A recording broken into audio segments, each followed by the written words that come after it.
Kiss me. Yo, what's up, motherfuckers? How are you guys doing? Y'all doing good, some bitches? I hope you guys are, because it's about to get lit up in this bitch. I'm live on YouTube. I'm a YouTuber now. And guys, sorry I have not been on here lately. I've had a headache and stuff, and I haven't been feeling myself. So, the first live stream in about 2 or 3 months. So, yeah, motherfuckers. Alexa, play "Born Free" by Kid Rock. Born Free by Kid Rock on Amazon Music. I love this song.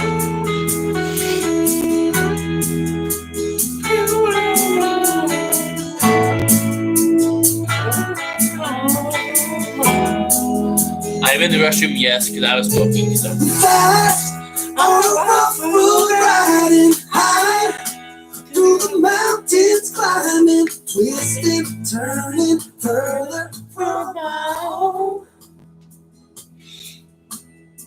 Young, like a new moon rising, fierce through the rain and lightning, wandering, hiding to this great unknown.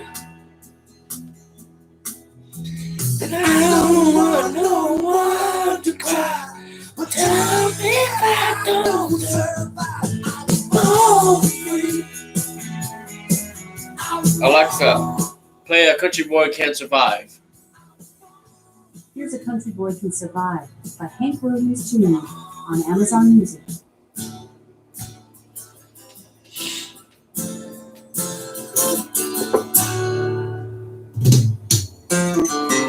the fisherman says it's the end of time, and the Mississippi River she's a going dry.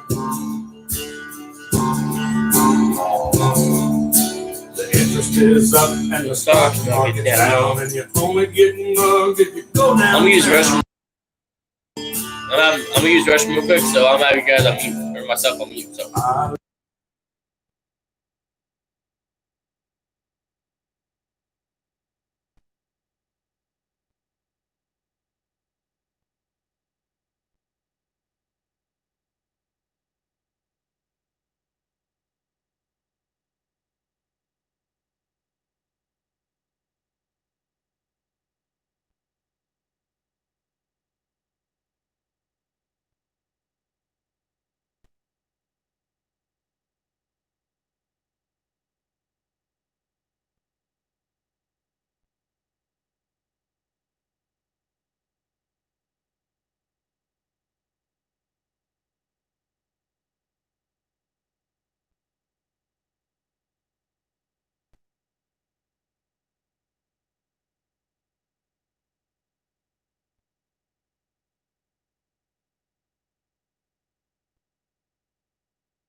Comment your name below so that way I know who's here.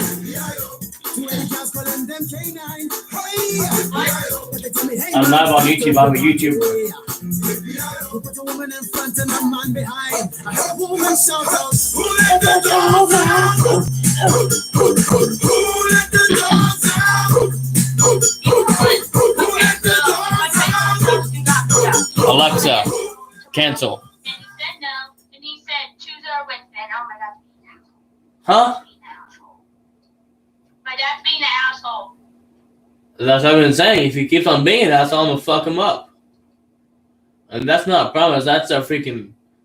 That's a serious thing. Are you trying to protect me or something? I'm your friend, so yeah, it's what friends are supposed to do. Easy. It's just the truth. I've been telling you this for the past few years now.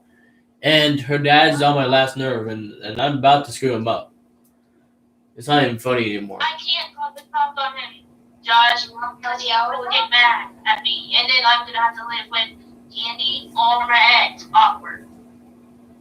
Or you could go live with your friend.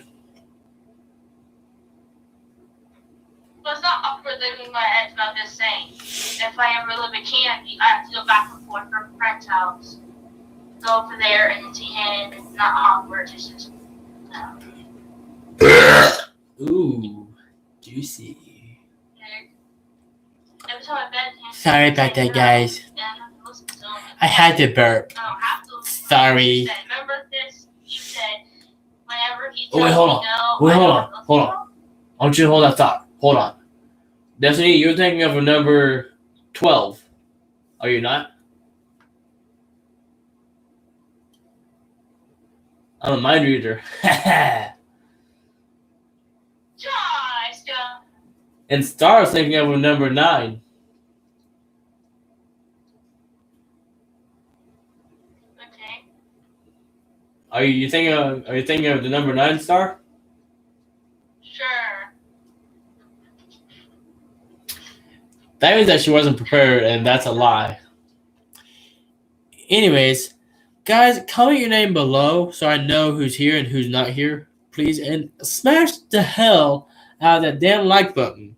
Please, I need all the likes I can get. Alexa. Talking to Siri. No, I'm not. I'm talking to my I'm talking to my fans. Alexa, tell me a dirty joke. What do you call an ostrich running through a cornfield? A crop duster. Alexa, tell me a dirty joke. I really dig earthworms, but I haven't met one yet that doesn't have a dirty mouth. If you guys laughed at that one, make sure to comment your name below and smash the like button. Alexa, tell me a nasty joke. I don't have a joke about that. Alexa, tell me a hilarious joke. Where do pirates send their tax dollars? To the IRS. That's not funny. I'm not trying to laugh. To the IRS. He just looked at me. Alexa, Simon says that's what she said. That's what she said. Alexa, Simon says you better like or subscribe. You better like or subscribe. Sorry about that, guys. She can't say anything right. Alexa, Simon says you better like and subscribe, or else I'll be in your room tonight haunting you. You're gonna punch that thing in the face. Alexa. Josh. Simon says you better like and subscribe, or else I'll be in your room tonight haunting your room. You better like and subscribers. I'll be in the room tonight haunting your room. So you better do what she said, or it's gonna happen. And she doesn't joke around about that shit. Alexa, set an alarm for 3 a.m. Alarm set for 3 a.m. Thank you. You're welcome. You want to come over? He doesn't want to stay at Candy's house. Now he's going to hang out with me.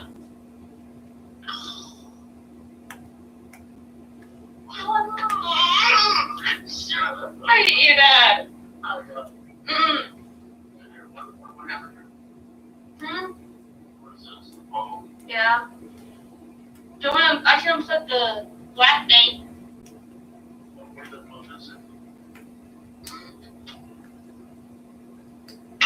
I'm confused. I can't freaking ball my face. Okay, guys, I'm gonna film myself sleeping for tonight because I've been having some stuff happen to me this past few nights downstairs in my room, and I just want to be prepared for if anything happens. So, if you all are ready for this, like and fucking subscribe to me, because this stuff is gonna happen all the time now. Is I that mean, baby, Dad? inside, but not outside. I mean, it's what it is, though. What You did I know. just ask you? I want. Yes, I'm stuffed up. Which is what I gotta do. I gotta blow my nose. Of course I You do. said bullshit. Oh, your dad said bullshit? Well, I have a. He said no. He said bullshit to what I said, and he said bullshit, and I'm like. I have a word for him. I keep writing. I have a word for him. Asshole. I just read your word. And how do you know I'm gonna say it? That word. Because you say it all the time. What, asshole? Hmm? So? Especially to like.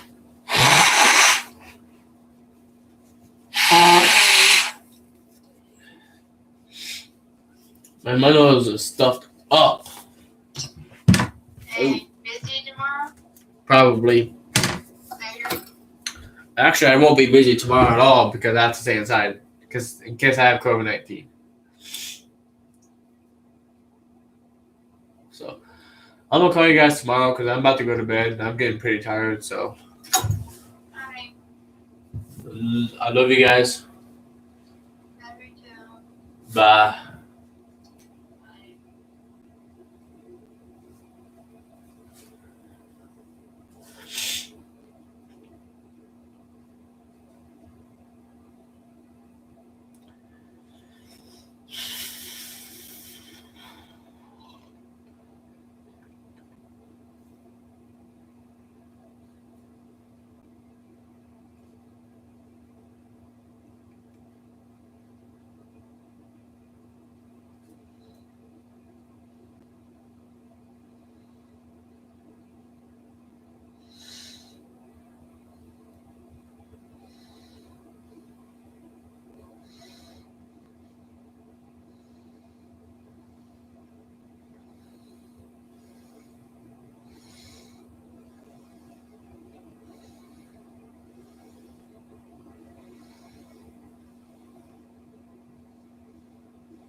What?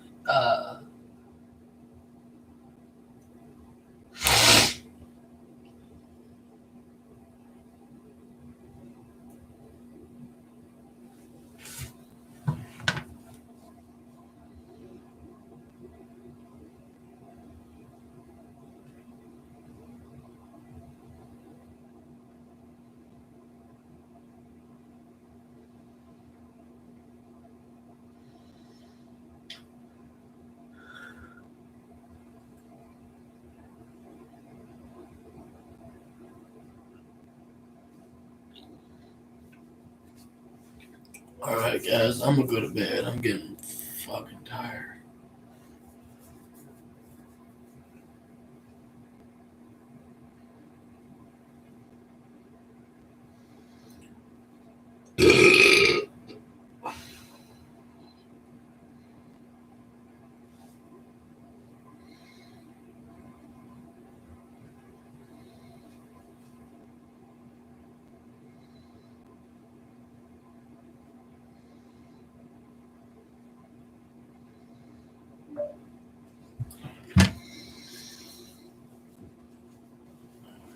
Let's go. I guess. You know I don't want to go to bed, but I have to. Or else my stuff is gonna get worse. Yeah.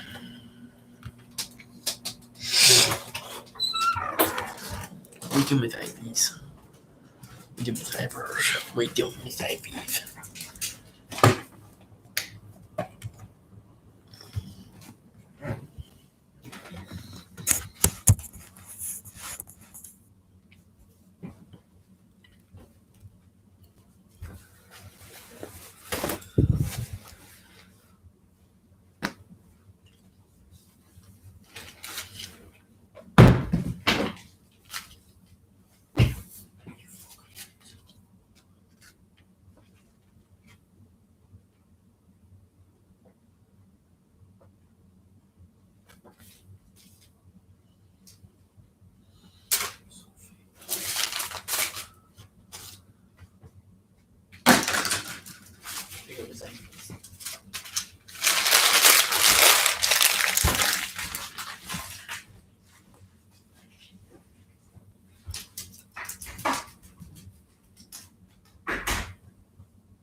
Alexa, lights off.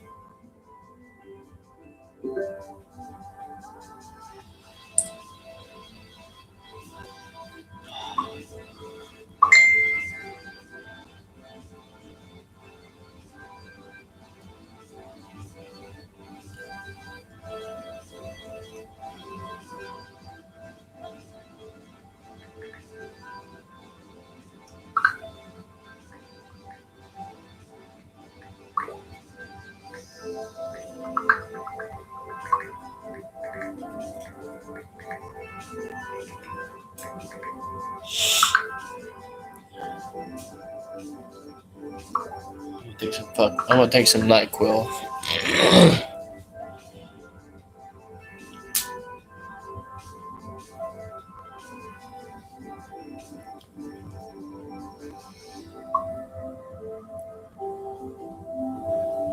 Fuck alone.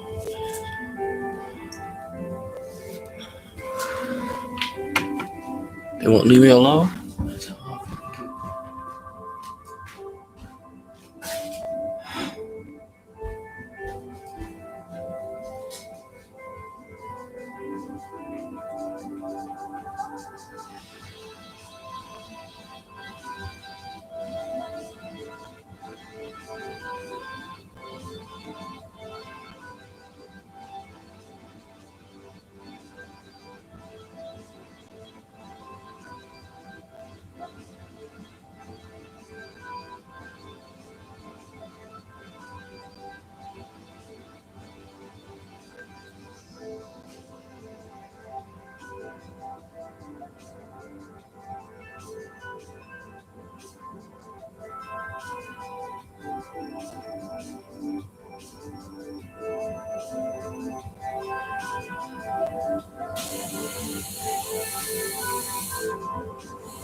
Move, Ivy.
Alexa, cancel all alarms.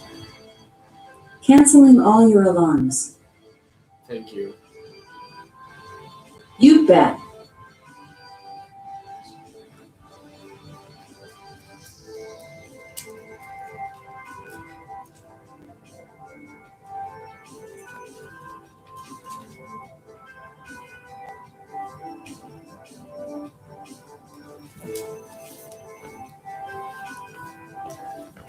No, baby.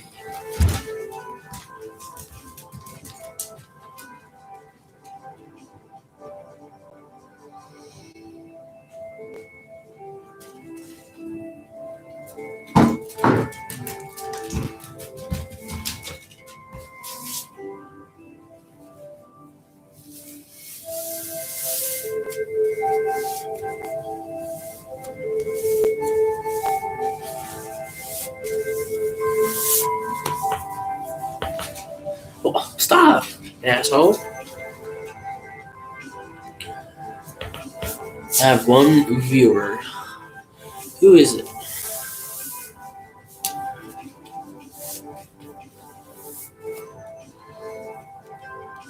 Ivy. Bedtime. It's bedtime. Hold on. Hold on. Like, come here, Ivy. Come here. Come on. You're okay.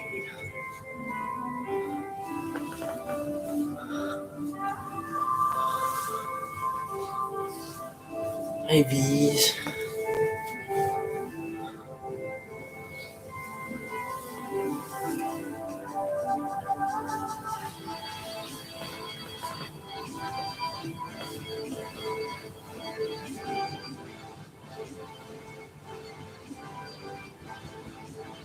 Ivy's.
We're aren't you the big just have fun, right? So, like, we don't have to talk about that. Is it? No, I didn't say nothing. You asked me how you were doing. You asked me how you were getting along, right? No, I lied. I wasn't like, oh, she's great, she's really nice, good person, attentive, all that, But, I mean, obviously that's not the truth. So maybe I should tell the truth next time. So that's what we're gonna do. Since you like to, talk shit, okay? Why don't you stand up for me and, or just stand up for me and, let me check you out. This is impossible. I don't want to know.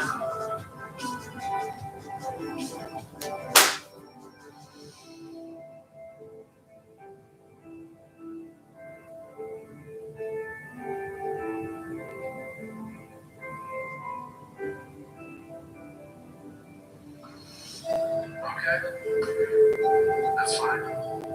I'll just tell Dad about this when they okay, stop. I like your outfit. You look nice. Can you give me a little turn?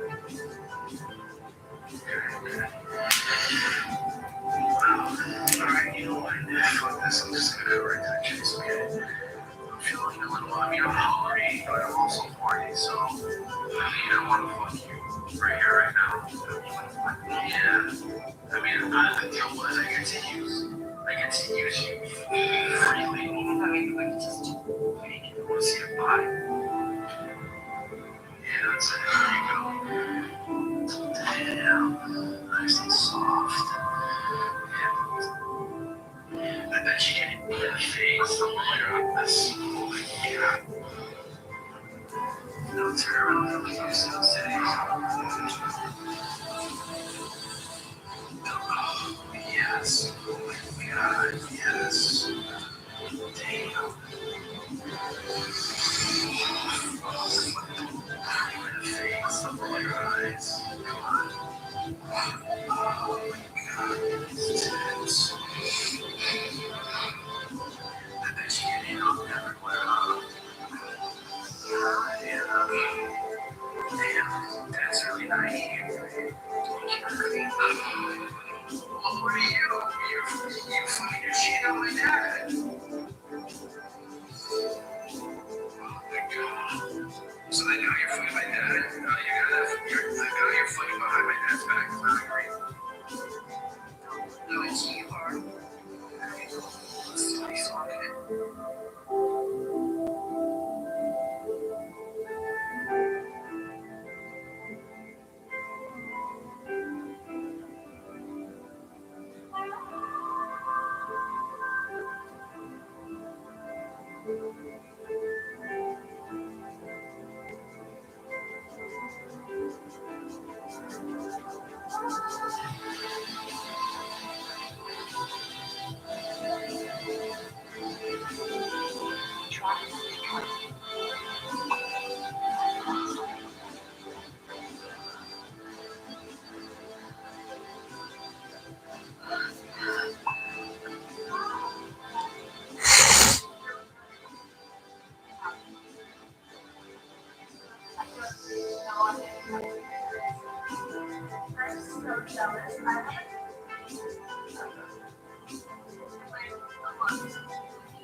Bro, get out of my room.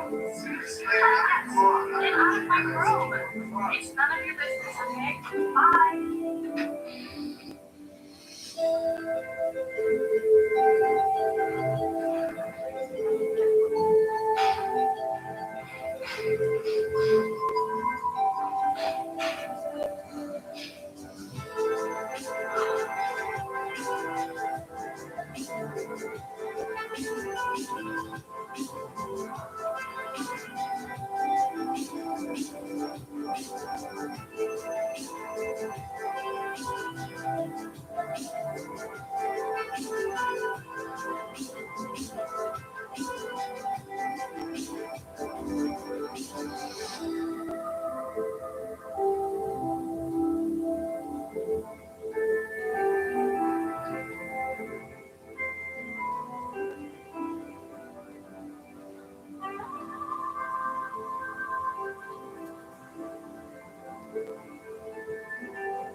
Your carving pumpkins already? Did you at least think that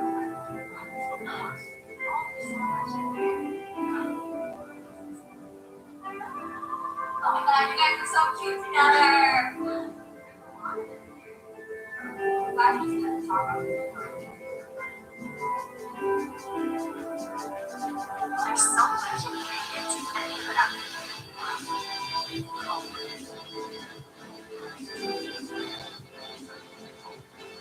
What are you guys doing?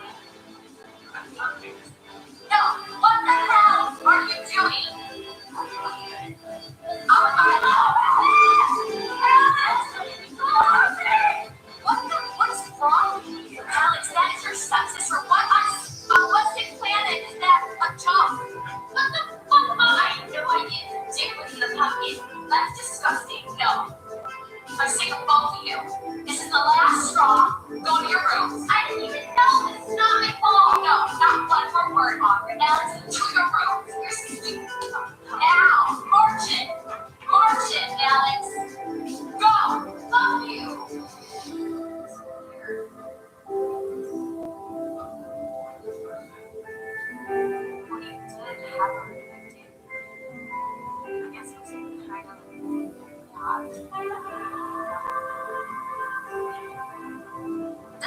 okay though. You're still my zipper. Mom and we're there singing and burning around with two more teachers in parts of our lives.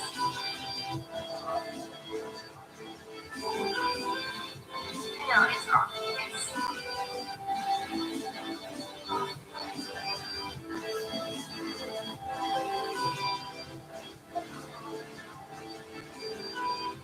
What are you doing?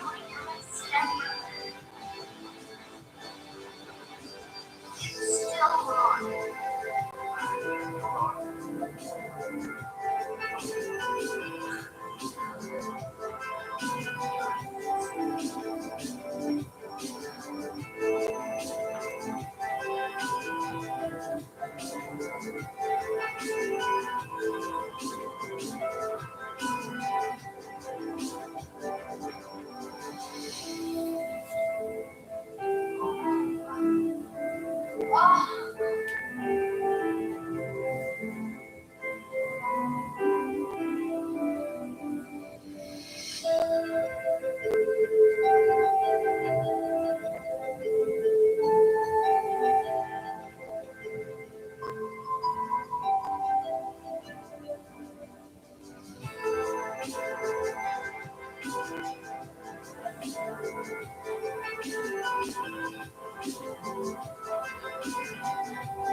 on to the next one. Okay. Is that right? Right.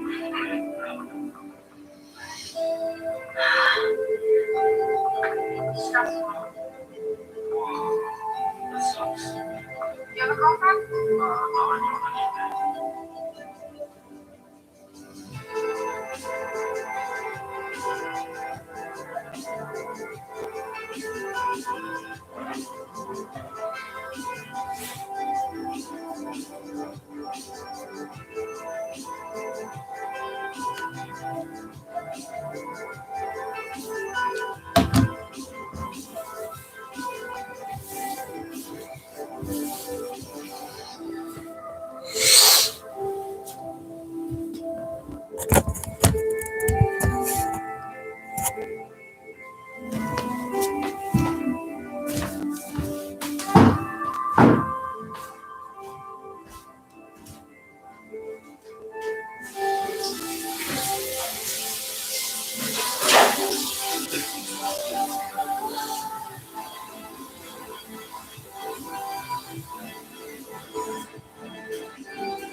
No.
Just wanted to come in before the video starts and tell you guys that this was from a few weeks ago, and I never did really an intro, but it's the same week that Colby came to pick up my bike to get worked on, and so we pranked Braden, and I told him it got stolen, and he totally believed it. Y'all gotta watch this video. It's absolutely hilarious because he gets kind of upset at the end. So I hope you guys enjoy this video. Watch out for the new vlog next week. Me and Kyle going to ride P's this weekend. So hope you guys enjoy this video. I'll see y'all.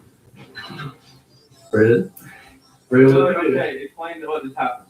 I look in the corner. And there's no doing all. There's no There's no TCR 110.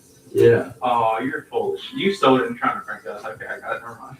Man, I don't have much time, guys, so I'm handing off the TCR to him. He's gonna fix the front wheel. Computer looking right? I'll be missed. You bring it home with you and you bring the truck every day. I haven't drove the truck in a week. It was here yesterday. No, you're pranking us. See, I was thinking out there, it's going to go around and prank Miller, but no, you're pranking us. Who? No, how you said that you leave the garage door open. Who would come in here and take that one? Maybe it's the least suspicious one. I don't know. I literally don't know where it is. I genuinely, Ray, like, let's be real right now. Okay, no, where's your bike? I don't know. We're recording you because you're about to tell me where my bike is, right? No, I seriously have not touched your bike. Then why is it not right there? I literally haven't touched it. You have. I have not touched your bike. But I'm you are. trying to find some ways to go ride four wheels. Garrett, they're right. No, Really, what you moved your life? They really I literally have moved it. On God. Yeah, Really? I did not move it. No. I did, dude. Where's my waders at, dude? They stole my waders. You think your dad moved it somewhere? Why is it 1,000 degrees outside? Did you like move it somewhere? Like, seriously? And my waders too? You think everything's going south? Why are you not right there? I'm literally not. I wish I was. Was you hiding around the top back of the shed or something? Hey. Hey. What you do with my waders? They're back in my truck. Okay, do you know where Miller's pit bike is? Hey, Do you know where that little blue bike is? Do you know where the little blue bike is? It was sitting right there the other day. Yeah, that's what I'm saying. That's why I'm confused. That's why I thought you moved it or something. That would literally be the hardest bike to steal. Because it was like pinned up into there. Yeah, I have no idea. You're serious. You're You're not serious. I am. Okay, so Where's your waders at? where'd you put your bike? Are your waders in the back of the truck or my waders in the back of the truck? Good, you can have it then. Oh yeah, you were here on. I was before you even got here. Yeah, So you didn't move it this morning. I know. I literally did. You were with me. I left as soon as I got off yesterday. We don't know where your waders are, Braden. It's like I don't know where my freaking pit bike is. What the? oh, what are they? We got a chocolate song, we got a dirt like this, and we can't find waders. Yeah. Are you trying to wear your waders, Braden? Yes. Where's your pit bike? I have no idea. Literally. Okay, well, what was it you that said, "Oh, nice Yeti bag" the other day? Yeah, I moved the pit bike. You moved the pit bike to look at the Yeti bag. I remember that. Yeah. When was that?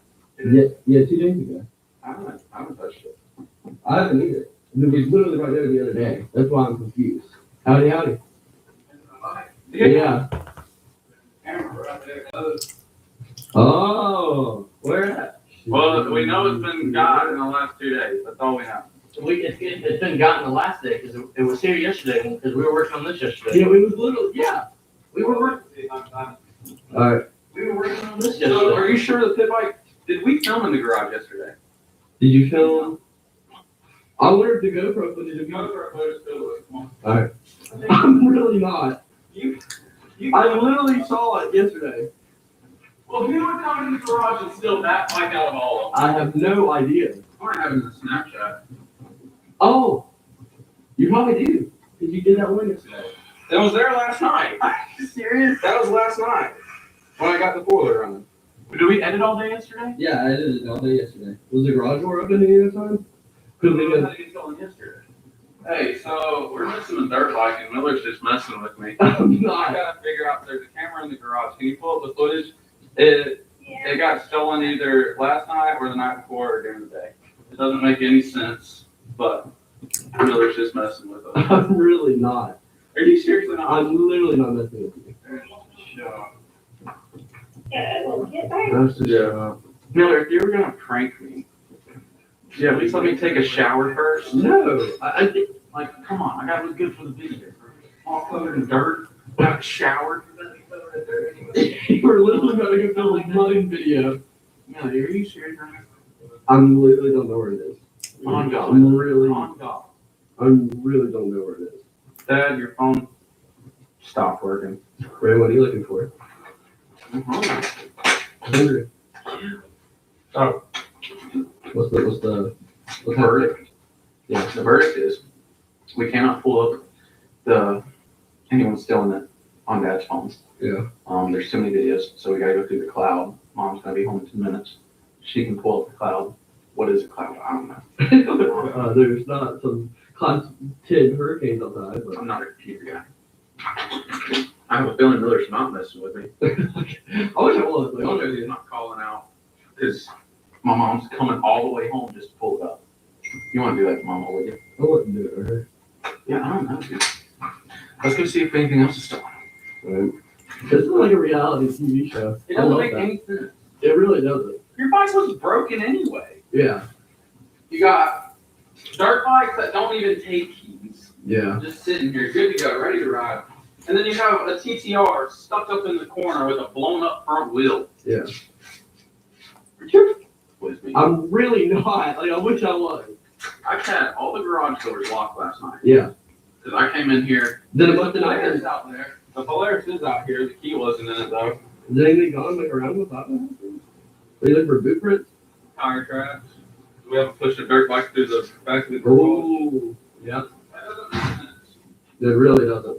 Let me see where Garrett's at. Let me see. So we still running the floor today? We gotta keep making a video, don't we? Gotta come up with a video. Yeah. Unless, something else happens with this whole, The hell? Why'd you this do whole that? stolen dirt bike thing. Garrett! I came out here sleepwalking or something and moved it on. Did you really? Did you keep recording you or what? Or just sit right here? It was there. Look. Right in front of the KLX. Yeah, That was not a night or two ago. Yeah. How did we just notice that? It just felt like all of all the things, like it doesn't make any sense. Maybe because there's least amount notice. That's the only reason I can think of it. Well, we should have a video of them pulling it out of the garage. We should. Brandon and I were making fun of my pit bike that got stolen. I'm just trying to find later. That's all I want. You could like, I just want to know when they went. Miller, It's you're amazing. wasting my day. Brady, I'm I'm literally let's get a video done right now. I don't even care. Let's figure this out after. Well, you came in here, dude, and you over here, where's my pit I'm bike? gonna go piss in the grass when I get done. We're gonna be figuring something else out to do. Boom! Let's go film. Yeah, let's make some duck poppers. Huh? Yup, poppers. Duck coffee? Poppers. Yeah, what can you do? $1,200 dirt bike stolen. Out of the garage, that's the scary part. Oh, you think it's $1,200? How sweet. I won't pay that. I'll go film. I wish we could go on lunch break, but he's too busy pranking us. Well, they haven't gonna go anywhere. Yeah, it's Already already gone. gone. So now we're gonna do return it. We can go film. That's what we can do. Oh, yeah, Brandon Miller's Miller. bike. Oh, we don't care about mailers. Right. Usually I just think Brandon's just like, oh well, your bike got stolen, your fault. Well, they came into the garage to get it. Yeah, I know. No, it was a joke. Nah, it's literally not. I wish it was because that'd be really smart, but I wouldn't really get this involved. Like, I'd crack after the first 5 minutes for him. I always do. And Garrett would tell you because we tried to prank you with the razor with the lighting it up. Christmas lights. I'm trying to blow somebody's kneecaps out for coming in my garage. Last night, sometime yesterday, or that night. So within the last, 30 hours? It had to be, yeah. I mean, we've been all here. Okay. Let me see the 911. 3 pairs of waders and a dirt bike. There is nothing from yesterday from the garage. That's what I'm saying, it's not right. I was in and out of the garage all day. Yeah, me and Brother were in and out of the garage all day. We were working with Blair's. Yeah, it was there. It's gonna be a ring on the channel. And guys, Where you at, today's Ring? sponsor, today's sponsor is Ring. We've had Fuller get stolen, a dirt bike get stolen. This will be the second dirt bike get stolen. Waiters everywhere. I'm just trying to make a YouTube video. This isn't the YouTube video I had planned. Everybody in the last video was saying, this is gonna get repetitive. Is this Like, repetitive? What can we do not repetitive? We walked into the garage, dirt bike stolen. What? Why are you recording me? Where's your bike? I don't know. Where's your bike? I literally. Where is your bike? Why are you cornering me? Where's your bike? I don't know. Where's your bike? Huh? No. Is that it? Blue dirt bike needs front tire or best offer. I told you that wasn't as good like. Did Cody not, or what's his name, the dude with all the pit bikes take it? Because they're respoken a front wheel one on right now with graphics kit. Call him. I don't know. That looks like his. Yeah, that's definitely mine. Did he have pro taper bars? Yeah. Or no, I had a flyer. Let me see it. They look like pro taper, yeah. 350. That's somebody that stole it. I'm calling that number. Because he just sent me a video saying that they stole it and they were putting graphics kit on a bike and had one respoken it. It had red grips at the end of it. Awesome. Hey, buddy, did you take my pit bike by chance or no? Because mine's out of the garage. What did Zach Slick just sent me? Y'all working on one, did he not? It depends. Stop fucking with us. We're not fucking around right now. Nah, yeah, I got it. When did you get it? I got it yesterday. When? We were all here. Yeah, I got shut up. What? Did you come in the garage? Was the garage door open? You came in and stole the light? 1000%. Hey, Miller.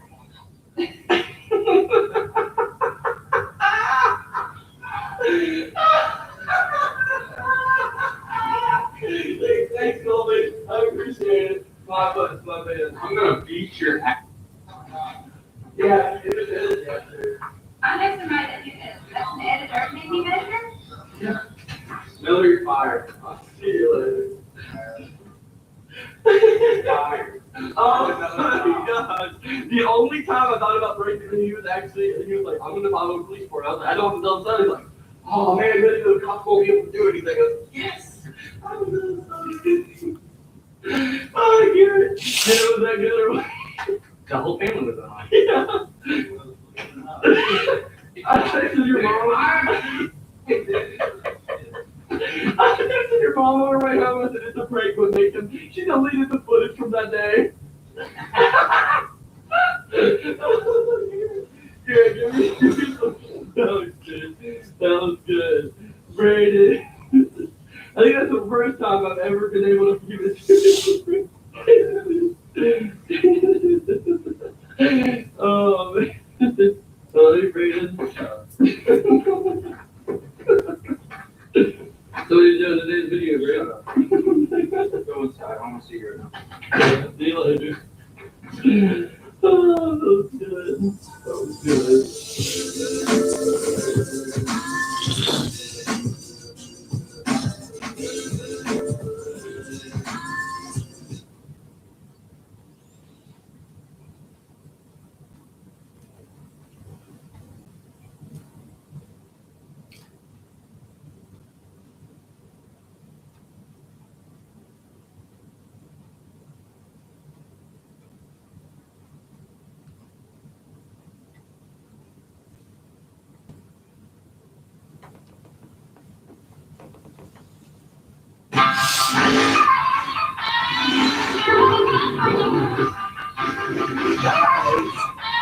Yeah, we're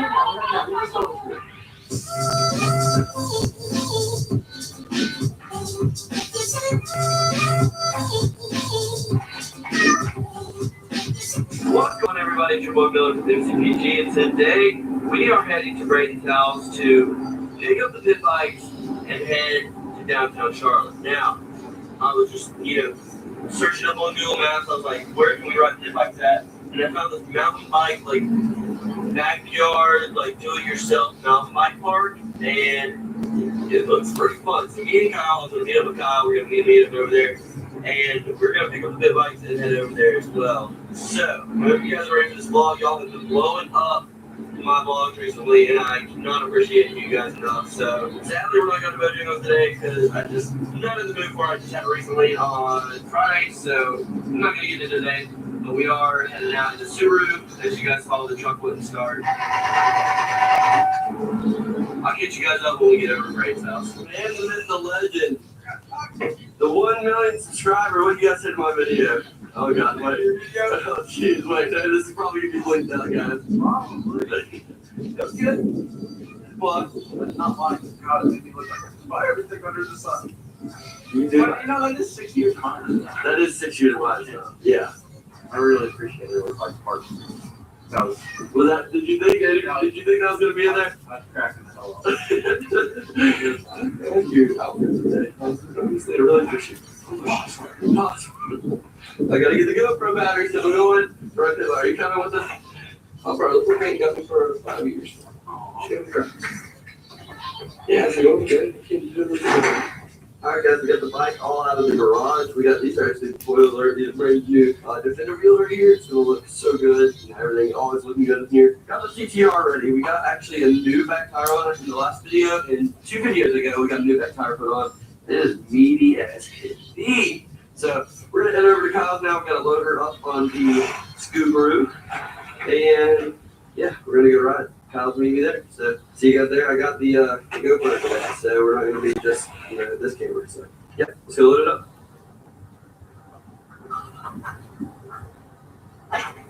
The bike all loaded up.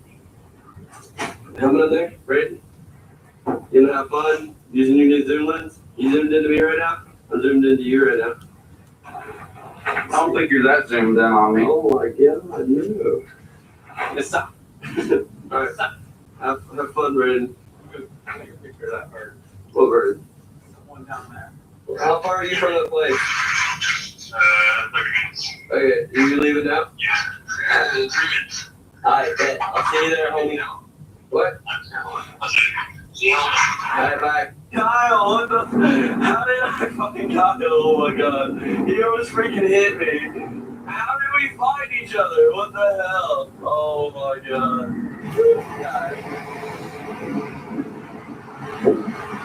Look at this little tubular thing up there. That's crazy. Are you Kyle Colin? No.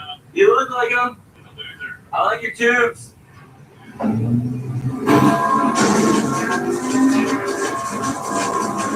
What is this clown doing? We just now found a parking spot. What up, guys? What up?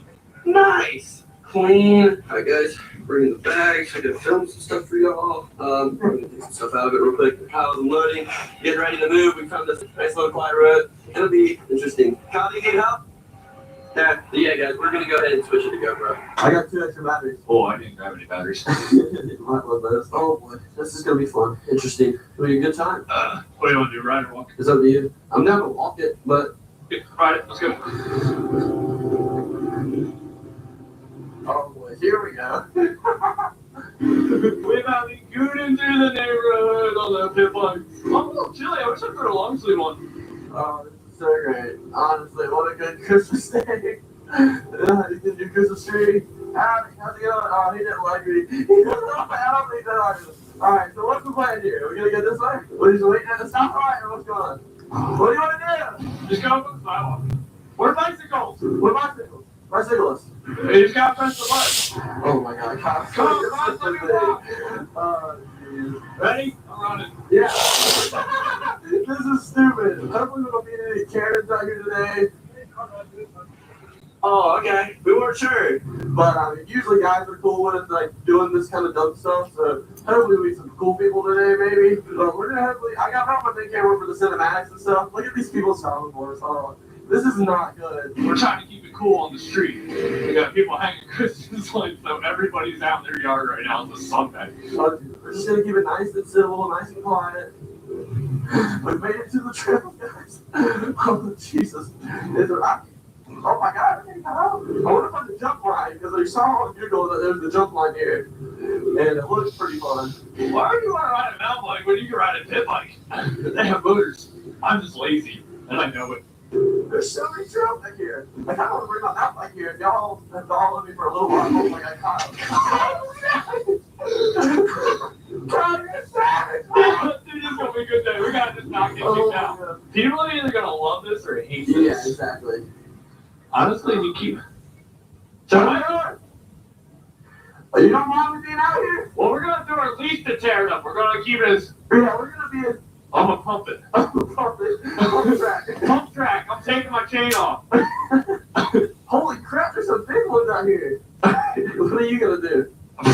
Make a fool of myself? You wanna go walk around first? I wanna. Kinda, yeah. Like, this is me all day. Oh yeah, this is me. For sure. This is me all day.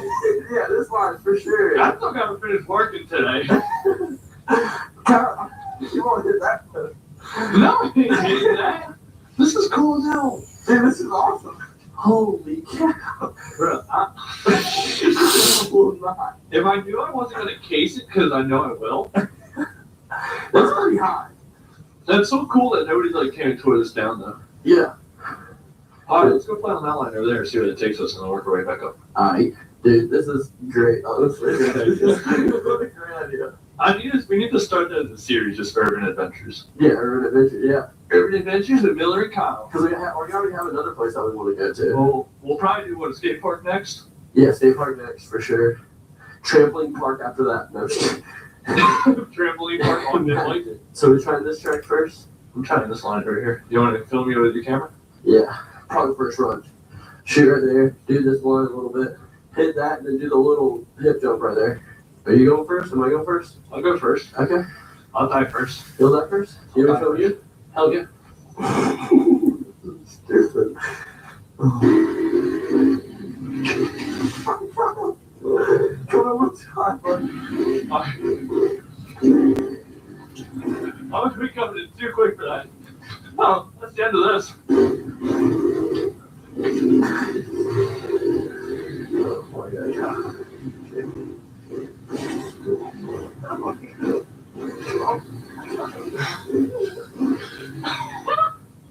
To be honest,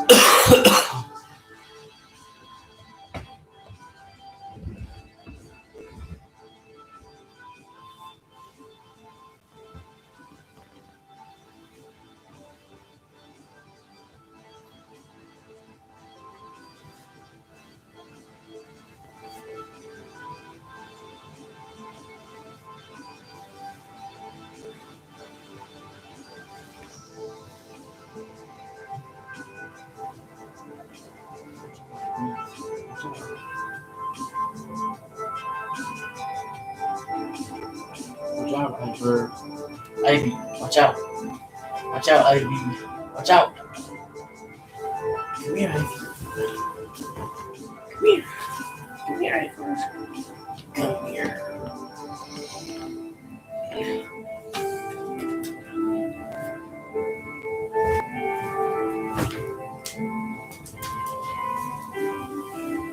No.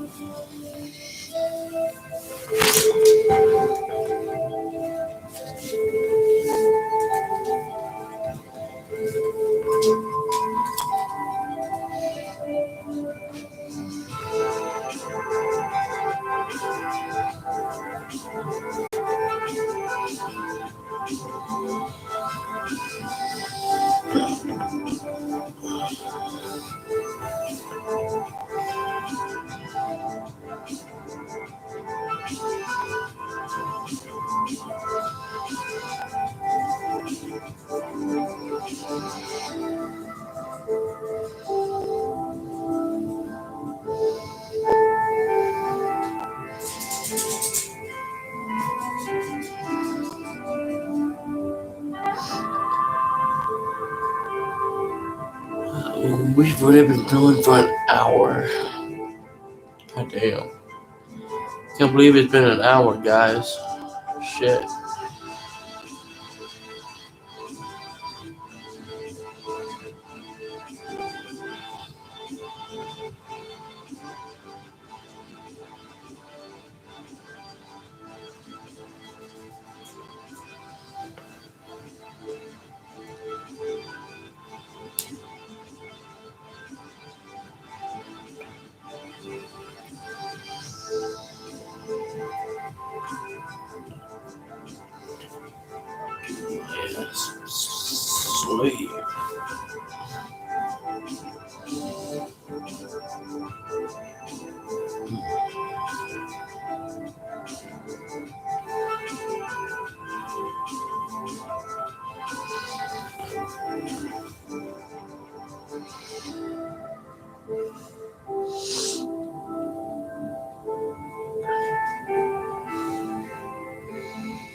Alexa, turn lights to red.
Alexa, lights off.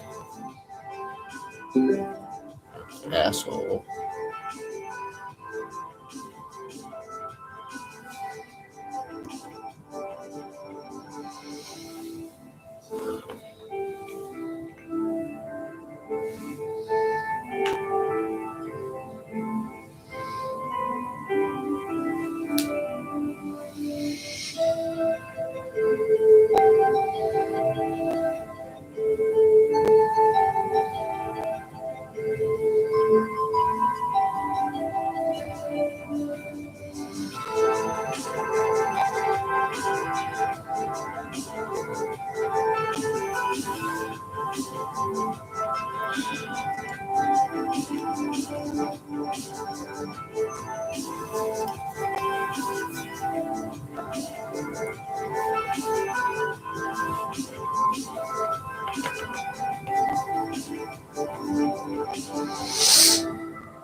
World War I, World War II, that draws a lot of energy into the building, and people that put out a lot of energy sometimes have a very good chance of coming back as ghosts because their energy is kind of embedded in the environment.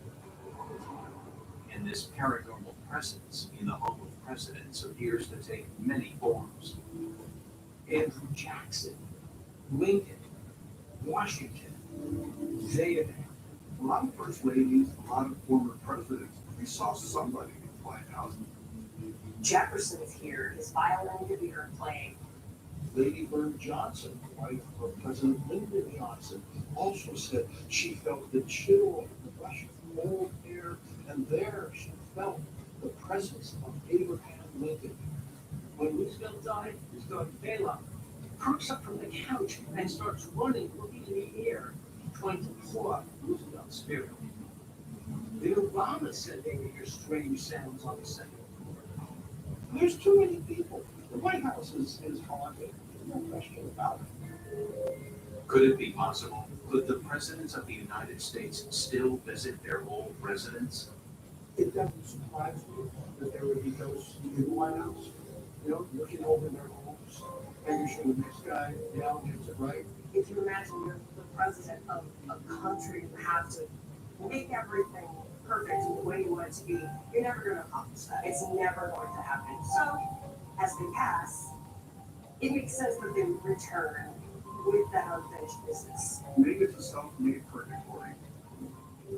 And if you were to believe Thomas Edison's theory on the concept of a ghost, it could explain why these powerful figures still linger in the White House. The concept of ghosts is this, and this is what Thomas Edison said. Human consciousness is made up of what he called life units. Life units are just corporate. They're in a body, they're out of a body, but according to quantum physics, they can stay together. They are quantumly entangled. So the spirit would used to be part of the person, or the person was very important, had major mission to accomplish. Those life units will stay together. That's what Thomas Edison wrote in his journal. Presidents, just like other world leaders, were very important people in their times. And if they had a mission to fulfill, they will come back again and again and again to remind people of that mission.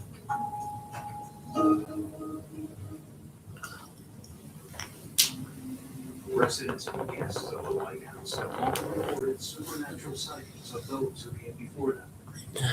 Some of these sightings can be traced all the way back to the very inception of the White House in the late 1700s. If you're going to go all the way back to the beginning, you've got to go back to David Burns. And David Burns actually owned the land that the White House sits on now. And you hear him and he'd say, "I am Mr. Burns. I gave this land so that you can have this glorious house. Don't forget me. I am Mr. Burns." And the first residents of the White House haven't gone anywhere either. The very first person to live in the White House was John Adams and his wife Abigail Adams. It's been reported that the spirit of Abigail Adams is indeed very active inside the White House. Abigail has been seen going about her business as she did back 1802.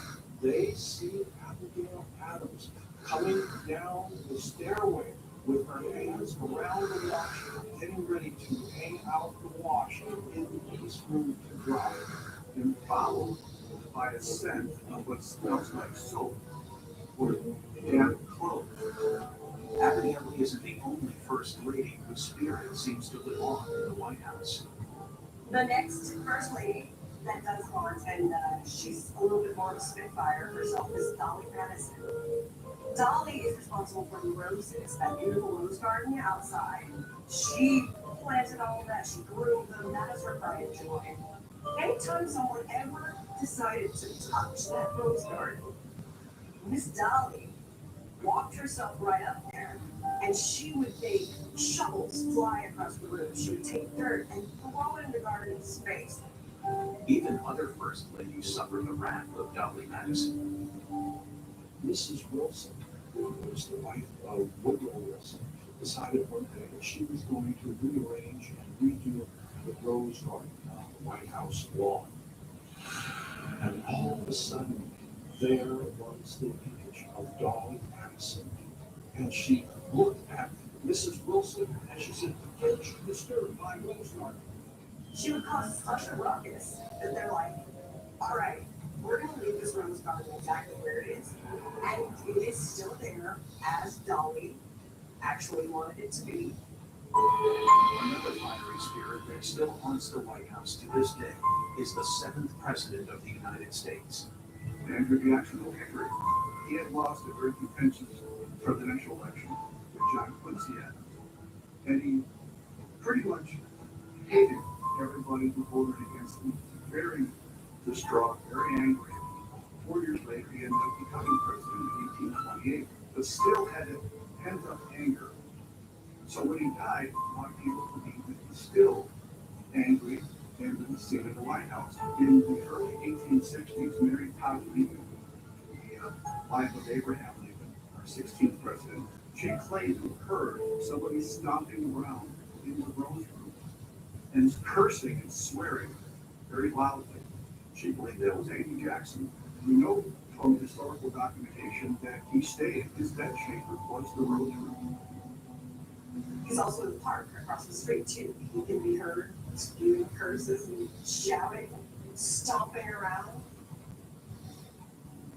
It's claimed the most prevalent spirit is that of Abraham Lincoln.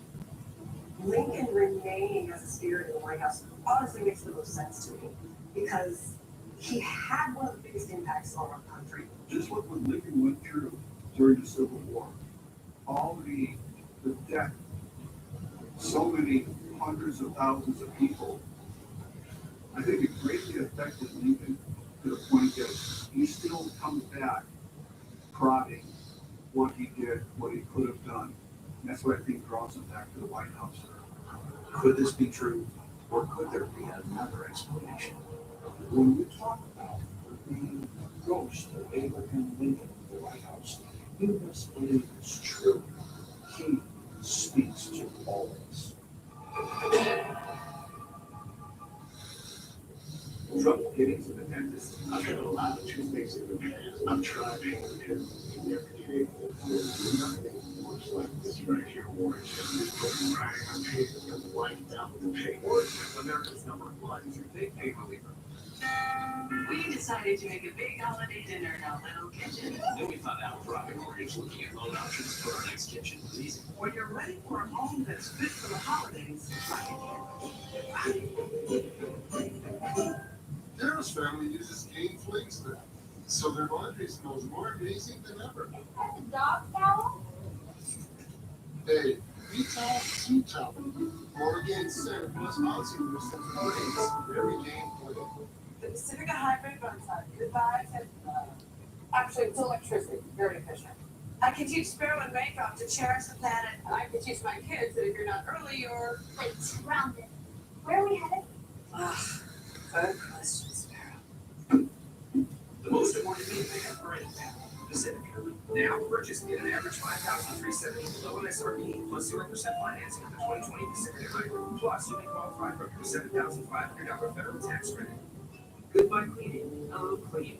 Now Robin Jet Plus right where you need it. With adjustable precision jet spray and an advanced pad system, and offers personalized cleaning suggestions unique to your home. Robin Jet N60 iRobot. iRobot.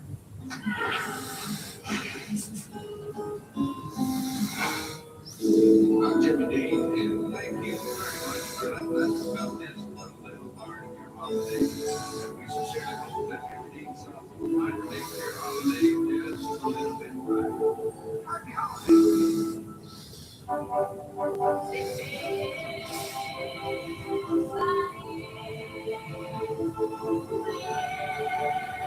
Smooth driving pays off. You've never been in better hands. Also, click or call for a quote today. I have been suffering with migraine for years. Nurtec ODT has worked wonders for me. Don't take allergic to Nurtec. The most common side effect is nausea. For more information, go to nurtec.com. What's your side? This Christmas, oh yeah, Christmas. The new version of Smart Base technology responds to Smart automatically, so no hiding from your pillow or opting for the couch. Your best sleep all night, every night. During the Tempur-Pedic Smart Sleep Event, save up to $500 on adjustable mattress sets. Well, Jack, you can save money on your down payment. $1,000 on average. Awesome, right? Saving that much money is what it feels like. I want to try. Captain.com, get approved as a thousand card, all in your phone. Discovery Plus. Across the world. The Fiancé universe is another with streaming in one place. Discovery Plus. The 90-day Fiancé universe. Stream what you love. Perhaps the most logical reason for belief that the White House is haunted is the prevalence of spiritualism in the 1800s. Psychics, clairvoyants, and other connectors with the world of the dead began to become extraordinarily influential. People actually believe in spirits. They didn't see this as somehow an aberration or craziness. To them, just like to the ancient Greeks and the ancient Romans, spirits were a part of life. Even President Abraham Lincoln, who himself became a ghost, actually used spirits. After Willie Lincoln died, his youngest son died from typhus. Mary Todd Lincoln wouldn't leave the family quarters. She refused to leave the bed. She said, "I'm not coming down. It's this awful White House that killed my son. I don't want to be a part of it." He calls his spiritualists, his mediums, clairvoyant, many called coming to the White House, called a seance, who invokes the spirit of Willie Lincoln to say to his mother, Mary Todd Lincoln, "I'm fine. Everything is fine here. Please, join Father." It actually worked. According to both Mary Todd and Old Abe, they would see Willie standing at the foot of their bed. He would often appear in photographs standing next to his father. And so Lincoln was so impressed by that he began having weekly seances at the White House, inviting his cabinet, inviting friends. But the Lincolns' increasing interest in the other world could have introduced them to more than they bargained for. Mary Todd, ardent spiritualist, and the Red Room kind of became her lair. I would say that what she was doing in the Red Room, those seances, they also had the best of intentions. And maybe it did bring Willie, it brought her what she wanted. But I don't know what else she opened up. In 1865, Lincoln had a premonition of his own death. He had a dream where he woke up in the dream and he heard a chorus of people just sobbing, moaning, crying in the White House. So he puts on the bedroom, goes down the stairs, and sees a flag draped coffin in the east room. 2 guards on either side, and a throng of people sobbing, weeping, mournfully crying. He goes up to one of the guards and says, "Who was died in the White House?" The guard says, "The president. He was killed by an assassin bullet." And then he wakes up. 3 days later, Lincoln was assassinated. Strange coincidence, or was there something more supernatural at play? Even on the night Lincoln was shot, at Ford's Theater, he was supposed to be sitting in the same box with General Grant. But General Grant's wife, who was a spiritualist, said, "I have a bad feeling about this." In fact, she said, "I do not allow you to go sit in the presidential box. We're jumping on a train and we're going back to New York." And sure enough, they went back to New York. Lincoln, who had actually seen his own assassination in a dream, is shot. Lincoln, it seems, has never left the White House. There's actually a room in the White House called the Lincoln Room. And that Lincoln Room has been the source of many of the hauntings. Former First Lady Eleanor Roosevelt, she used that room as a study. And she said on many occasions she just felt that he was alive. Guests of Roosevelt were often visited by Lincoln. Queen Wilhelmina, the Netherlands, being just one of them. In the middle of the night, she heard a knock on her door after a large rap. Wondering who was there in the middle of the night. Opened the door to find the entire door frame filled with man dressed in black, gold pipe, hat and all. He said it looked like Abraham Lincoln. It was said that she fainted immediately upon seeing them. Funniest story came from Winston Churchill, Prime Minister Winston Churchill. Churchill was staying overnight in Lincoln, and he said the smell of cigar smoke suddenly came my neighbor and smoked cigars, so it didn't bother him. But he said he saw Lincoln's ghost when he opened the door standing in the parlor. And he said to President Roosevelt the next day, I may come back to this White House time and again, but I am yet ever staying in this bed. Some people thought having the ghost of Lincoln around was invaluable. Truman specifically really embraced it. It's like, I hope that President Lincoln is here because he would give me some great advice. Other members of staff were like, oh, it's an old house. It's the pipes, it's the walls, it's the really settling. And he said, okay, rebuild it. And they did. They actually rebuilt the White House under his presidency. And guess what? It didn't go away. And Lincoln seemed to show a particular fondness for one presidential family.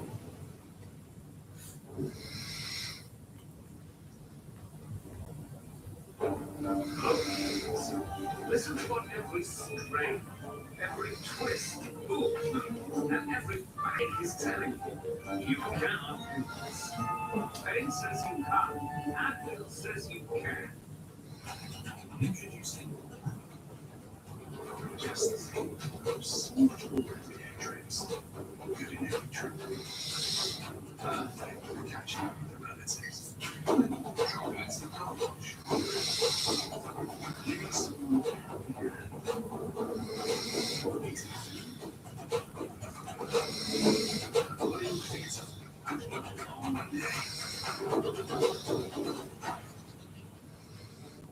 At VisionWorks, we know it's easy to forget to use your vision benefits before the year's up. This is a skin injury tool. Use it before you lose them. And fire 100-day guarantee. VisionWorks, see the difference. She wanted to eat something good this morning. He wanted to escape hot. So she came prepared with Leafy Greens. Make real fruit whole grain to repeat.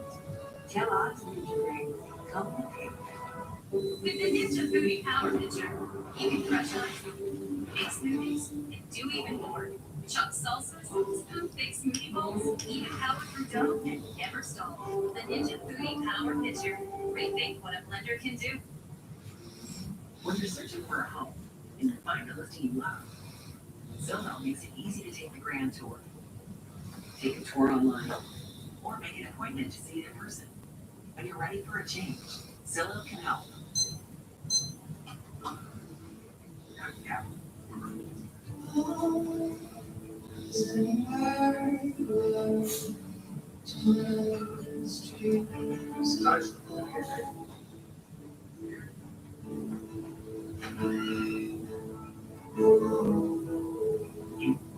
You waited for me? Have mercy. Nothing tastes like together. Kerrygold, crafted with milk from Irish grass-fed cows. Perrier, the original spice.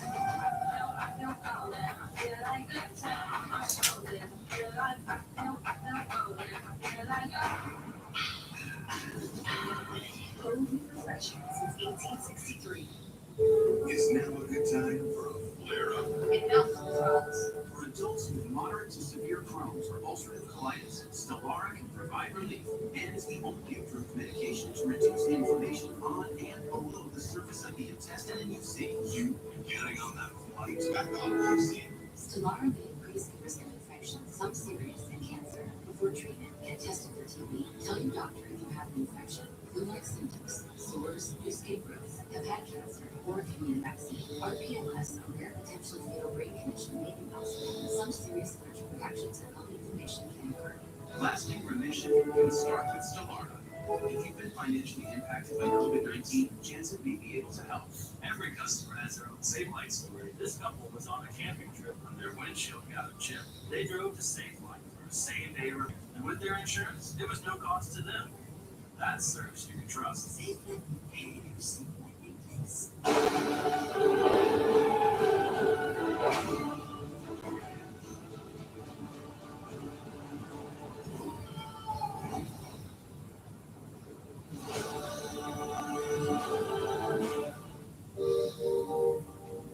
16th president, appears to roam the corridors of the executive mansion to this day.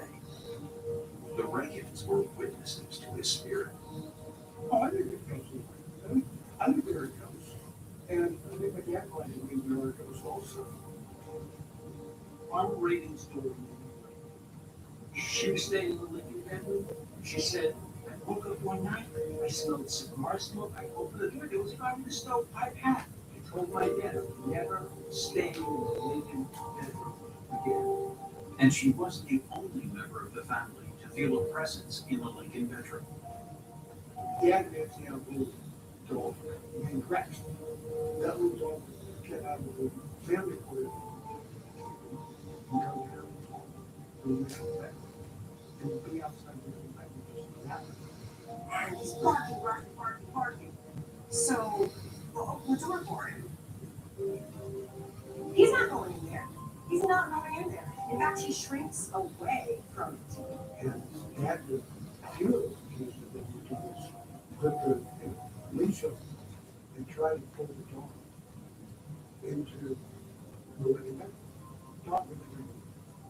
Dog would not go to that living room for an hour and a half.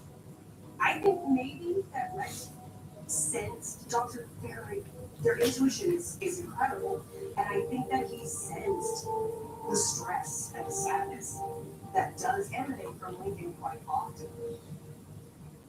It is also said that Lincoln's spirit has appeared when the country is in its greatest time of need, and his is not the only spirit that has done so. After Kennedy was assassinated in Dallas, they said Lincoln would stand at the front door, almost as though he was crying. So they saw him at the front door, and so the visitors, even people standing outside the gates looking in. The theory of Lincoln's ghost in the White House is this, that because Lincoln was the president who kept the Union together and who abolished slavery in the United States, because of that, every time America seems to be in trouble, Lincoln's ghost shows up. Same with George Washington. He shows up when the United States is at this inflection point with General McClellan how to deploy your army to defend the capital. Suddenly Washington's ghost appeared, and he said, "Sentry, are you asleep at your post?" McClellan was shocked. He knew exactly who it was with the three-corner hat, the white jacket, plumes, and he laid out for McClellan a map of how to deploy his army. The Battle of Gettysburg. Suddenly, a figure on a white horse, robed in white, holding a sword, appears before the named volunteer and points in the direction of the town they should go to. Could it really be possible that these presidents continued to help the country they loved, even in the afterlife?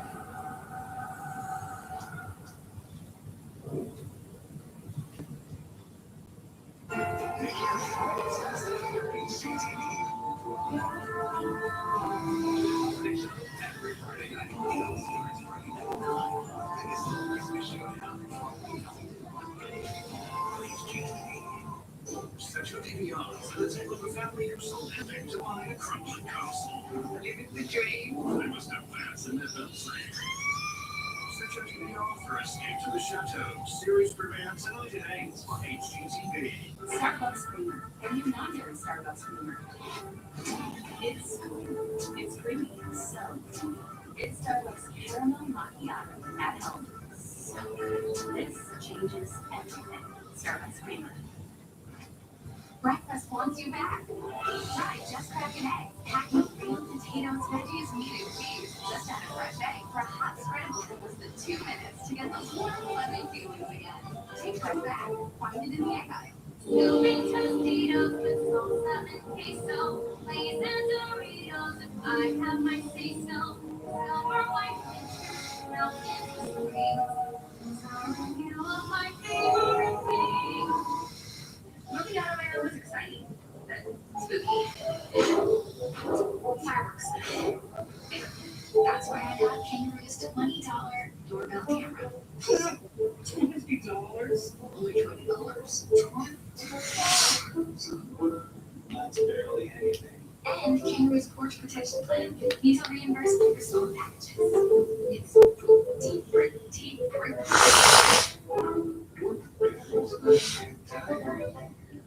Yeah.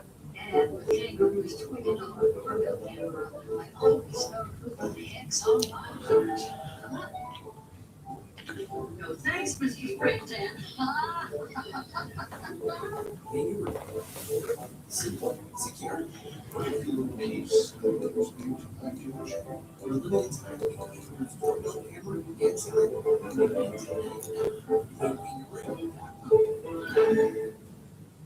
I recommend Nature Made vitamins because I trust their quality.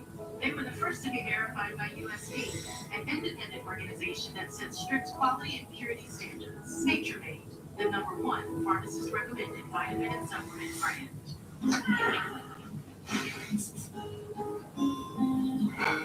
We're Carvana, the company who invented car vending machines and buying a car 100% online. Now we've created a brand new way for you to sell your car. Whether it's a year old or a few years old, we want to buy your car. So go to Carvana and enter your license plate, answer a few questions, and our techno wizardry calculates your car's value and gives you a real offer in seconds. When you're ready, we'll come to you, pay you on the spot, and pick up your car. That's it. So ditch the old way of selling your car and say hello to the new way at Carvana. Your favorite shows, just name the greatest collection of real-life entertainment. Plus new original content together in one place. Discovery Plus, stream what you love.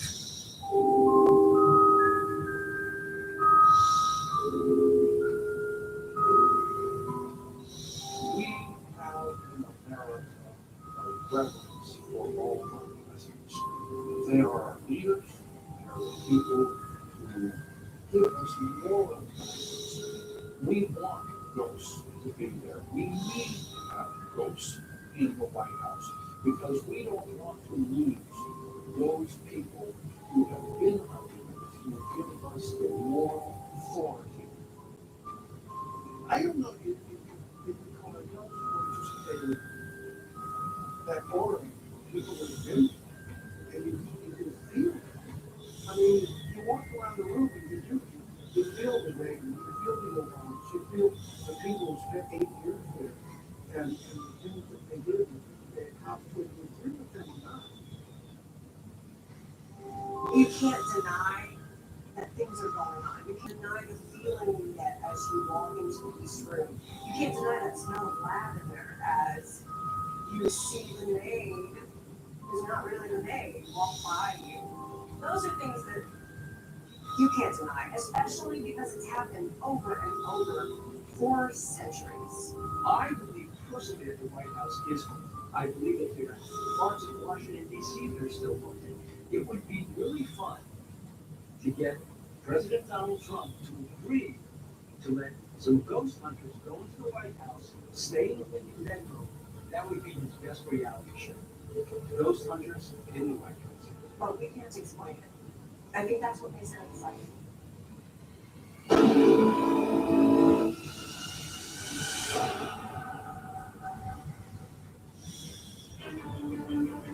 July 30th, 1975, in a suburb of Detroit, Michigan, a union leader elects to attend a meeting at a suburban restaurant. It's super his day long. He planned his day out to a TV like a Hollywood movie. But this is no ordinary meeting, and this is no ordinary union leader. Jimmy Hoffa was a great working class hero. He was a blue collar guy, and he spoke their language, and he was fine. He was a powerful man, and he can all been shut down comments in the United States. It's a pretty underworld thing for some underworld people. Within minutes, Jimmy Hoffa was adored and feared in equal measure by workers and politicians alike, disappeared in July 1975, never to be seen again. This was an operation. This was something that had been planned for a while.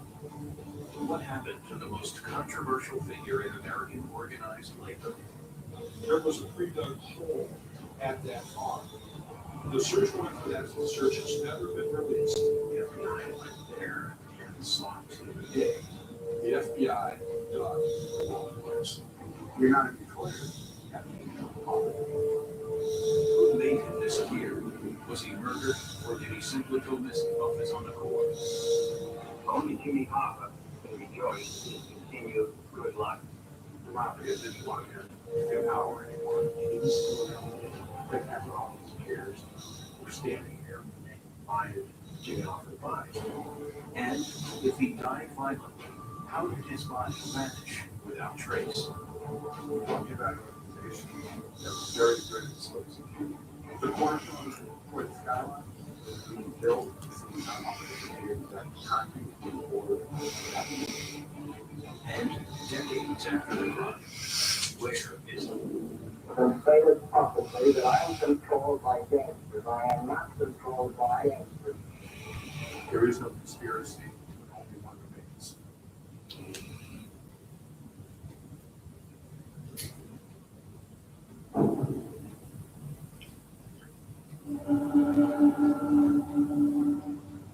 When Jimmy Hoffa disappeared, few of his former Teamsters Union colleagues shed too many tears. Yeah, very, very strong personality. So I think it was like teaching the things that loved him or hated him. He was beloved by people who cheated in the Teamsters Union, by rank and file people. That was kind of the irony.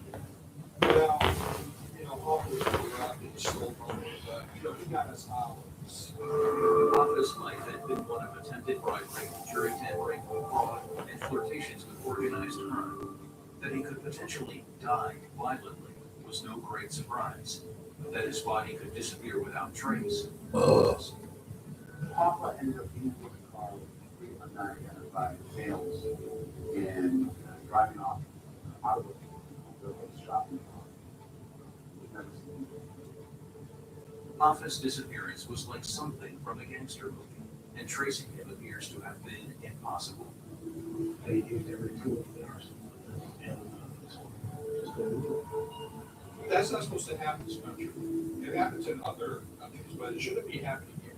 And that's one of the reasons why I think we have to solve this case once and for all. If Jimmy Hoffa was killed, where did his body disappear to? It's one of America's most unexplained mysteries. The Mafia has ways of making bodies disappear.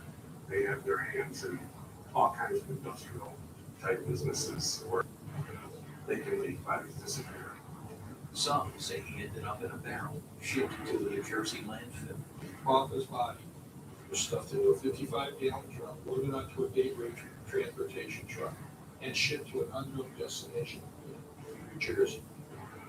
He may have been murdered and then buried in a farm close to Detroit. He was owned by somebody they knew and trusted. He was out in the country where there wasn't a lot of people around, but they wouldn't want to be holding on to this corpse for extended periods of time.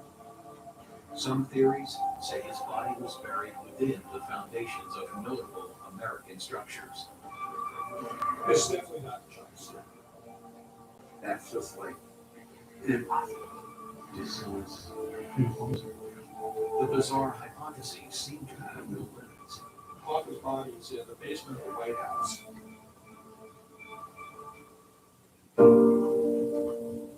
James Riddle Hoffa was born in Indiana but moved to Detroit aged just 11.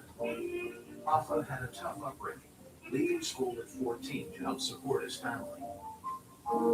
Jimmy Hoffa was working on the loading dock at Kroger, which is a big supermarket chain in Detroit. His fellow workers were upset by their work conditions, by the wages, by the way that they were treated by management. Some period in the 1930s, Great Depression, and they would work 12-hour shifts, but would only get paid for the time when actually loading or unloading fruit, vegetables, whatever. So we saw the injustice in that. Union activism in his early days led to his being invited to join Local 299, the Teamsters Truckers Union in Detroit, as an organizer. He was the guy who would get in the face of management. He would represent the workers. He would fight to get them better wages, better benefits, better pensions, better retirements. He represented hope for a lot of people who wanted jobs and who wanted good paying jobs. And he was able to provide them for them. He would rise to the top of the Teamsters, and Local 299 would would remain his branch for the rest of his life. Her Teamster activity soon lands Hoffa in the spotlight and at the center of controversy nationally. Hoffa had some trouble, not with stubborn employers, but with the rival union. CIO raided the Teamsters Turf in Detroit. They were tougher, stronger than he was, so Hoffa solicited the support of the local mafia.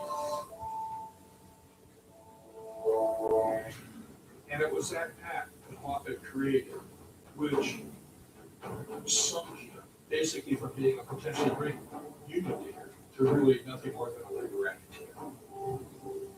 By the time Hoffa lands the presidency of the International Brotherhood of Teamsters, his predecessor, Dave Beck, is already on his way to prison for embezzling union funds. If Mr. Dave Beck do any work for the money, nothing. And yet he received them. That's it. Hoffa was the target of the Senate's McClellan Committee on Racketeering. His nemesis, Bobby Kennedy, the future Attorney General of the United States, and his brother, the future president, tried to promote legislation to curb union power with no success. Those who see this bill will bear a heavy responsibility for the racketeering that will continue to go on unchecked. Right across the 1960s, Hoffa and his associates in the Teamsters operated a corrupt and self-serving labor movement with the backing of the mafia. To understand their role and who they were, and that is Russell Boccolino, that was organized crime family, mafia family in northeastern Pennsylvania. No one really knew about him because he was from Pennsylvania.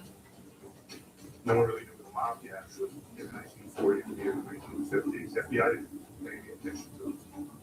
The mafia needed financing for a lot of their activities. You know, they typically came from a bank and get a loan if you're a mafioso. And so they saw alternative finance. And one of the ways they could finance things, get money, was to borrow the Teamsters pension. And in particular, the Central States Pension Fund, which became a cash cow. The pension fund is the money that truck drivers, a small percentage of it paid, also at every paycheck, that's part of their pension when they retire. And that money is not invested in real estate. So it can be invested in stocks, it could be bonds, it could be real estate. But the lending criteria, shall we say, is probably a little lighter than what you get your typical bank. So if you knew the people who ran a pension fund and you let their side alone, you could get approved in a way that you could not get approved in a bank. And for Jimmy Hoffa, like all figures associated with organized crime, prison or a violent death, or both, were inevitable. He finally got him under camera, which he killed and subsequently lost. And then a few months later, he was convicted for a second time for pension fraud in Chicago. So he got 8 years for jury tampering, and then he received another 5 years for pension fraud, 13 years total. And $100,000 annually, he's the nation's highest paid prisoner. Jump into a brand new season of Expedition X. This is so creepy. Where I put together a team to investigate the stranger side of the unknown. Yes. Expedition X. New Wednesdays on Discovery.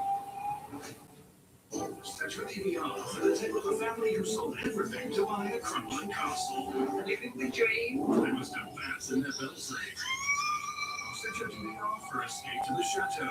Series premiere tonight at 8 on HGTV.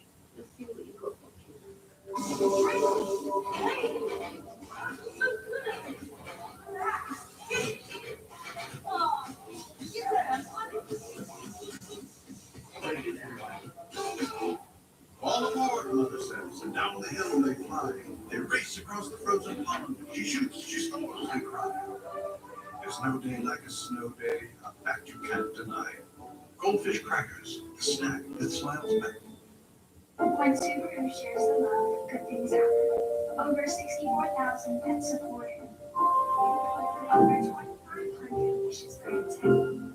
Over 2 million meals provided. Over 400 national parks protected. In fact, Subaru and our retailers proudly donated over $200 million to national hometown charities through the Subaru Share the Love event. Get 0% for 63 months, and Subaru will donate $250 to charity. You want immune support you can trust. At Nature's Way, it starts with quality ingredients like our St. Lucas, made from elderberries grown and picked at their profit. Choose the way to quality immune support. Choose Nature's Way, St. Lucas. Deep sea driving, I see. Something like that. Well, here's something else. With Farmers Policy for new car replacement, you can get a new one. That's something else. Get a whole lot of something. Farmers Policy Works. We are farmers. Bum, bum, bum, bum, bum, bum. Winter, it shows up at the end of the year. Coffee made seasonal flavors. It really makes the season look better. I mocha. It's related to nature. Pumpkin spice. This is gonna be a while. Dry coffee makes seasonal flavors. Coffee's perfect holiday mix. Did you know you can go to libertymutual.com to customize your car insurance so you only pay for what you need? Really? I did. Okay, I'm on my way. Only pay for what you need. Liberty, liberty, liberty, liberty. Potter wants to name his kids after being done sauces. Oh, you want a whole litter? Because win 26 sauces and seasonings to pass it for any man. Because Mango have an arrow as a dentist appointment, and Honey Barbecue is late for ballet. Buffalo Wild Wings. I'll be home for Christmas. If only keep in mind.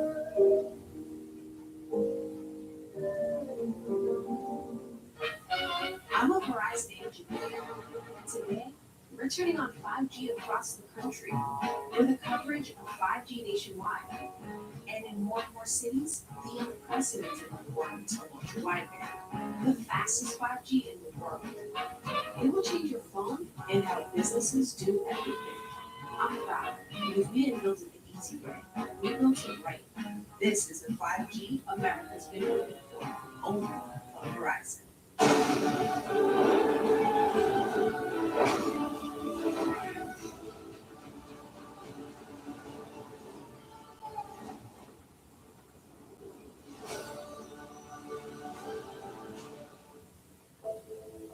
By 1971, America's most powerful and controversial labor figure had emerged from prison less than 5 years into his 13-year sentence, after his sentence was commuted by President Richard Nixon, himself no stranger to controversy.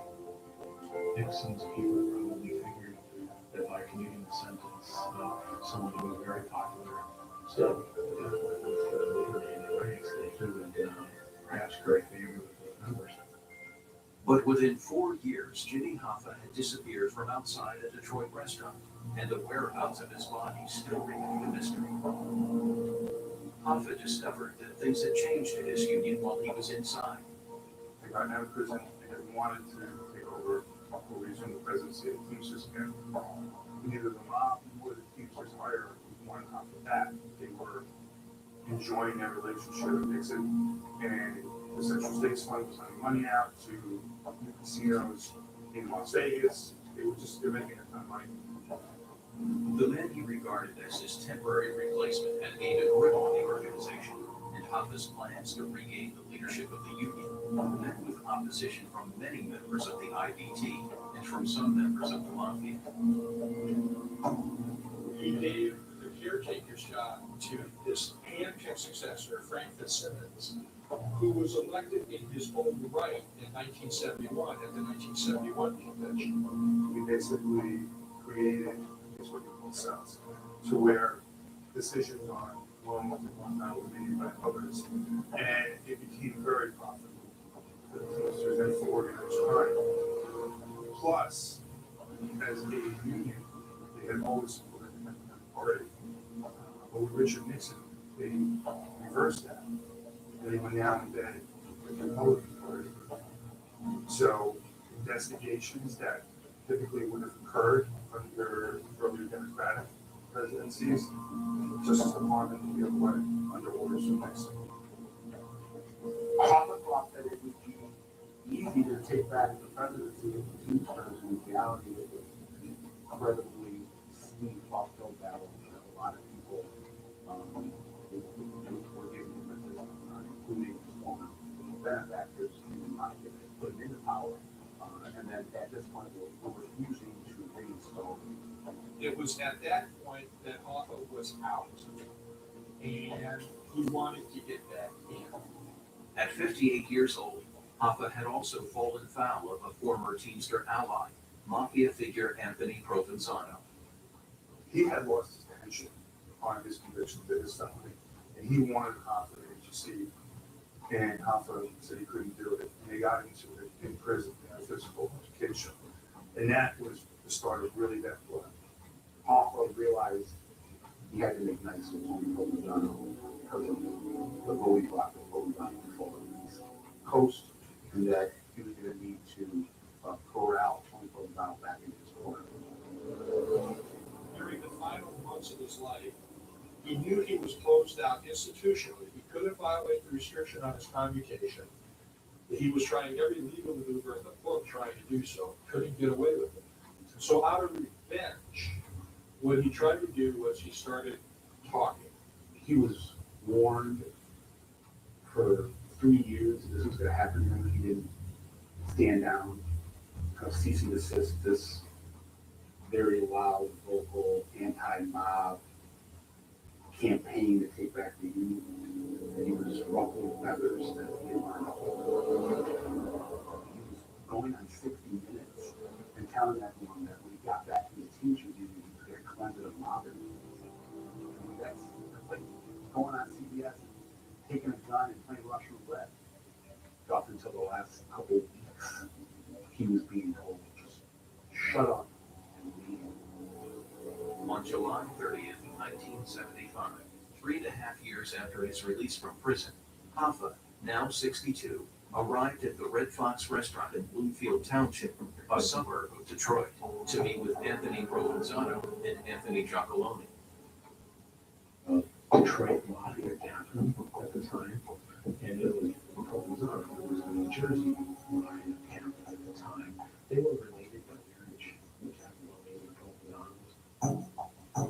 Hoffa was at that meeting thinking that he was to reconcile with a former friend and then the current nemesis. The 2 o'clock meeting appeared to be delayed. He was waiting and waiting and waiting. And realized by 8:30 that he would get up. He called his wife to see whether they had called to say that there was some sort of a delay or something like that. She told him that they had not, and then he told her that he was on his way home and he stopped at the grocery store and picked up a cold steak. That is the last anyone ever heard of Jimmy Hoffa. Here was an American citizen, very recognizable, who disappeared in broad daylight from a public place, never to be heard from again. This is Andy, Wishwell Financial Consultant. Here's Andy, listening to my goals and making plans. This is us talking tax-smart investing, managing risk, and all the ways Schwab can help me invest. This is Andy reminding me how I can keep my investing costs low and that there's no fee to work with them. Here's me learning about Schwab's satisfaction guarantee. Accountability, I like it. So yeah, Andy and I made a good plan. Find your own Andy at Schwab, a modern approach to wealth management. This man is about to buy tires on TireRack.com. TireRack is the leading online retailer of tires in North America and a repository of advice and expert reviews. And it's done. All that's left is to arrange for safe, easy installation from our independent recommended installers. Right now, you can get to $120 when you buy Michelin or Give Goodrich tires. For details, visit TireRack.com/Michelin offer. TireRack.com, the way tire buying should be.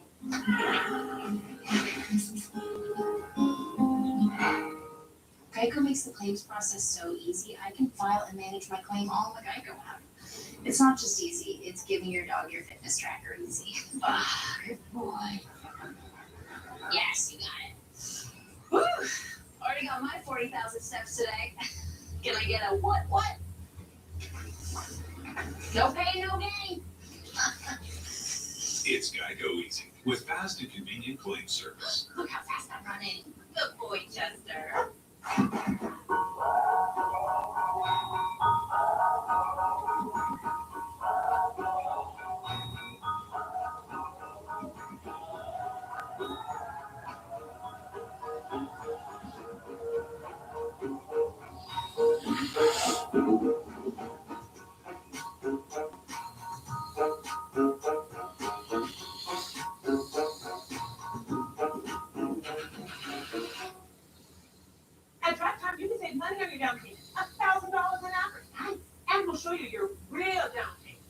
As real as this puppy. He is real. And I love him. Go to jackpot.com. Get approved to see your real down payment in 2 minutes. To all the businesses that helped us make it through 2020, thank you for going the extra mile. And for the extra part of Caramel, thank you for the good food and the good karma. Thank you for all the deliveries, especially this one. You've reminded us that no matter what, we can always find a way to bounce forward. So thank you to our customers and businesses everywhere. From all of us at Comcast Business. Goli, the world's first apple cider vinegar gummies, make being healthy simple. Goli makes weight loss simple. All day energy simple. Jim, want some cake? No thank you. Cutting cravings simple. And it's simply delicious. Healthy doesn't have to taste bad. In fact, with Goli, it's actually delicious. Visit Goli.com/TV to get 10% off plus free shipping. Love with somebody across the world. Discovery Plus. I never dreamed I would move to another country. 90-Day Fiancé universe. Zamika reveals its greatest plot twist. Everything you love is streaming now in one place. I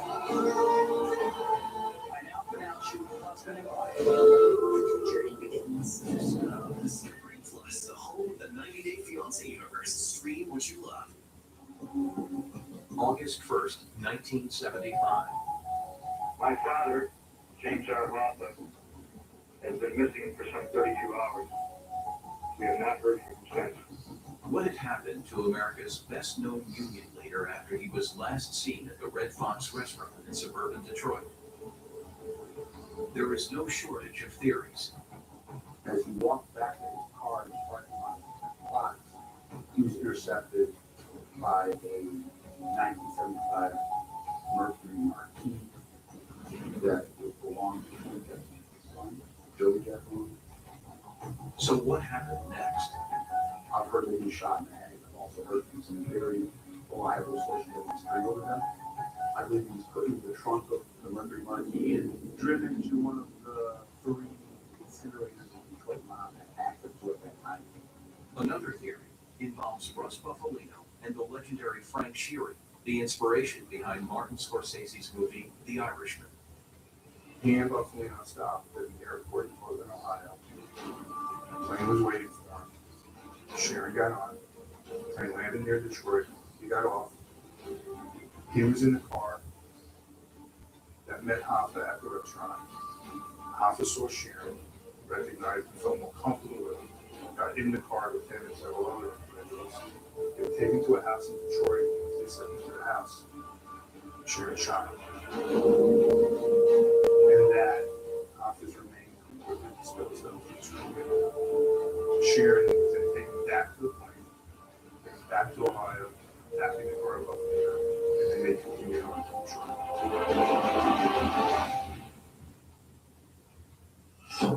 Jimmy Hoffa undoubtedly died on the afternoon of July 30th, 1975. But what happened to his body? A local burial on a horse farm is the first option. It was probably 20 minutes away from the restaurant in 25. It was owned by somebody they knew and trusted. He was out in the country where there was a lot of people around. And it was the kind of thing where they could, if he were to do it that way, he could have done the whole thing. Some say Hoffa was dumped in the Everglades. The Florida Everglades story was alleged by Charles Allen. Charles Allen was an associate of Frank Sheeran, who had implicated Sheeran in the Hoffa murder. It's a swamp. You got alligators down there, right? So that part of the theory could work. I think it would be too big of a risk to take the body of such of an important person, transport him so far, just to put him in the Everglades when you can dispose of him anywhere in the Detroit area. Some of the wackier theories suggest Hoffa was put into the foundations of some significant buildings, like the Renaissance Center in Detroit. The Giacalone brothers more than hinted Hoffa was buried there. Whenever Billy or Tony would be down by the Renaissance Center and they'd be with a group of people, they'd be walking. Say good morning to Jimmy. When they would be leaving, they'd be like, I'll take a night to Jimmy. He's doing well down there. Hope he's Others suggest Hoffa's remains made their way to Giant Stadium. When Giant Stadium was built, it may have been somehow mystery, nobody aligned on the calendar of Hoffa's disappearance. Just ask the mythology. The crazier the theory, the better it is for the mythology. But the most plausible theory involves a 55-gallon drum and the testimony of mobster Ralph Picardo. Ralph Picardo was one of the Provenzano crews, Provenzano's former driver, who in a few days after Hoffa disappeared in August of 1975 received a visit from Steve Andretta and Tom Andretta. Steve Andretta said that Hoffa's body was stuffed into a 55-gallon drum, loaded onto a gateway transportation truck, and shipped to an unknown destination near New Jersey, which is the home base for Tony Provenzano. The FBI said, well, where do you think in New Jersey the body would be taken? And Ralph Picardo said, well, the place we took bodies was Brother Moscato's stuff. Philip Bernard Moscato was an identified soldier in the Vito Genovese crime family. Tony Provenzano was the captain in the Vito Genovese crime family. It was felt that, and the FBI pursued this, that Hoffa's body wound up in Brother Moscato's stuff. Over 4 decades later, commentators are fairly certain that Jimmy Hoffa was murdered by the mob. What no one can agree on, however, is what happened to his body. As the mob have said themselves, their effectiveness in disposing of bodies may have created a mystery that will never be solved. One specifically said, we did too good of a job. People are still talking about it. We had to do it all over again. We just go out in the parking lot, 2 bullets in the back of the head of the red box. And then this would all be over. We wouldn't be talking about it 45 years later. In rural Louisiana, the voices of a dark time in American history live on. In an 18th century house, part of the historic Myrtles plantation, strange things happen. People very often say the dolls move in that room. I heard a blood curdling scream. Numerous people have been visited by spirits, and some can even prove it. Heavy boots coming up the staircase. Cold, my hair is standing up. Who's right in front of me? It's one of America's most haunted houses, and legend has it that up to 10 people may have been murdered here. She took it upon herself to poison their birthday cake. She was hung from one of the trees on the property. He was met with a shotgun blast in the chest. It may have happened, or it may not. Either way, it is unexplained. That was the scariest moment I've ever experienced.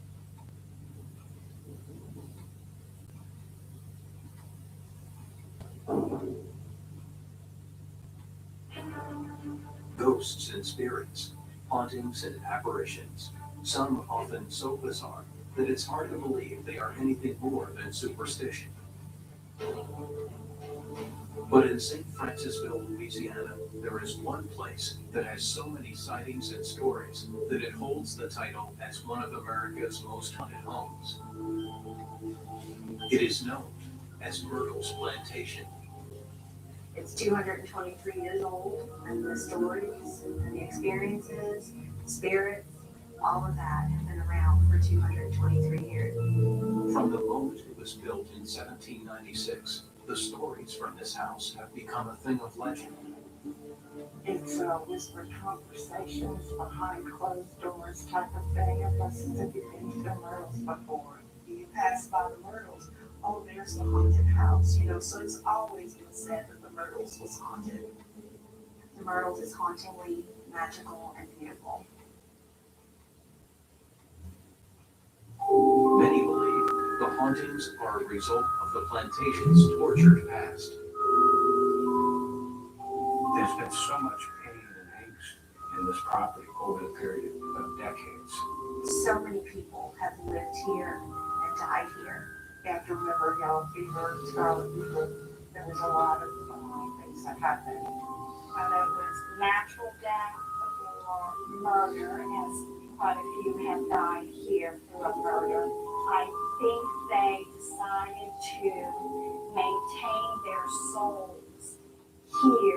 house instead of moving on.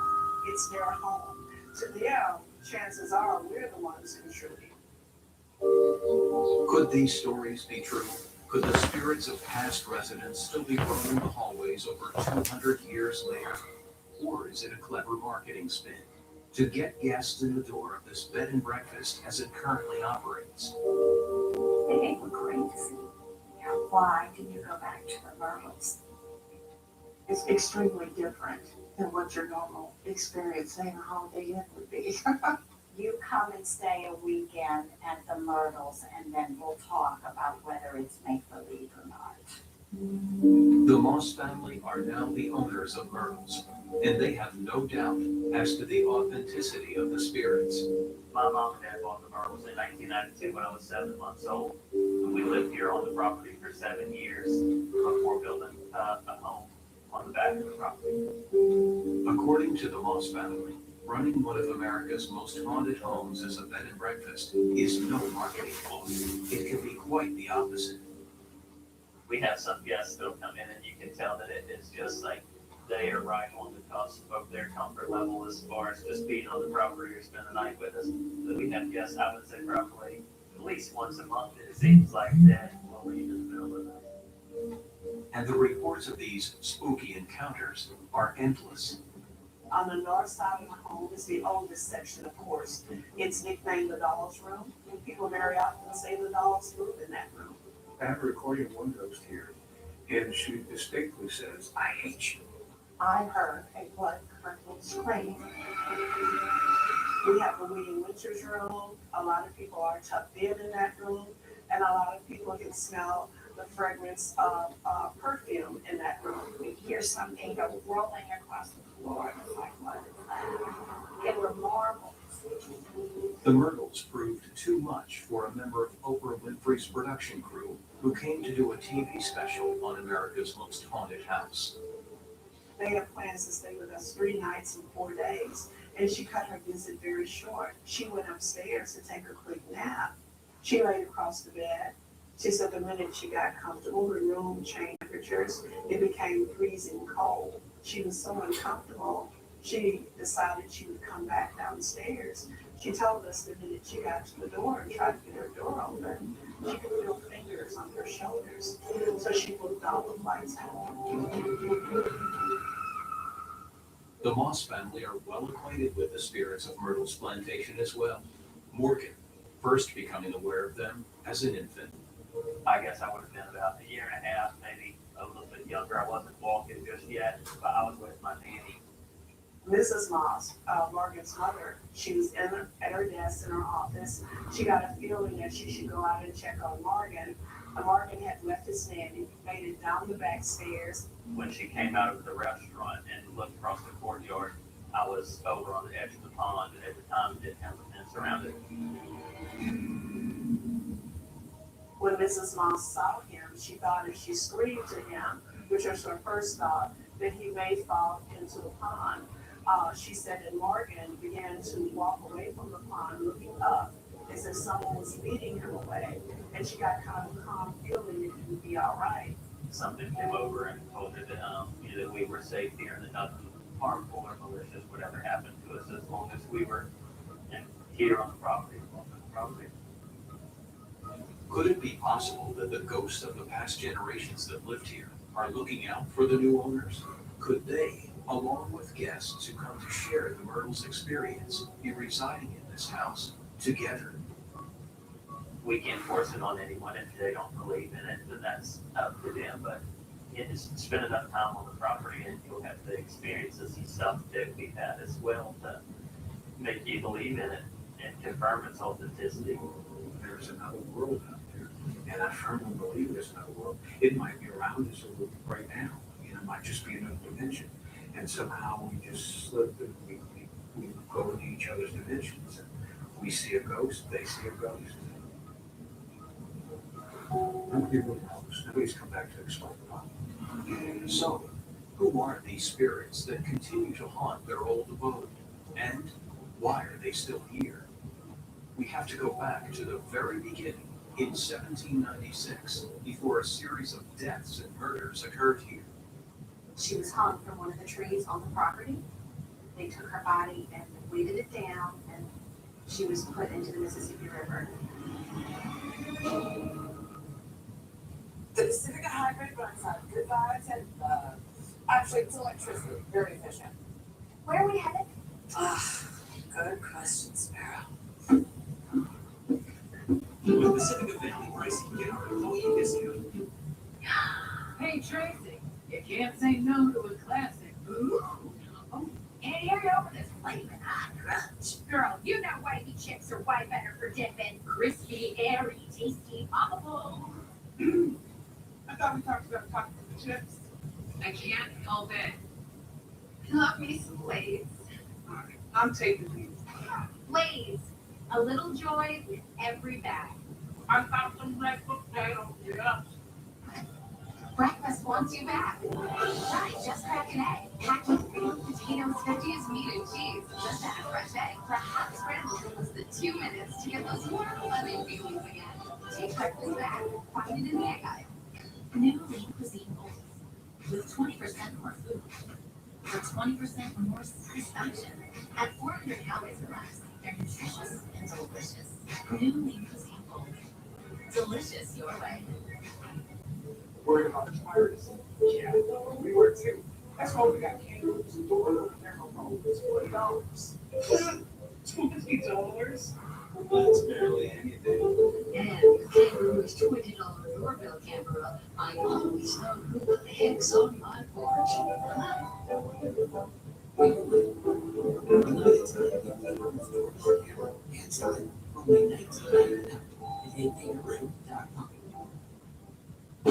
Fairlife is milk that gives you more. It's ultra filtered for 50% more protein and 50% less sugar. This holiday, bring more to the table. With Fairlife ultra filtered milk. Simply Orange has always had natural vitamin C to support immune health. Because we adhere to one basic rule. What happens in the orange stays in the orange. Simply Orange. Honestly simple. Meet the Ninja Foodie Air Fry Oven. Makes family-sized meals fast. And because it's a Ninja Foodie, you can do things no other oven can, like flip away. The Ninja Foodie Air Fry Oven. The oven that crisps and flips away. Discovery Plus. I love the sound of it across the And the 30-day fiancé universe is complete with this street all in one place. Discovery Plus. The 30-day fiancé universe. Street what you love. In Myrtle's Plantation, reputedly America's most haunted house, spirits never fail to disappoint. But who are these ghosts that are witnessed by so many? It all began with General David Bradford, who fled Pennsylvania in 1794 after leading the Whiskey Rebellion. He was running from George Washington's troops, so he came here. He paid $1.25 an acre for 650 acres built for Myrtles, with 4 rooms down and 4 rooms upstairs. Bradford was eventually pardoned, and his wife and children came to live with him in the plantation. One of his daughters, Sarah Matilda, she ended up marrying a man named Clark Woodruff. They resided in the house after they got married in 1817, and they had 3 children. And that's how some of our mysteries began with Judge Woodruff. The history of Myrtle's Plantation begins to take a dark twist under the reign of Woodruff and his association with a young servant girl called Chloe.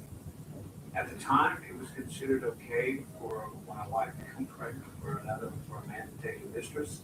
And considering the remoteness of this, I guess he picked out Chloe. She was very young, very curious, almost to the point of being nosy. Chloe's nosy behavior was noticed by Judge Woodruff's wife, Sarah. After the baby was born, Sarah said, no, she's got to go, you got to end that relationship.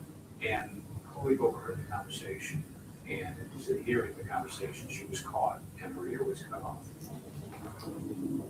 And in reply, she baked a birthday cake with his oldest daughter, used the juice from the popular but poisonous oleander that lets off a liquid similar to arsenic. It was baked in the family's cake, killing the judge's wife, Sarah, and 2 of her children. According to legend, Chloe met a tragic death at the hands of the other slaves on the property. They were in fear that they would also be accused of being involved in the incident. She was hung from one of the trees on the property. They took her body and weighted it down, and she was put into the Mississippi River.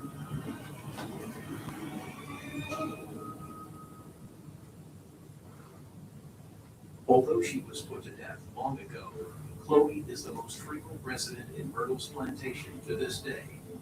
Chloe roams the property without a doubt.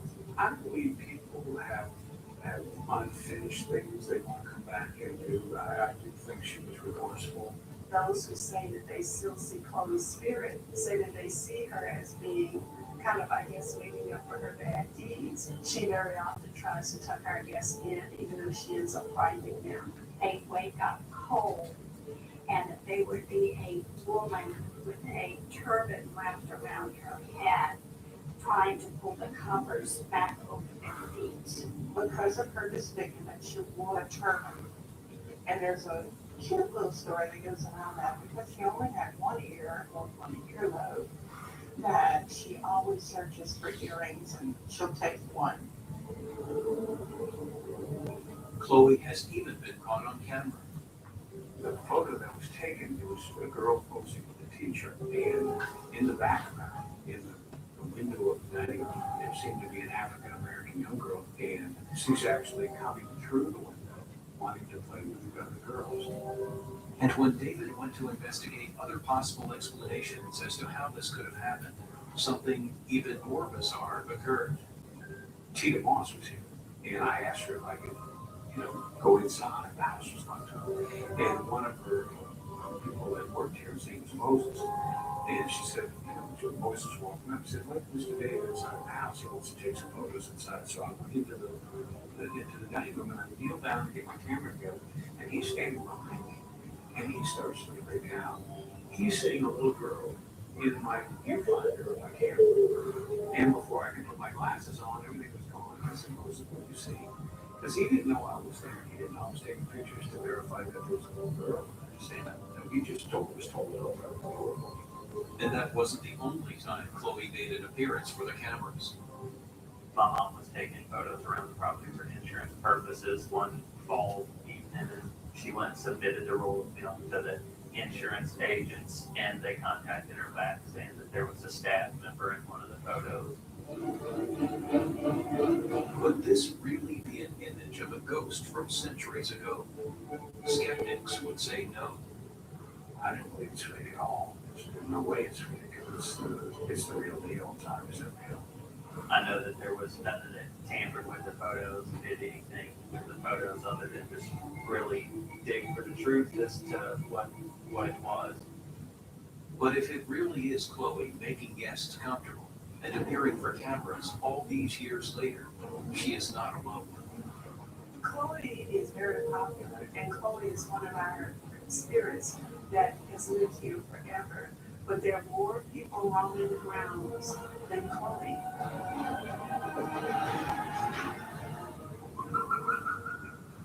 Joseph asked why it took me so long to add lemon pepper sauce. Ever grow a lemon tree, Joseph? Ever blended spices? Do you even know where peppercorns come from? Trick question, nobody got it. Buttery savory lemon pepper, one of 4 new sauces at Buffalo Wild Wings. Dogs don't know what's good for them. Like nobody knows to leave a good steak alone.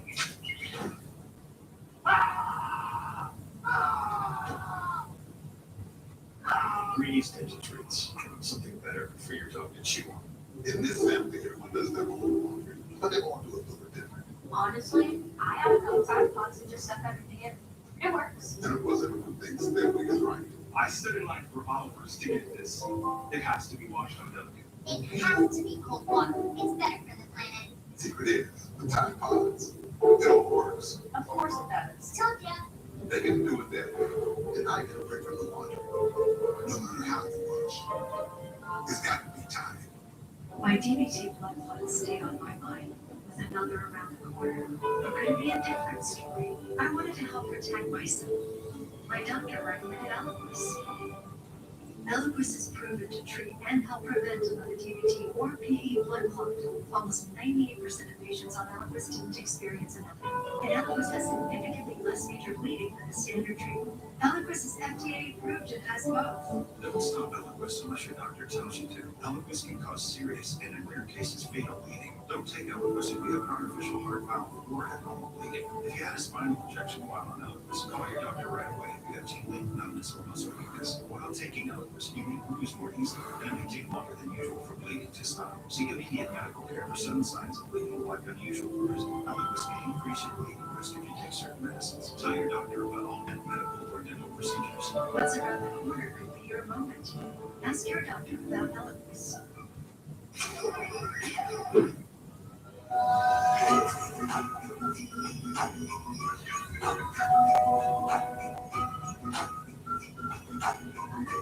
To make your holiday legendary, Jack's Party Meals. Holiday story time. Hey, lads.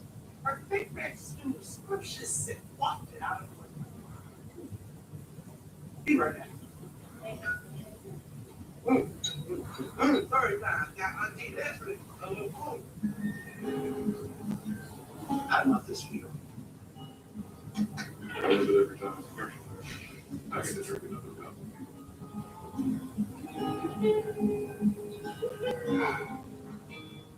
Discounts, great days. There's a drop in this fast lower stock. You may hear about JRG or nothing quicker than absorb things. Holidays at Home Sale at Family Leisure up to 30% off in stock spas, pool tables, theater seating, and massage chairs. Arcades and game room items are in stock and priced to move. Also on sale now, patio furniture, sonnets, and trampolines. Holidays at Home Sale going up now at Family Leisure.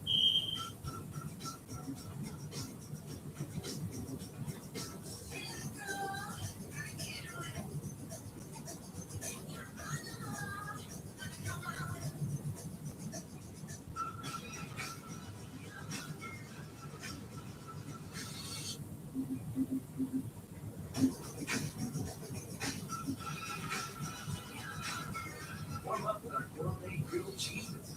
The Tropical Smoothie Cafe. Holidays at Home Sale at Family Leisure up to 30% off in stock spas, pool tables, theater seating, and massage chairs. Arcades and game room items are in stock and priced to move. Also on sale now, patio furniture, sonnets, and trampolines. Holidays at Home Sale going up now at Family Leisure.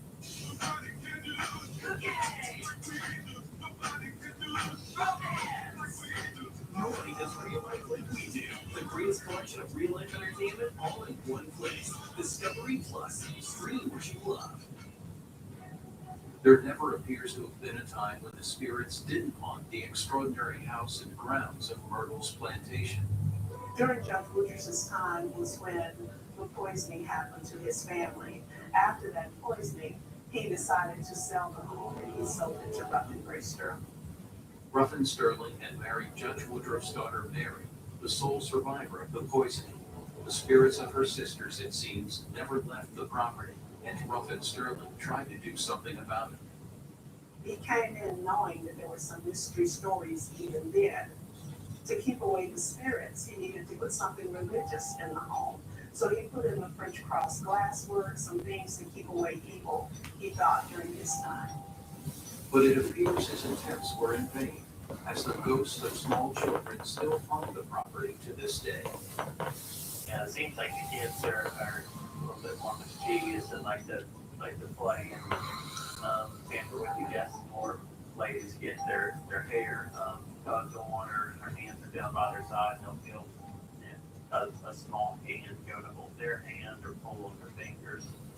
We have the Ruffin Sterling room that used to be the children's nursery. The children sing nursery rhymes in that room, play with coins in that room. I don't think we'll ever be able to have visitors outside their doors at night. About to terrify them. They leave in the middle of the night. As we were about to fall off to sleep, I feel this little hand reach and pull on my toes. But they don't make themselves known to everybody. A gentleman came up the walkway and I was greeting him on the porch and this little girl was skipping behind her mother. So when he comes to the door and asks for tour tickets. He asked for two and I said, what about your little girl? He changed the smile to a frown. He said, I have no children. We just got bad news. We just left the doctor. Please don't mention children to my wife. Yet I saw this little girl in a little pink and white dress and pink panties skipping behind her mother. She giggled from the north porchway. She said, hello there. And these children were not the only victims of murder in the history of Myrtle's plantation. Reverend Grace Sterling arranged for his daughter, Sarah, to marry a gentleman named Mr. William Winter, and he took over the home in around the 1860s. But William Winter's life came to a very sudden end one evening in 1871. Someone was calling and telling him he needed an attorney. Being a lawyer from St. Louis, he went out to answer that call. But whoever was calling was not nice by any means. He was met with a shotgun blast in the chest. That blast blew him back into the gentleman's parlor. He struggled to make it to the stairs, and he stumbled up the steps, and he died on the 17th step in his wife Sarah's arms. Mr. Winter that died on the 17th step is a spirit that's very often heard. Very often they hear the footsteps stopping at the 17th step. They hear them 3 consecutive times. They say a door slams and those steps will go away. And Karen and David Young had a close encounter with William Winter in the middle of the night during one of their visits. All of a sudden, we hear heavy boots coming up the steep staircase along the wall. And then they got louder and louder, and then it stopped at the top of the stairs, and the next thing you know, our doorknob was turning, and somebody opened the door and started bang, the latch was catching, it was like pounding, like they wanted to get in. That was the scariest moment that I've ever experienced. And it seems Winter's wife, Sarah, tried to communicate with them on another occasion. All of a sudden, chandelier started going, I mean, just went dead still. It started rocking back and forth so violently, I thought it was going to rip out of the ceiling. And this woman was with us. She goes, do you see her? She's right in front of me. So she's wagging her finger right in front of her face, and she's very angry. Sure, I'm standing there, I'm cold, my hairs are standing up. I'm who's right in front of me? Yeah. So I immediately get up and I start taking photos. David was in for another surprise when he went to pick up his photos. I was waiting impatiently, you know, and he came out. He said, he asked me, he said, did you just come from the airport? And I said, no, why? He said, oh, your film is burned.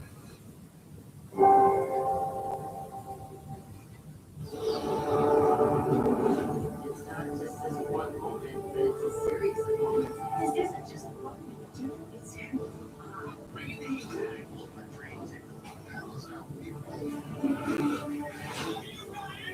stuff to get into. My friends are upload this and it's under. Yeah, it's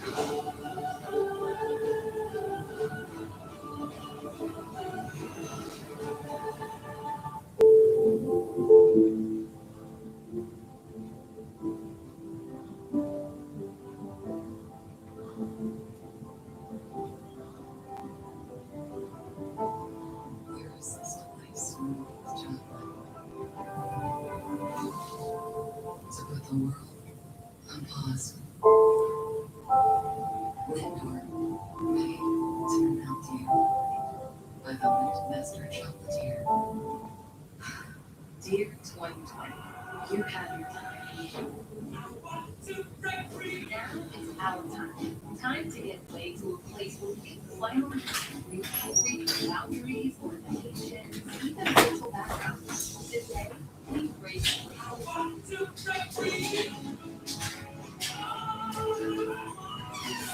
Ready to break free? Plan your future getaway with Norwegian Cruise Line. Sail safe, feel free.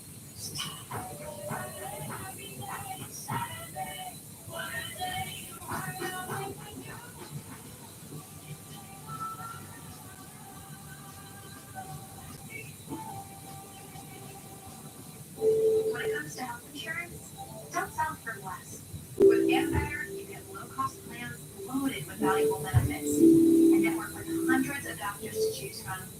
convenient telehealth options with $0 copays. Plus, you can even qualify for financial help to lower your premiums. Wow. Now, that's better. And better is reliable coverage that's increasing value. Find your plan today. It says you're strong. It means you're one of a kind. It shows that you might have every room. It's just your son. This holiday, find stylish gifts for all the diamonds in your life. Get 25% off everything. And find one-of-a-kind deals that like that. Shop online, Brilliant. And ask about our zero down special financing with a diamond credit card. Say hello to diamonds.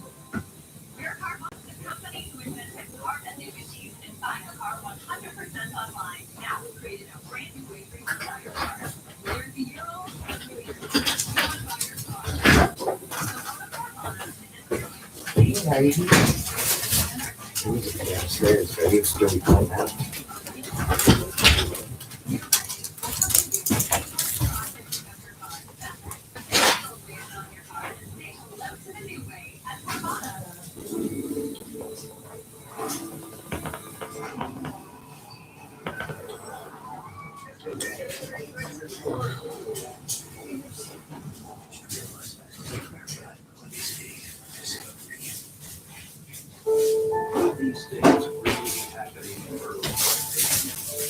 Oh, check this out. Check this out.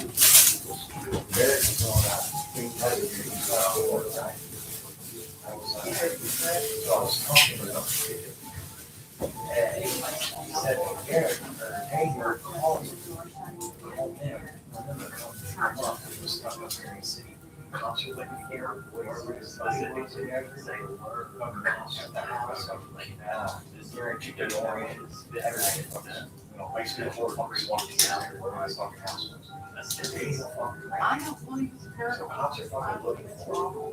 And Dawn doesn't think that cars, but they might still bring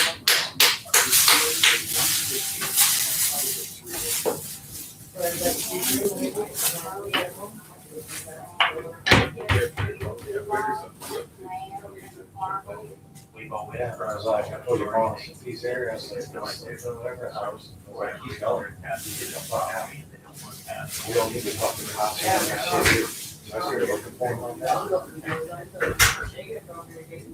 Yeah, on next time. And it's not when you're trying to steal you. What they see, to share their wealth with others. It's like, you know, it's like, I went down to my fucking house. And Eric's like, I'm for him. And Don, they're not gonna speak it, and Don was like, I'm for him too, that he's not welcome there. Donnie was said they'd be sold. Yeah. He sold her down. I know, she told me this. Yeah, because she asked, when they was asked, she was like, well, why you can't buy it? I was like, well, he said he was lost, he could buy $40. And Don was like, yep, he sold that fucking gun. He's like, he didn't get no fucking $600. The spirits of local plantations reside here. You know, he had more than $400. I think that would be a very. My gun's only worth $250. Yeah, I'm not my gun. Yeah. And being sold used the way it was, not cleaning it the way I did, they probably would have only sold for about $600. I swear to God, that's how I know they bring the money to them. It's really good. They get some dollar there too, don't they?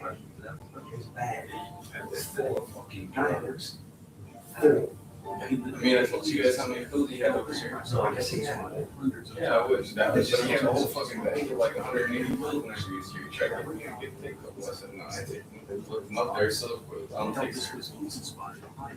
I don't trust him. I don't really look for price. I don't take the price pills. The pills thing. I do come here 14. You on him? Oh, I have just blue springs? Yeah. He said he was in Kansas City, like 55th and something. Oh, no, I know that the Blue Springs is gonna find him. They ain't gonna stop. Yeah. Yeah.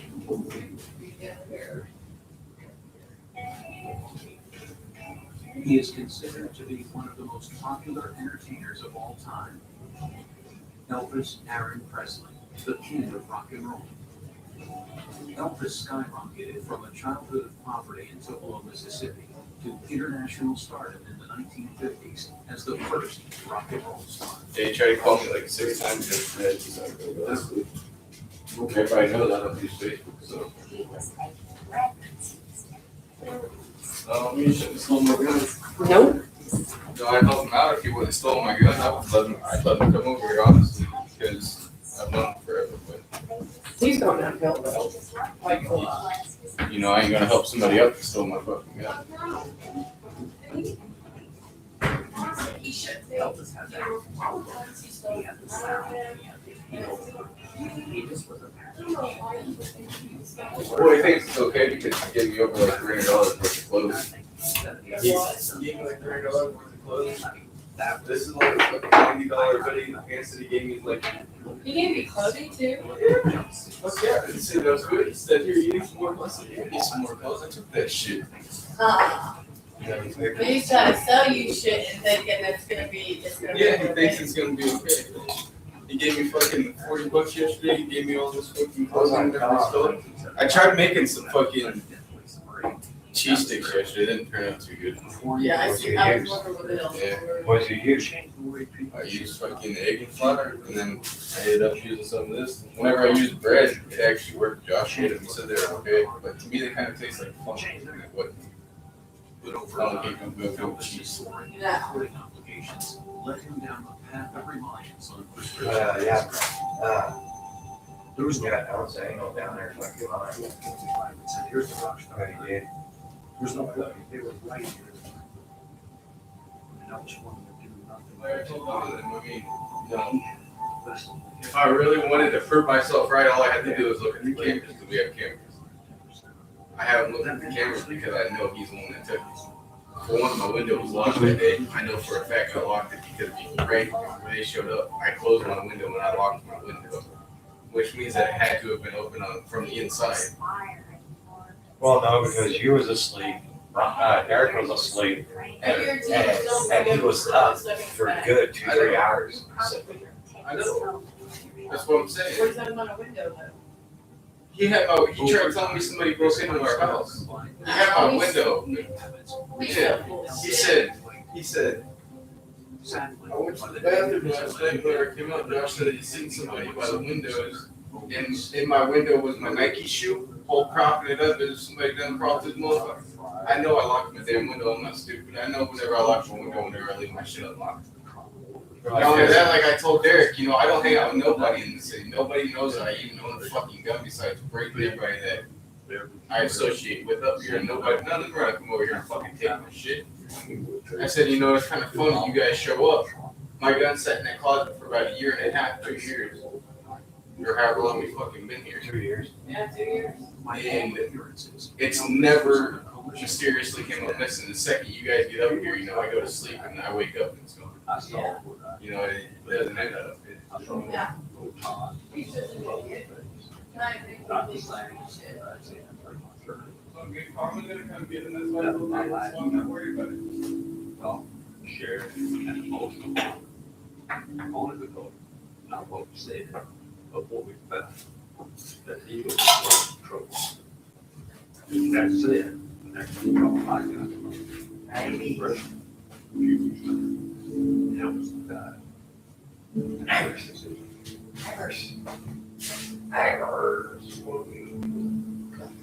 August 1970. I can't tell you. That's something. I live in. Elvis died.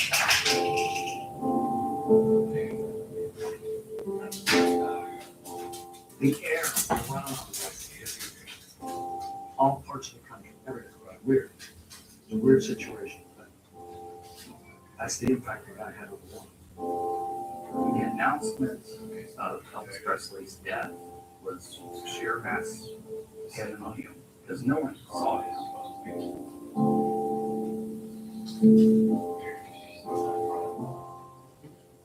I never heard anyone say that like a superhero. I don't know, I was President Rice, I mean, everything, all the time. It always be. It's not something that you believe, you know, which can't be every time. It's like apple pie and Chevy, and baseball, it doesn't go. The funeral was huge. The streets were lined with folks, 3, 4 deep. People would rush to the hearse as it went by, and then people back. It looked like the world. I mean, I've never seen a life like that. Something that I think was probably one of the days in history, along with like 9/11, the Kennedy assassination, that will always remember. Heart was pumping fast. Because we got a little trip. So what happened in the hours before Elvis's death? After a sleepless night, 42-year-old Elvis Presley retires to his bathroom, a copy of Frank Adams' The Scientific Search for the Face of Jesus in his hand. He couldn't go out and do anything during the day because people would just mob him. And so when he was home, he slept during the day and stayed awake at night. Mom did, and Elvis and Jimmy just played basketball. They went upstairs, Jim watched the terrible one. He got ready, and they were talking about Elvis had been on a grueling tour schedule that year. He's tired out, but his fatigue isn't translating into sleep. He's doing 2, 3 shows a day, sometimes 30 days straight. Oh, my God. Monday to Monday to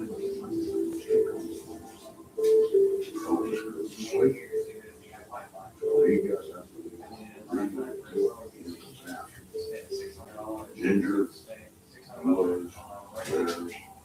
said that she fell asleep and woke up and Elvis wasn't back in bed. She woke up because she heard a loud thump. 4 hours later, his girlfriend, Ginger Alden, finds his body on the floor. Elvis Presley had suffered a heart attack and was rushed to the hospital, where he was pronounced dead at 3:30 p.m., or so they said. When the news of his death broke, many refused to believe it. It was a sad day, and I could see where people would believe it at that first tale, that Elvis had passed away. That's a great Presley did not pass away in August of 1977. Could it be possible that the funeral of Elvis Presley was a hoax? I think it's absolutely possible that Elvis does die in 1977. Across America and all over the world, fans grieved for the undisputed king of rock and roll. But within hours, unexplainable things began happening, leading people to wonder, is Elvis's death all it seems?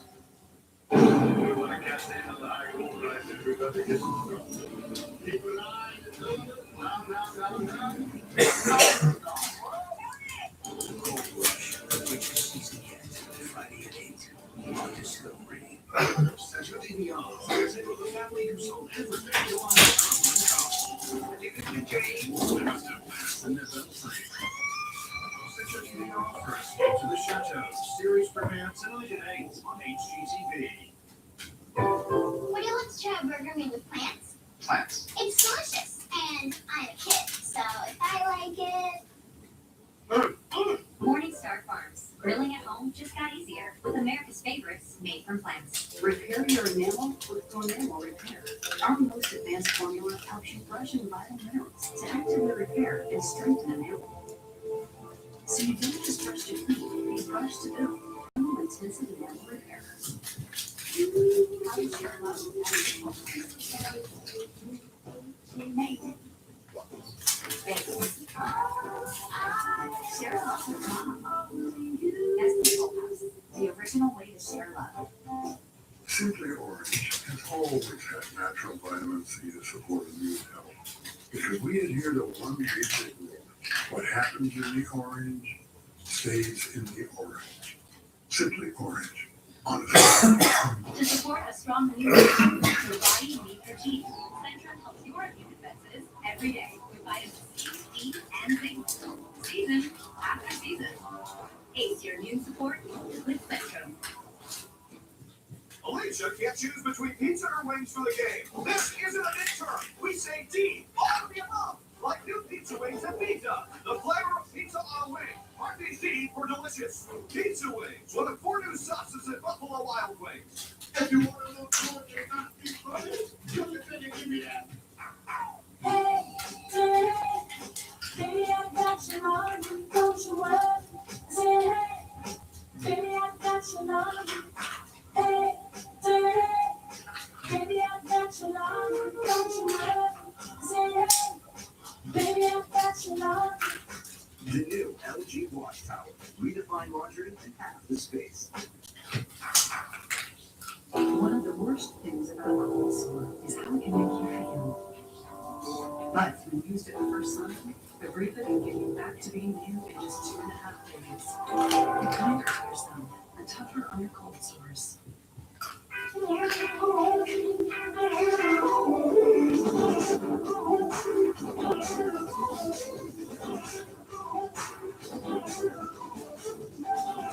Hershey's, the original cookies and cream.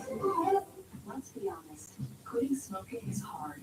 Like quitting every Monday hard. Quitting feels so big. So try making it smaller, and you'll be surprised at how easily starting small can lead to something big. Start stopping cigarettes. Introducing Voltaren Arthritis Pain Gel, the first full prescription strength non-steroidal anti-inflammatory gel available over the counter. Voltaren is powerful arthritis pain relief in a gel. Voltaren, the joy of movement.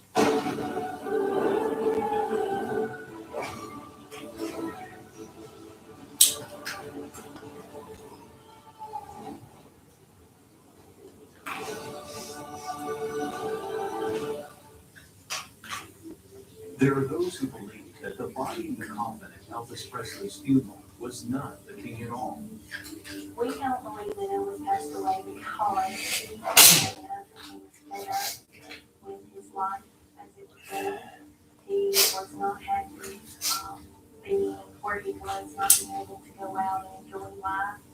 And we believe that he switched places with a cancer patient. An artist like Elvis is powerful on the level of a politician. We know that Stalin had doubles, Saddam Hussein had 4 doubles.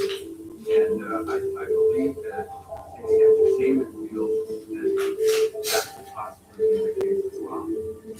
Some believe that there were many clues on the day of the funeral that suggest the king was not dead at all.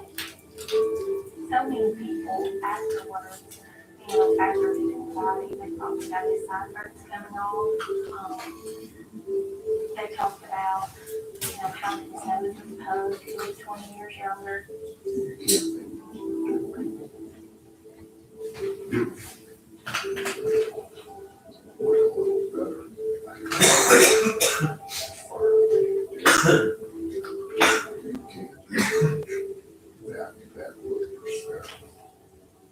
In addition to the body of Elvis not looking like his true self, the spelling on the headstone was incorrect.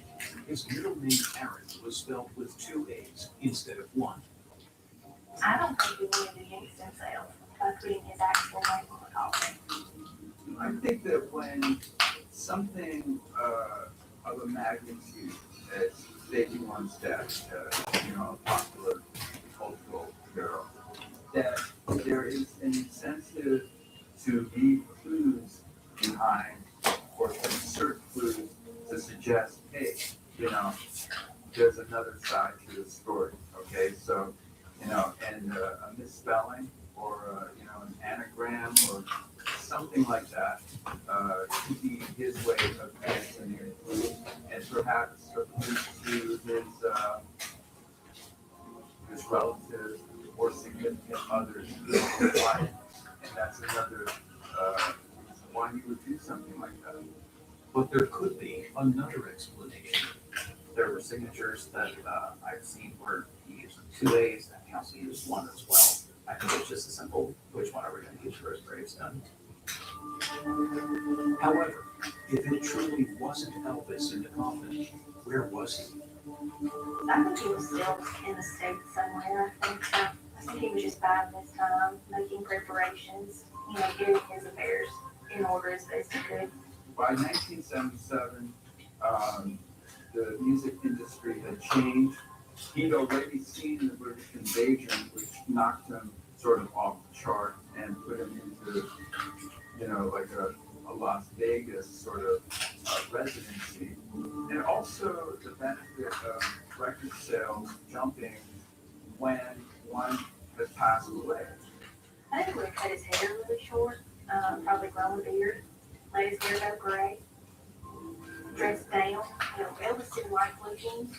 Elvis didn't particularly care to wear blue jeans because he said he had to wear those when he was a kid and they had no money.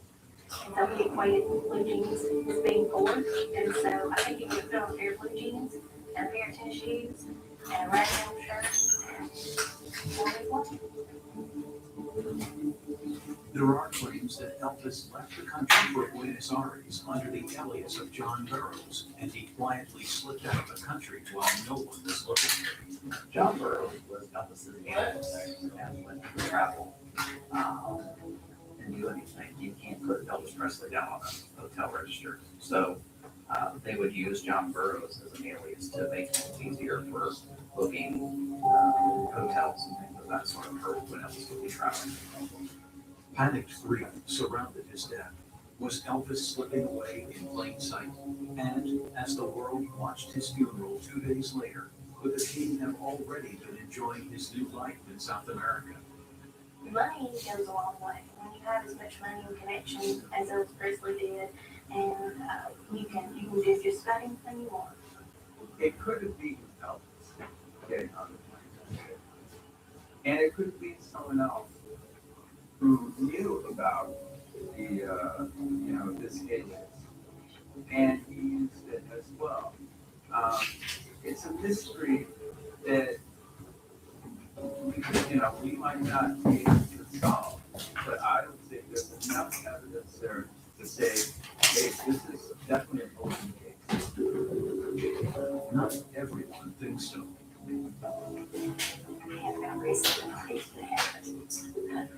He's dressed like he was dressed. He watched it everywhere. Okay. Nobody knew who you were. Maybe there was a role in Mr. Burroughs who were artists. Maybe they know it. How do you even know that somebody purchased a ticket? And then how do you know it's Elvis? Why would he? We had a daughter, Lisa Marie. Lisa Marie would have had to get in on it. Where do you have his daughter? What do you do to sell it? But according to believers, yes, his family really were in on the whole thing. I believe that Priscilla went through the funeral and that she knew that Elvis did not pass away. We know for sure where Priscilla says that's what he said the other day. And then Lisa Marie was on the Larry King show, and he asked her specifically, do you still feel your father? Do you feel like, that he communicates with you? And she said, that's a gray area. I'm not going to go there. I don't want to talk about it. And he told her, well, you don't have to. You're not on trial. To me, she doesn't want to say that her father has passed away. Did he really get on a plane to South America? Was his family really in on it? There have been so many other sightings in the years that followed to suggest, yes, the king was still alive. Your holidays can be a casual thing, a modern shindig, or made just for them. The holidays don't just happen, they're made by you. Get 50% off all Christmas wear on the card. Michael's, made by you. Your next memory is out there. It might be a small or a giant leap. Maybe it's the memory of you alone, or one with him, or that. Maybe it's like magic. Better stay. Nope. Stay. Girl.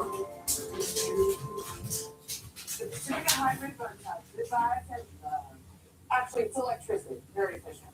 I can teach Sparrow and Raindrop to cherish the day. I can teach my kids that if you're not early, you're Wait, grounded. Where are we headed? good question, Sparrow. The most awarded minivan for any family, Pacifica. Now purchase and get an average $5,370 below MSRP plus 0% financing on the 2020 Pacifica Hybrid. Plus, you may qualify for up to a $7,500 federal tax credit. This year we decided to host for the holidays. It was a tight squeeze. Turns out to cook a whole dinner, you need a whole kitchen. Then we found out with Rocket Mortgage looking at loan options for our next kitchen was easy. I'm just gonna ignore that. I think her family really enjoyed it. When you're ready for a home that's fit for the holidays and your budget, Rocket Kit.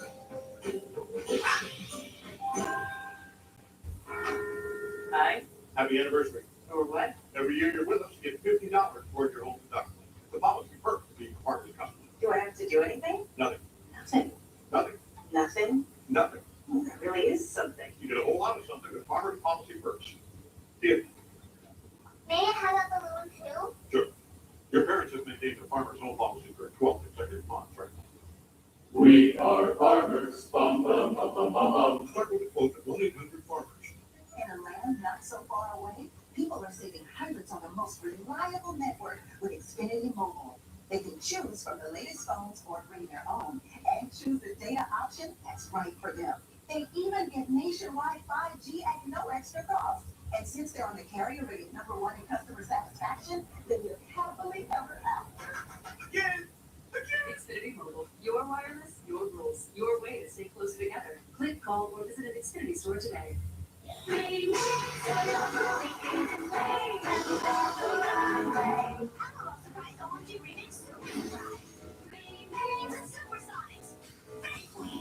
Guitar Group, Verizon,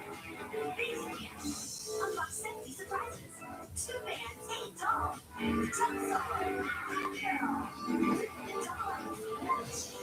Play rock music. Surprise OMG Remix, super surprise with sexy surprises. It's not just this one moment, but it's a series of moments. This isn't just what we do, it's who we are.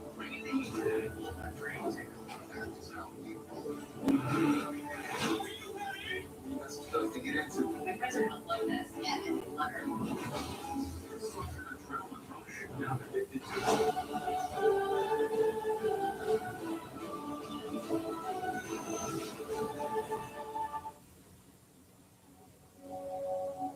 1977 was a tragic year for Elvis Presley admirers, but for one fan, Mike Joseph, the last day of that year would take on particular significance.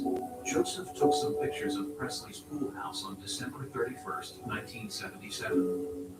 A few years later, while studying them with a magnifying glass, Joseph spotted a shadowy Elvis-like figure sitting in the doorway. Experts at Kodak verified that nothing had been doctored, so it seemed someone was truly peering out the window. The pool house photo, that's without a doubt. That one is I'm gonna say absolutely 100%. And, the sightings today, it's hard because Photoshop is so good. It's hard to tell the difference between a real photo and a Photoshop one. I believe Mr. Joseph's photo was Elvis in the pool house. On the other hand, if it wasn't Elvis, who could it have been? No, I believe it actually was Al Strada. You see Al Strada was in the Memphis Mafia. He had black hair and maybe kind of how Elvis did in 77. And he stayed on after Elvis had died. And I believe that actually was Al Strada in that photo. In the late 1980s, sightings of Elvis made news headlines once again. Kelly Burgess, a former assistant editor and feature writer for the Detroit News, claimed she had met Elvis face-to-face in Kalamazoo, Michigan. And the name he's living under? John Burroughs. So could Elvis have left South America to live in Southwest Michigan? I think what it is and just like me inside too, and our work, we don't want to turn loose. And we shouldn't turn loose, but it gets carried over into that where it's just like, is there that possibility? Could Elvis possibly still be alive? And of course, it just you know, it makes for the media, it makes, you know, for stories and this and that. Like I said, as I hate to say it, I know for a fact.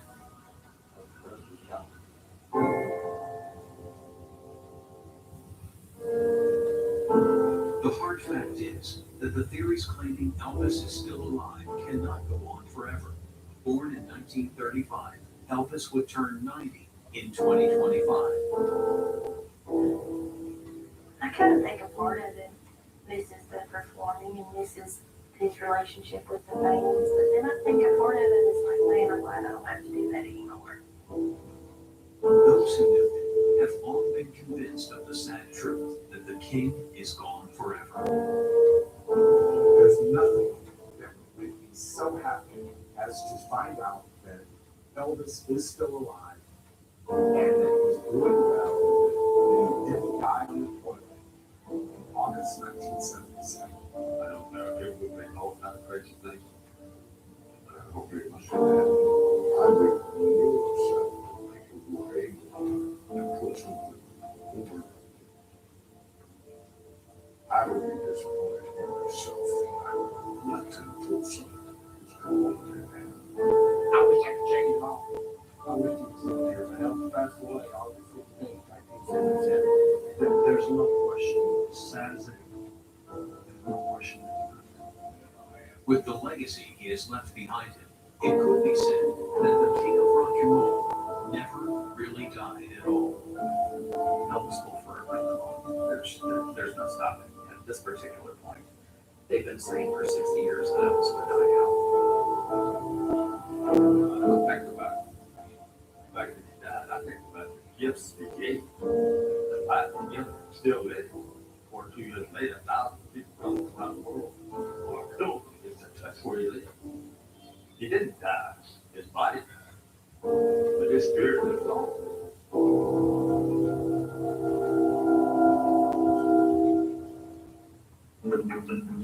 Crop circles, patterns in fields which can appear overnight and without warning. There's clearly intelligence behind crop circles. That's not the question. The question is, whose intelligence is it? What are they? Why are they there? And what do they possibly signify? And do they come from other worlds? There are, without a doubt, lots of UFO sightings taking place.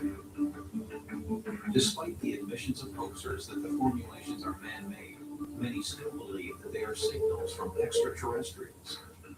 To us, it looks like a field, but underneath there's an instrumental gate. So are they caused by the weather, by UFOs, or by humans? Either way, they are unexplained.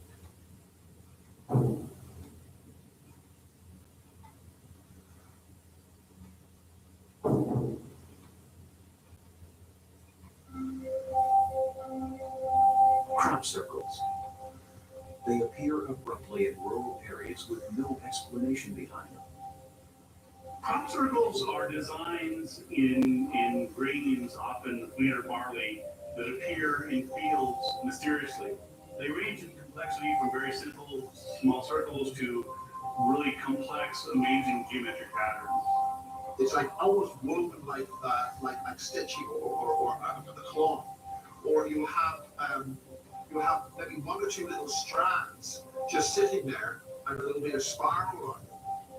Regardless of the specific design or pattern, which emerge over time, there's a handful of characteristics common to most crop circles. One is that most of them are circles, or involve circles. There are more complex ones. There are straight lines, there are triangles, but the vast majority of them are in fact circles. Just from a simple artistic look and feel, it's wonderful to see these designs. So on that level alone, it provides a wonderful spiritual enhancement of amazement. These spectacular designs in fields of crops are artistic, dramatic, and often geometrically precise.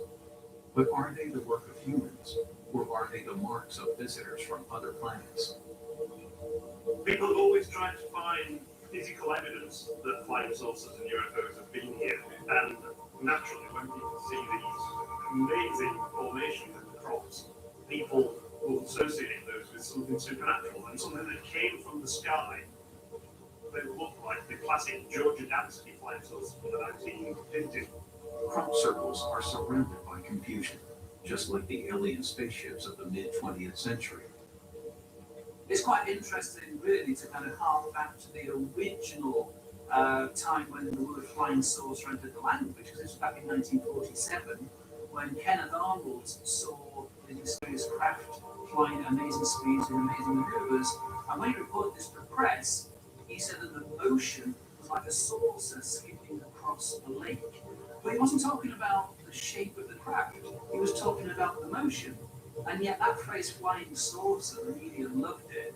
And then afterwards, people actually reported seeing circular craft, whereas the craft that Kenneth Arnold had seen were actually more like boomerangs. But that became forgotten, and now everybody sees flying saucers. Some historians claim that the phenomena have been appearing for centuries. But have they? It's a tough question to answer how long the crop circle has been with us, because it really depends on how you look at it. There's famously a woodcut from the year 1678. The legend is that a farmer was arguing with one of his helpers who wanted more money to harvest the field. And it was a big fight, and the farmer said, I'd rather pay the devil himself to mow my field than to pay you to do it. Sure enough, the next morning, the bullets were cut, and it was the devil himself. If you look at the woodcut, the image depicts the devil, Satan himself, with a scythe cutting the hooves. So when did they first appear? As far as we know, the first known circles of the modern age were seen in Australia, circular formations in swamp reeds. A farmer saw a UFO shooting up into the sky. His name was George Pedley. We claim to have heard what he thought was a hissing sound. In the aftermath of that, he went over to the area where he believed he heard the sound come from and found this perfectly circular formation, about 9 meters or 30 feet in diameter. It's quite large. You really think about it. It's a very significant size. And that became known as the Tully Saucer Circle. And actually further investigation by Pedley and other people found that there were actually a series of things. There were a number of circular formations, mostly smaller than the original one. The RAAF, Royal Australian Air Force, actually did investigate this. They didn't come up with any explanations to what would have caused this, but you get the idea that they were sort of nonchalant in their approach to this, saying, well, this kind of thing has happened before during the wet season. But what can explain the Australian circles? There have been a variety of explanations that have been offered to explain the Tully Saucer nests, none of which really persuaded too many people. And then you've got theories like whirlwinds or vortices of some sort, some kind of natural maybe wind formation. Also, really, that's a bit of a stretch, it seems to me. To more mechanistic explanations, as in someone's technology, whether flying saucers, which that's an easy one to see why, since you have the witness having seen one. We don't really have a simple explanation, a conventional explanation, I should say, that everyone can agree with. The Tully Saucer nest aside, these extraordinary happenings only really came to public attention in the second half of the 20th century. Crop circles really genuinely began in the 1970s. There's others elsewhere in Europe, but for the most part, it's as British as tea. Crop circles are a very important part of British culture, and especially this area. I mean, Wiltshire is like crop circle country. By the mid and late 1980s, they started to become really complex. And that's when this whole phenomenon really became very, very interesting to follow. You could argue for kind of a vortex theory, sort of a naturalistic Earth phenomenon where these things would somehow be created, and some people were very drawn to that. The problem with that theory became very evident once you start seeing like 4 circles in a perfect pattern, and then with lines connecting them.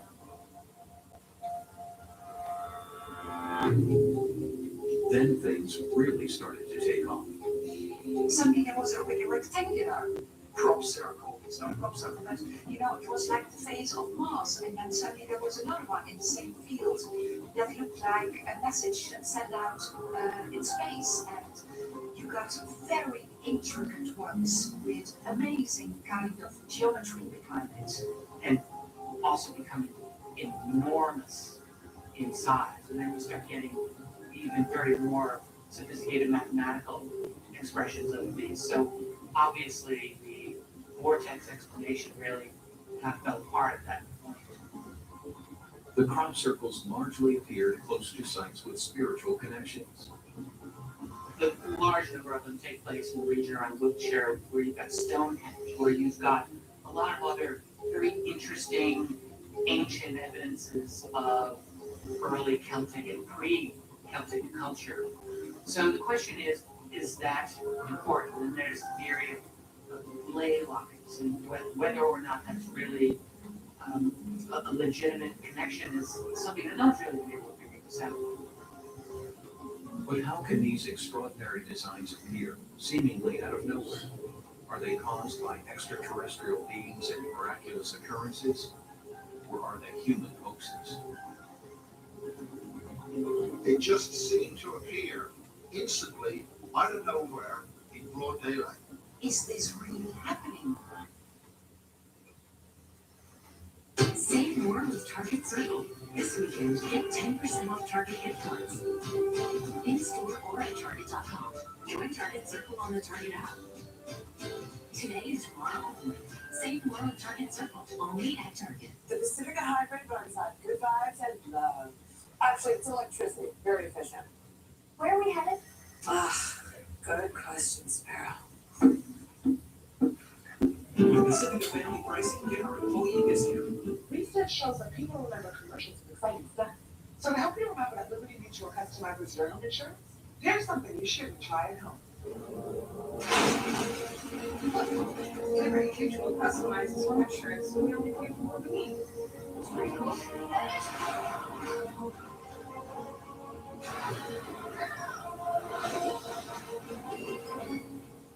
Very cool. Only pay for what you need. Liberty, liberty, liberty, liberty. How does your love essence hold us? Make. Bake. Share love with mom. Nestle Toll House, the original way to share love.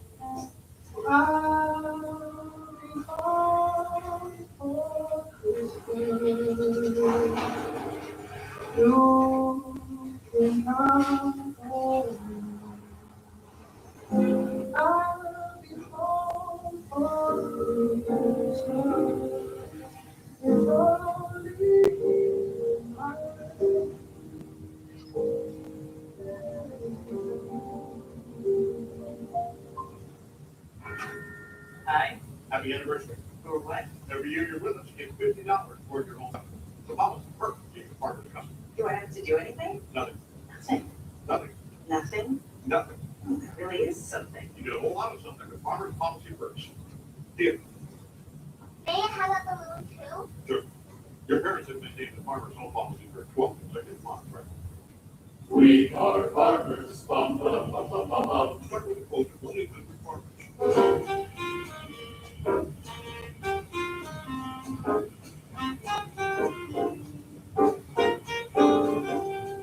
After a night like this, Crest has you covered. Crest, the official toothpaste of Santa.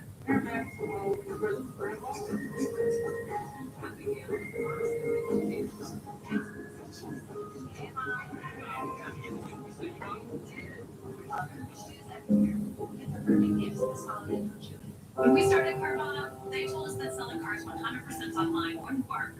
But we went to work, building an experience that lets you shop over 17,000 cars from home, creating a coast-to-coast network to deliver your car as soon as tomorrow, recruiting an army of customer advocates to make your experience incredible, and putting you in control of the whole thing with powerful technology. That's why we've become the nation's fastest growing retailer, because our customers love it. See for yourself at Carvana.com. Discovery Plus. I'm in love with somebody from across the world. And the Beyonce universe is good this stream. One place. Discovery Plus. The Dave Fiance Universe. Stream what you love. Crop circles in the southwest of the United Kingdom have become a part of spiritual folklore, as well as a manifestation, many believe, of the intervention of alien beings. For Monique Blinkenberg, the circles have become almost an obsession. I used to do reconstruct in the early morning to find if there are any new ones. My daughter was with me and she loves to fly, and she said, "Mommy, can I fly for you?" I said, "Of course, here's the camera, blah, blah, blah." So she went in and she came back and she said, "There were two on each side of the road." I said, "Huh?" And we looked at the picture and it was like, quite amazing on the floor level, all the circles and lights. But what happened in the end, if you put those two circles on top of each other, all the light, all the dots, they make together a face. Can you imagine how do you do that? One here, one there, creating a face, which some people say it is the face of Jesus, and it also looked like the Shroud of Turin. Was just a stunning event. One of the things I will never ever forget. Many others have discovered circles in fields in the past, but in 1991, two Englishmen rocked the worlds of ufologists and paranormal experts alike. Their names were Doug Bauer and Dave Jordan. I'm sure you know, Doug and Dave are two self-confessed hoaxers who claim that they were responsible for pretty much all of the early crop circles reported in Wiltshire for the first few years before it really caught on, and then lots of other people started making it. It just so happens that circles are the easiest patterns for hoaxers to make. It's much more difficult to make line triangles than it is to make actual circles. And they produced these mysterious circles that really got people talking. Every week they went out, before they went to they created flight sociology, starting the swirl pattern in the cross, not in a lab, just simple circles. And they did this for a number of years, and no one noticed. And they were about to give up and some of the story of all the newspaper. As someone had finally spotted these mysterious swirls in the cross and took a photograph of them and got it towards the newspaper. That came to the attention of ufologists, and then the rest is history.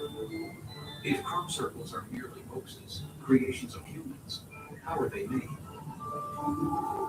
They got the idea from the original reports from Australia. I thought wouldn't be fun to have a go at that, so they went out into fields at night with planks and string.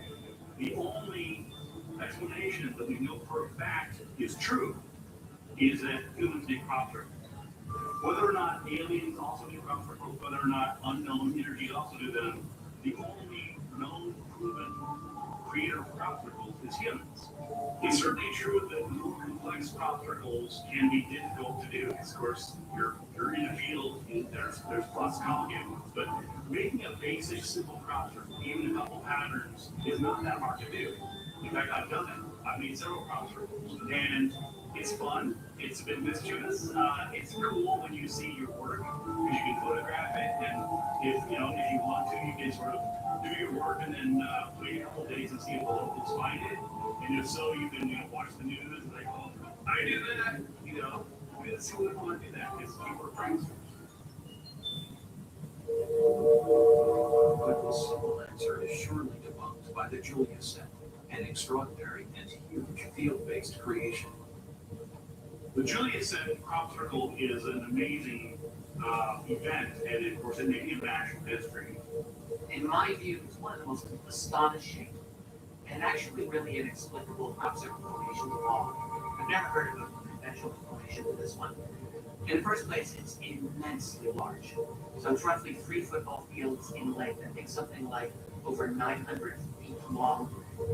It's comprised of 149 distinct circles that are in an incredibly complex, precisely laid out formation. And it's absolutely stunningly beautiful. What's also amazing about it is how it appears to have come into being. But what is really extraordinary about the GSM was the speed at which it appeared. What happened was a pilot flew over, then on the way back, roughly sometime later, there's that crop circle. And that was the amazing thing about that crop circle. It just seemed to appear instantly out of nowhere in broad daylight. So how could it have been created? That's a really legit question. You've got something that's of that immensity and that precision in the middle of the day. There's no one who's ever claimed this one. It's like you've got a secret team of Leonardo da Vinci's going out into the field there, covertly, like spies, to create this incredible, massive structure, and without being seen in the middle of the day. I don't know how to explain that. And in the case of the Mandelbrot set, an even more complex formulation was created. It was one of these absolutely astonishing circle formations that were just so magnificent, and the people who were looking at crop circles could not explain this. But Doug Bauer and Dave Shorley soon claimed responsibility for both. These two retired guys said, "Oh no, we did them all. We started the whole thing," and then they proceeded to give a demonstration. So I think when we're looking at disinformation, you really have to look at those two, and you have to look at all of the media support as well to throw cold water on these cases. One of the more bizarre theories is that humans are being used to create the circles and that they are doing so subconsciously. This gets into human consciousness, and then somebody stops it around and makes a crop circle. It's not the physicality of how they're made.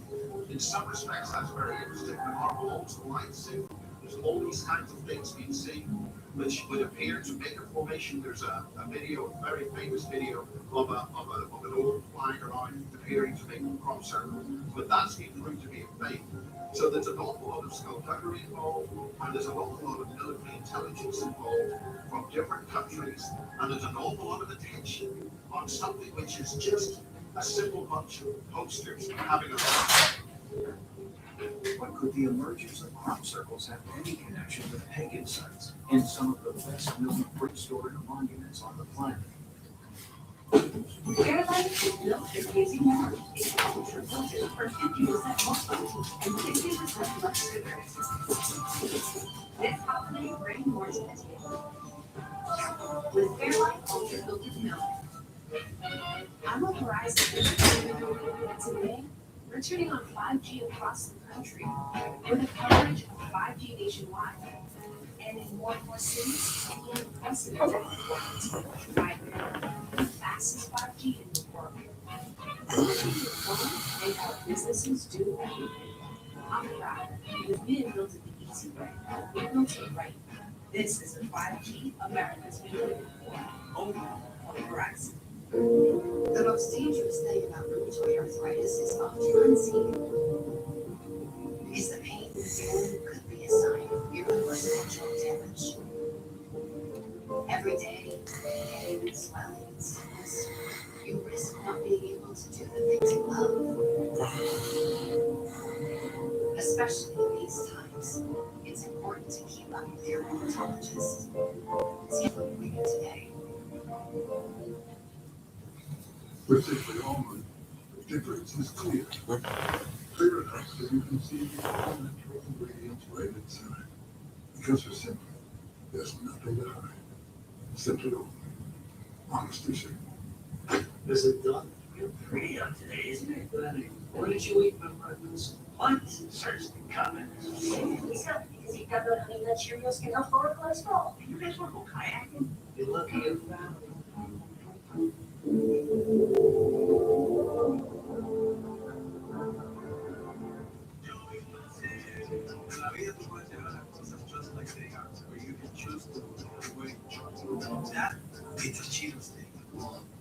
You know that look? That life of the party look. Walk out look. One more mile look. Reply all look. Own your look with It's the only one FDA approved to temporarily make frown lines, crow's feet, and forehead lines look better. The effects of Botox Cosmetic may spread hours to weeks after injection, causing serious symptoms. Alert your doctor right away, as difficulty swallowing, speaking, breathing, eye problems, or muscle weakness may be a sign of a life-threatening condition. Do not receive Botox Cosmetic if you have a skin infection. Side effects may include allergic reactions, injection site pain, headache, eyebrow, eyelid drooping, and eyelid swelling. Tell your doctor about your medical history, muscle or nerve conditions, and medications, including botulinum toxins, as these may increase the risk of serious side effects. So give that chest off puppy look, and whatever that look is. Look like you with fewer lines. See results at BotoxCosmetic.com.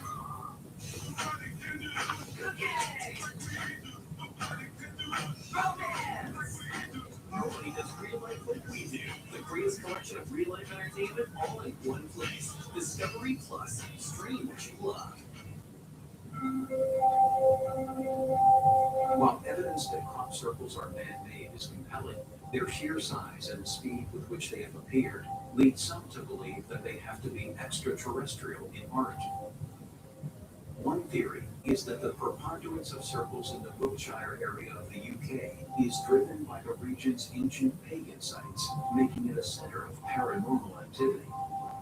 Some of these crop circles have been made specifically because there are existing earth energies in the given area. There are ley lines going all over these places. There are standing stones, which have these megaliths have got electrical energetic properties. The scientists have looked at the energy fields, the electric static energy field in some of these stones are amazing. Some of these stones re-radiate. They are electrical transmission devices. And some believe many prehistoric mounds are capable of interacting with the circles. Silbury Hill is a classic example. It's a multi-layered insulation and conductive layered technical energy field device. This is a mini Silbury Hill. This is something full of resin and conductive materials, and this will produce an energy field. So these devices are electrical field devices. They're interdimensional field devices. Another theory is that crop circles were messages sent by extraterrestrials. But why have they only started appearing over the last few decades? Human beings now have absolutely, utterly transformed our civilization and the neighborhood face of this planet. We have to keep in mind that for thousands and thousands of years, our society was essentially the same thing as horses, pulling and carts. You could argue we were not as interested for all that good time. But suddenly in the last century, we really take off in the science and industry. That's a fact. And so if there's any other observing intelligence that can see that, they would know right now is the time to be watching this civilization. It wouldn't surprise me in the least that you would have a greater level of attractivity from an observing intelligence. And I think personally that is exactly what we are seeing in the context of the rest of what we call the UFO phenomenon. And I wouldn't rule it out in the crop circle phenomenon either. So is the scientific consensus on crop circles that they are constructed by human beings as hoaxes, or are they the creations of alien beings? There are still people out there making these patterns, and I think there's some justification seeing it as kind of cuddling art. The danger that I see are the people that have, in some cases, spent decades of their lives researching this and genuinely believe that there's some hidden mystery that we're not getting. I think we're all best served by dialing down fanaticism, dialing down certainty, and being willing to listen to opposing or alternate points of view. We can still learn from those of us who disagree. All the other questions are really sort of irrelevant. Just looking at something beautiful and amazing. And it's just wonderful to be able to do it out of the countryside in the open air. There could be a meaning if it's extraterrestrial. Shall we are there? Or could be comfort for people who lost their loved ones. Maybe it's just simply part of nature. I don't know, but I just love it.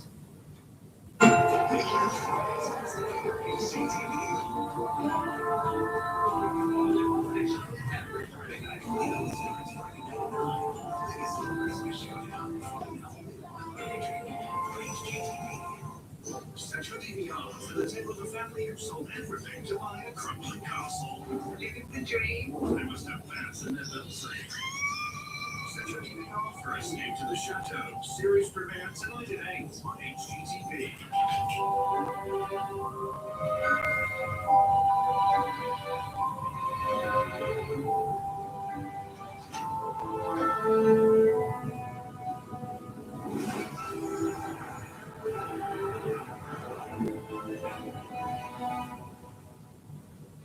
Mom! It happened again! Add some grilled deliciousness. Season it up and sales it. What do we want for dinner? Burgers! I want a hamburger! I want a bucket of chicken! I want It's the easiest. Because it's the cheesiest.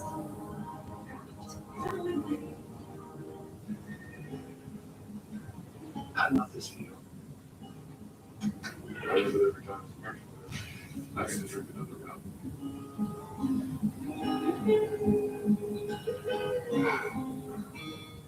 At Metro, we know your car.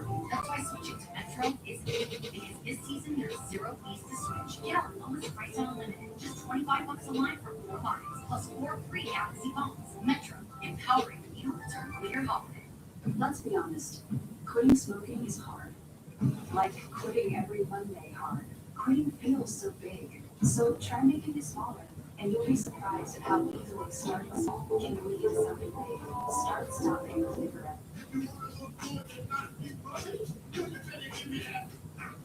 Hey, dirty, baby, I got you on, don't you worry. Say hey, baby, I got you on. Hey, dirty, baby, I got you on, don't you worry. Say hey, baby, I got you on. The new LG Wash Tower. Redefine laundry in half the space. Abby says she wants to marry a Peanuts honey barbecue with. We get the sweet 10-year war of honey barbecue sauce, but you can't marry a chicken wing. What are you gonna serve at the wedding? Their family? 26 sauces and seasonings at Buffalo Wild Wings. To support a strong immune system, your body needs your teeth. Centrum helps your immune defenses every day with vitamins C, E, and zinc. Season after season. Ace your immune support with Centrum.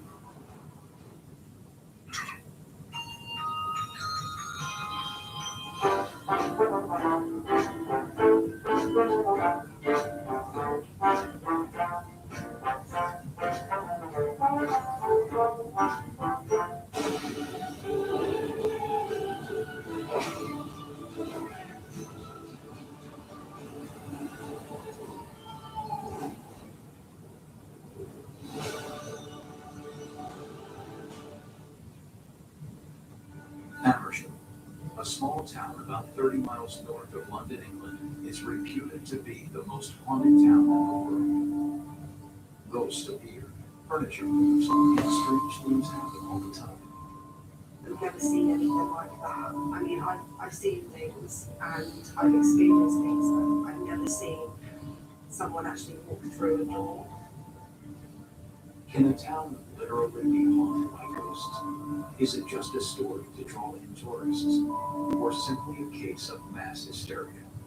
Either way, it remains unexplained. I didn't actually believe in any of it until I actually started working here. In this sleepy village, tucked away in rural Buckinghamshire north of London, ghosts appear, tables move, and the spirits are everywhere. It appears there never was a time when Amersham wasn't haunted. I think the most significant thing about Amersham is that the history of the old town has been preserved. It was a major coach between traders from the City of London up to major market towns such as Aylesbury and Buckingham. It would be one of those travel horse and cart from the City of London to as far as Amersham, and a good coach driver would not have worked his horse any more than that. So you had a huge volume of people staying in Old Amersham. Travellers going north and south if they were coming back the other way. And each of the coaching units, majority of them are still in place today as parts of restaurants. Those travelers are here to make their mark. It's in those houses and restaurants that strange things happen. Amersham is populated by ghosts. Amersham benefits from having a lot of ghosts and a whole variety of ghosts. So typically when you're looking at a location, you might have a white lady, you might have a few objects that are moving. Amersham benefits from having so many different locations where ghosts are reported that you've got a white lady, a grey lady, a black lady, a green lady. You've got poltergeist type activity, things moving, that sort of thing. You've got people sensing a presence. You've got people having electric shocks, for example, in one of the locations. So a whole variety of phenomena. The Crown Inn has stood since the 1400s when it was a popular coach inn for merchants traveling to and from London. It still welcomes weary travelers in for a warm meal and a warm day, but it's also the home for ghostly activity in the town. Staff and guests have reported unexplained activity, things that go bump in the night. And it's particularly prevalent in one room. People who have stayed in room 16 on the ground reported being interfered with during the night. Men have found that their sheets have been tucked in while they're lying in bed. Their suitcase might be unpacked or repacked depending on how they left it. And like all paranormal activity, it's something hard to comprehend until you experience it. I didn't actually believe in any of it until I actually started working here. In room 16, I was going into the room to do a room check for a guest with one of my colleagues who used to work here. As we were leaving the room, we turned around again and we saw the outline of an old man, still the outline of an old man moving close. They had another woman who I actually worked with. She was also seeing the same outline of the man in the rocking chair in room 16 at the Crown Hotel as well. I also had an experience in room 12, and I was showing a guest some of the rooms they wanted to see, and they wanted to see this room because they've heard about it before. So I showed them the room. As we walked in, the door slammed by itself. There was no windows open because it was during the winter time, and there was a handprint on the bed sheets, as if someone had just been in there and pressed their hand down on the sheets. But I was the only receptionist working at that time, and obviously I'm the only one who has the keys to the rooms, and no one was staying in that room either. So the guest did get a little bit creeped out, but she found it quite fascinating anyway. But the ghosts of the Crown don't confine themselves to the guests' bedrooms. I've had another experience where I was outside of the corner area in the Crown Hotel. I was just cleaning some rugs and things up, and I looked up, and from one of the windows I saw an old lady, but she didn't look like she was from this time. As you do, you look twice, and she disappeared. And as I opened the door, I felt a really cold breeze. And I just didn't think anything of it. I just thought because it's a little bit lower down in the hotel, that that's where the breeze was coming from. As I shut the door to the cupboard to get the ironing board out, I saw the same older lady. I saw her walking through the hallway. She turned to room 17 and just walked through the door, which did creep me out a lot because I've never seen anything like that. I mean, I've seen things and I've experienced things, but I've never seen someone actually walk through a door. And then that was when I heard stories about, they call her the Grey Lady, who walks the halls from room 17 to room 21. And we've had a few guests who have said that she unpacked their suitcases, or she will pack their clothes back into their suitcases because she doesn't like guests being in their rooms. But the Crown is not the only option. It may not even be the most most haunted? Its sister one, the King's Arms, is mostly for spectral visitors, and many locals, including politicians and judges. They said having Judge Jeffries was often his own place. They used responsibility for sending hundreds and hundreds of people to the hangman. Very brutal man. Could it be possible that those he sent to the gallows continue to come back to take their revenge as ghosts on the modern world? It's no surprise that a lot of people have witnessed spirit phenomena inside the accused. It's said that the staff at night trying to get the last drinker out of the place, only to realize it's not a person, it's some spirit entity who just vanishes before their eyes. One visitor has heard the sound of horses at night. And she's gone outside for some fresh air, and she said that she's heard footsteps and what sounds like horses in a cart coming down the archway. It used to be approaching in, so it would make sense if she did hear horses in a cart coming down through the archway area. But how does any of this make sense? How can people from another time and another place haunt today's patrons? And why in Haversham? And why in public houses and inns? The stories appear to be everywhere.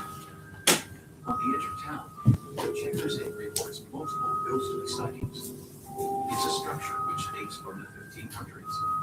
That was originally built in 1840, and it's quite possible there was an older alehouse on the site as well. Obviously, with that bit of history, there's been thousands of different people visiting the place, staying in the place. But it's most famous for being the place where Where's the your extender at? Mm-hmm. I'm able to find it. Their main demand was to read the Bible in English. Also known as the Amersham Martyrs, they were burned to death this way.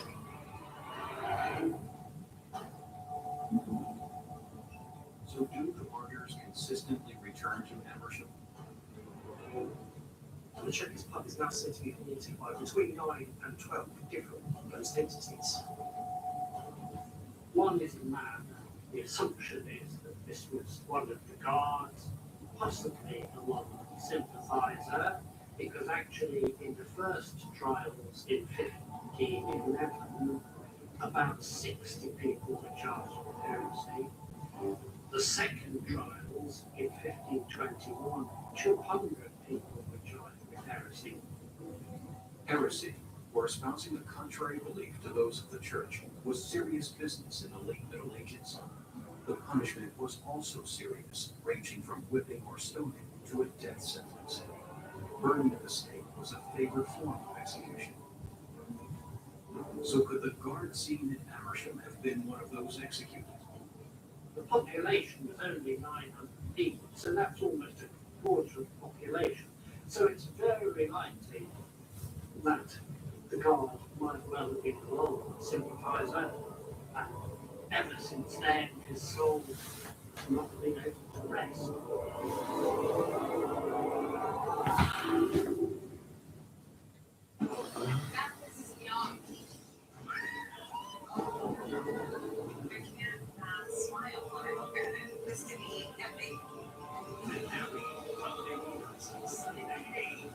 Networks in your DVR. HGTV's giving back by giving away $10,000. 30 winners in all, now for New Year's. Watch for the special code word, all part of HGTV's great holiday gift back. Every night starting at 8, only on HGTV. Taco Bell's grilled cheese burrito is filled with nacho cheese sauce and delicious 3-cheese blends. And even more melty cheese is grilled on top. Get your hands on a grilled cheese burrito, only at Taco Bell.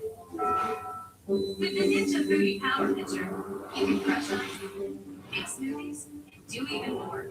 Chop salsas, spoon thick smoothie bowls, even power through dough, and never stall. The Ninja Foodie Power Pitcher. Rethink what a blender can do. Everywhere I look, I see light and shape. And some shapes are just more beautiful than others. Think about lots of things in a drive. The cost of scheduled maintenance, certain reason. Yeah, nice. I'm Jackie. special offers check out family savings. Go now and Waiting for presents that might not arrive? This year, try shopping for Christmas gifts live. There's a place you can go where great gifts fill each shelf. No need for shipping, just grab them yourself. Come find perfect presents up to Christmas Eve at prices almost too good to believe. So if you still need gifts and it's already December, this is the place to spend less and gift better. Relax Marshalls and Home Goods. Your next memory is out there. It might be a small one or a giant leap. Maybe it's a memory of you or one with him or them. It could be like magic. Or it might just warm your heart. Your next memory is out there. It's just waiting to be made. To new memories, Hilton and their family comes out.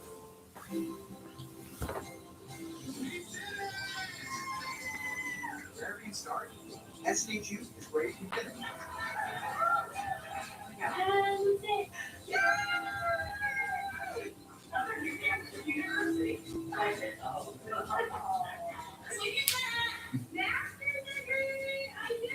I did this for my children. I am very proud of myself.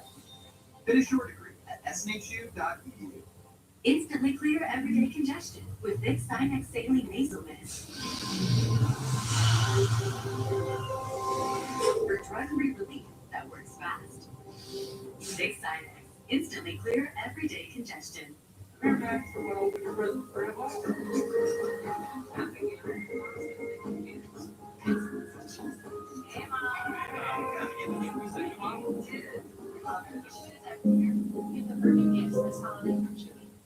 Drug Time, we approve 99% of people who apply with our smart approval machine. Or say hello. So even if the credit isn't great, you can get approved. Go to drugtime.com, get approved, and see if you qualify for $0 now. Drug Time. Genius!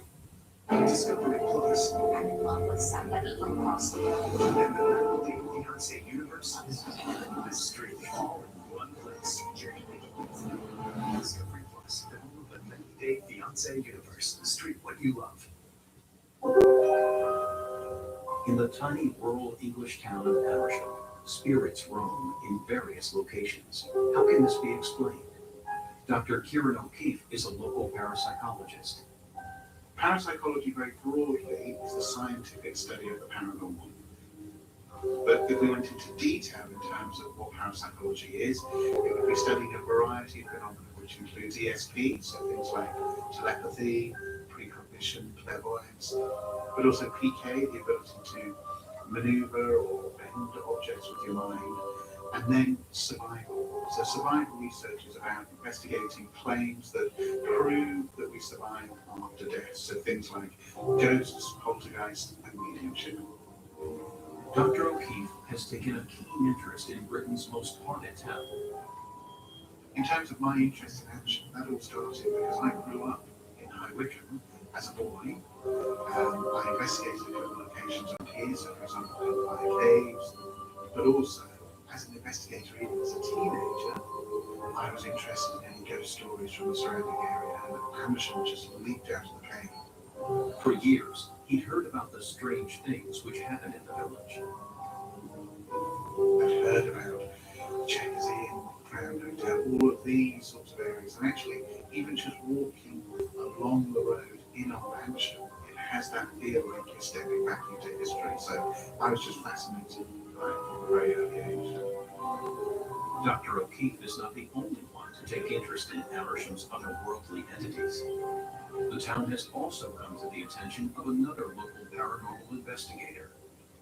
My mother was a psychic medium, and I grew up with that kind of thing, spiritualism, tales of spirits. When it came to Amersham, he had a number of objectives. My main interest was actually finding out what the cause of paranormal phenomena was. Was it in fact something innocent, something quite naturally explainable, or were we dealing with some other kind of entity or intelligence beyond our own realm? So if they're so threatening, so scary, why do people want to visit places like Amersham? I think one of the most fascinating things for people in modern day is the immersive aspects of visiting these places that are reputedly haunted. Many of them have not changed their features since the Tudor period, or certainly in the 700 years. They can actually visit these places and feel immersed in what the place would have looked like those hundreds of years ago. They can actually feel the vibe or the essence of what long-lost relatives from hundreds of years before would have perceived in that area. Add to that the fascination people have with hardware history and those stories. It all creates the perfect environment for people to visit living history. But you don't have to go back hundreds of years to feel the spirits which moved around in Amersham. Many famous and notorious people from the recent past are believed to inhabit the area still. If you have postmenopausal osteoporosis and a high risk for fracture, now might not be the best time to ask yourself, are my bones strong? Life's full of make or break moments. That's why it's so important to help reduce your risk of fracture with Prolia. Only Prolia is proven to help strengthen and protect bones from fracture with one shot every 6 months. Do not take Prolia if you have low blood calcium, are pregnant, are allergic to it, or take Xgeva. Serious allergic reactions like low blood pressure, trouble breathing, throat tightness, face, lip, or tongue swelling, rash, itching, or hives have happened. Tell your doctor about dental problems, as severe jawbone problems may happen, or new or unusual pain in your hip, groin, or thigh, as unusual thigh bone fractures have occurred. Speak to your doctor before stopping, skipping, or delaying Prolia, as spine and other bone fractures have occurred. Prolia can cause serious side effects, like low blood calcium, serious infections, which could need hospitalization, skin problems, and severe bone, joint, or muscle pain. Don't wait for a break. Call your doctor today and ask about Prolia. Save more with Target Circle. This weekend, get 10% off Target gift cards. In store or at Target.com. Join Target Circle on the Target app. Today and tomorrow only. Save more on Target Circle, only at Target. How to share love with Nestle Toll House. Amazing. Thank you. Share love with Mom. Nestle Toll House, the original way to share love. The Pacifica Hybrid runs on good vibes and love. Actually, it's electricity, very efficient. I can teach Sparrow and Raindrop to cherish the planet, and I can teach my kids that if you're not early, you're Late, grounded. Where are we headed? good question, Sparrow. The most awarded minivan for any family, Pacifica. Now purchase and get an average $5,370 below MSRP plus 0% financing on the 2020 Pacifica Hybrid. Plus, you may qualify for up to a $7,500 federal tax credit. Take a piece of chocolate if you're the tallest. Take a piece of chocolate if you're better at eating your vegetables. Take a piece of chocolate if you love sharing.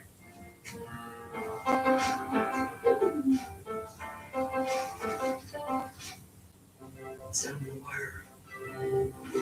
The team's been working around the clock.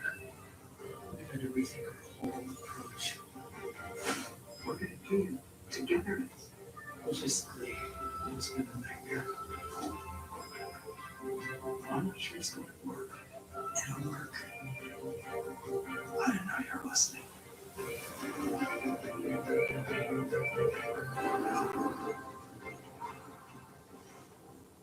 It's my 410, no excuses on game day, migraine medicine. It's Ubrelvy for any time, anywhere migraine strikes, without worrying if it's too late or where I am. One dose of Ubrelvy works fast. It can quickly stop my migraine in its tracks within 2 hours, relieving pain and debilitating symptoms. Do not take with strong CYP3A4 inhibitors. Most common side effects were nausea. Migraine hits hard. Get back with Ubrelvy at any time, anywhere, migraine medicine.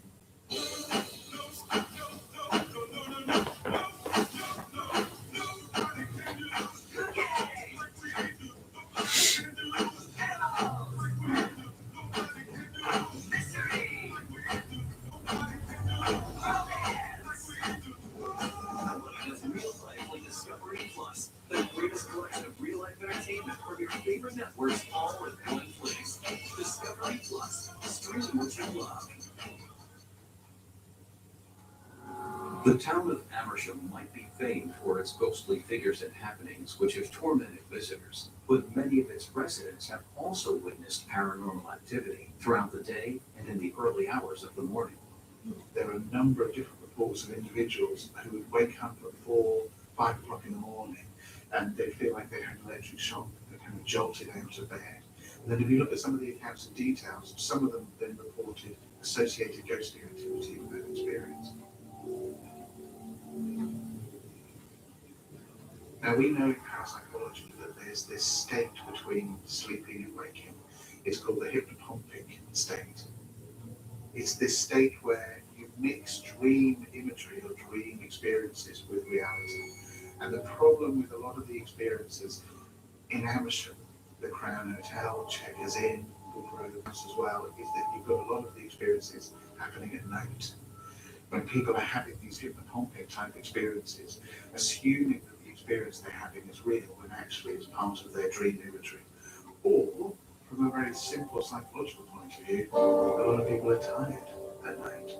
And that can affect our perception in such a way that we think we're having a ghostly experience, when in fact we're not. Amersham's graveyard does hold the body of one spirit that deserves to be restless. In the graveyard of St. Mary's Church lies the body of Ruth Ellis. She was born in Wales and she came from a large family. She then moved to London with her family. She dropped out of school quite young, just 14. At 17, she found herself working in nightclubs as a hostess, and then she fell into prostitution. She fell on hard times, and that's where the story begins. But it was her involvement with her lover that was to make her infamous in British history. While she was managing a club, she met David Blakely, who was an upper-class racing driver. And in Great Britain, class structure is a huge thing. Both of them immediately started to like each other very, very much.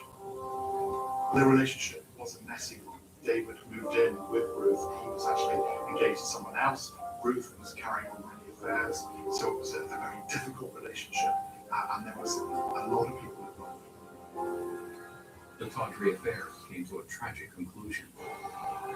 So it was Easter Sunday, 1955, where Ruth wanted to get her revenge on David. She tracked him down outside a friend's house and she shot him with a revolver 6 times. And she waited. She actually stood there and waited for the police to arrive. Ruth Ellis was tried for David Blakely's murder. She was found guilty. That meant death. That meant hanging. That meant execution. Ruth Ellis was the last woman to be executed in the UK. She was buried in Holloway Prison because the condemned would not receive a good Christian burial. Of course, times and attitudes changed. When Holloway Prison was being extended, they were looking for places to bury the people that were in the graveyard there. The St. Mary's Church in Amersham agreed to take the body of Ruth Ellis. There was more tragedy to follow. Unfortunately, in the early 80s, her son destroyed the headstone or committed suicide, and the priest at the church has left her grave unmarked, although a few locals do know which is her grave.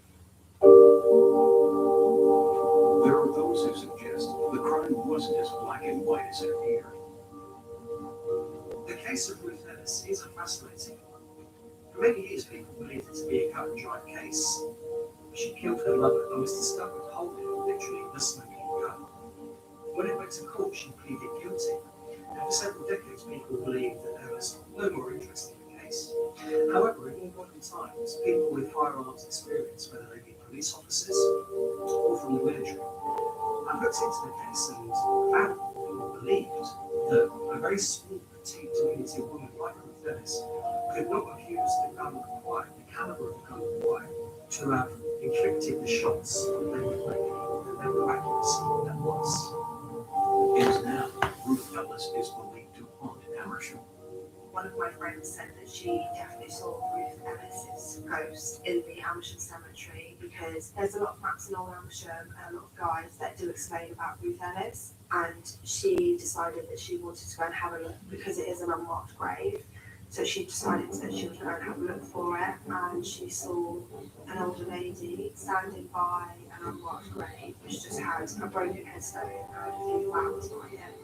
So she decided to walk up to the gravesite, and the lady just disappeared in front of her. So she was really sort of worried and confused as to what that was about. But she said to me that she was determined that she did see Ruth Ellis's ghost. Could Amersham's dark history be a reason to stop? When such a tragedy occurs, is it possible that it makes an indelible mark on the location? Paranormal investigators call it the stone tape theory.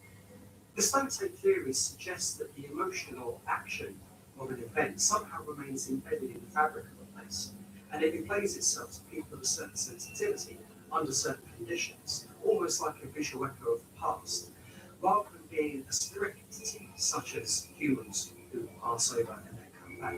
It's believed it's somehow just an anomaly in the time and space continuum.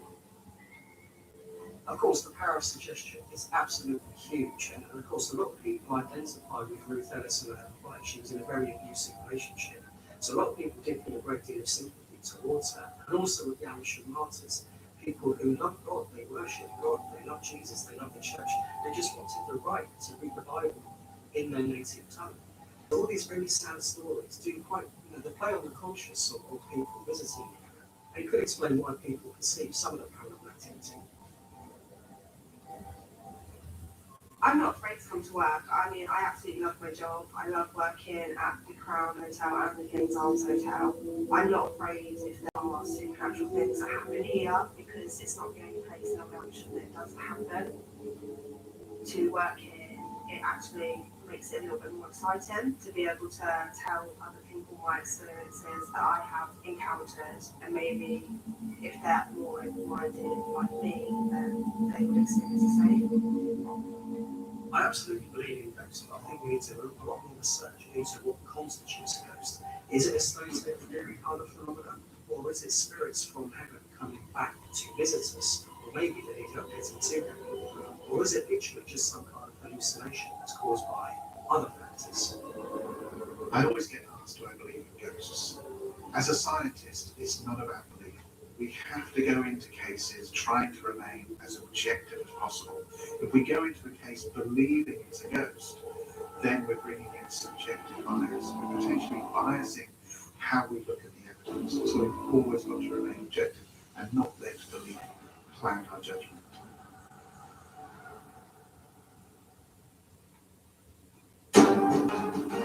February 11, 1962, Julia Frances Moore jumps to her death from an 8th floor window. 8 months later, 27-year-old Pauline Otten jumps from one on the 9th. It's a trial of murder and death by suicide, which has continued right up to the recent past, including the hotel being the temporary home of the notorious Night Stalker serial killer Richard Ramirez. Could the Cecil Hotel be the most haunted and possibly the most dangerous hotel in the world? I think this is a window into hell. It's infected on a spiritual level. And what happened to this woman at the Cecil, found dead in the hotel's water tank? They opened it up and they looked inside. Then they saw Elisa floating face out. Could it be paranormal? To this day, it remains unexplained.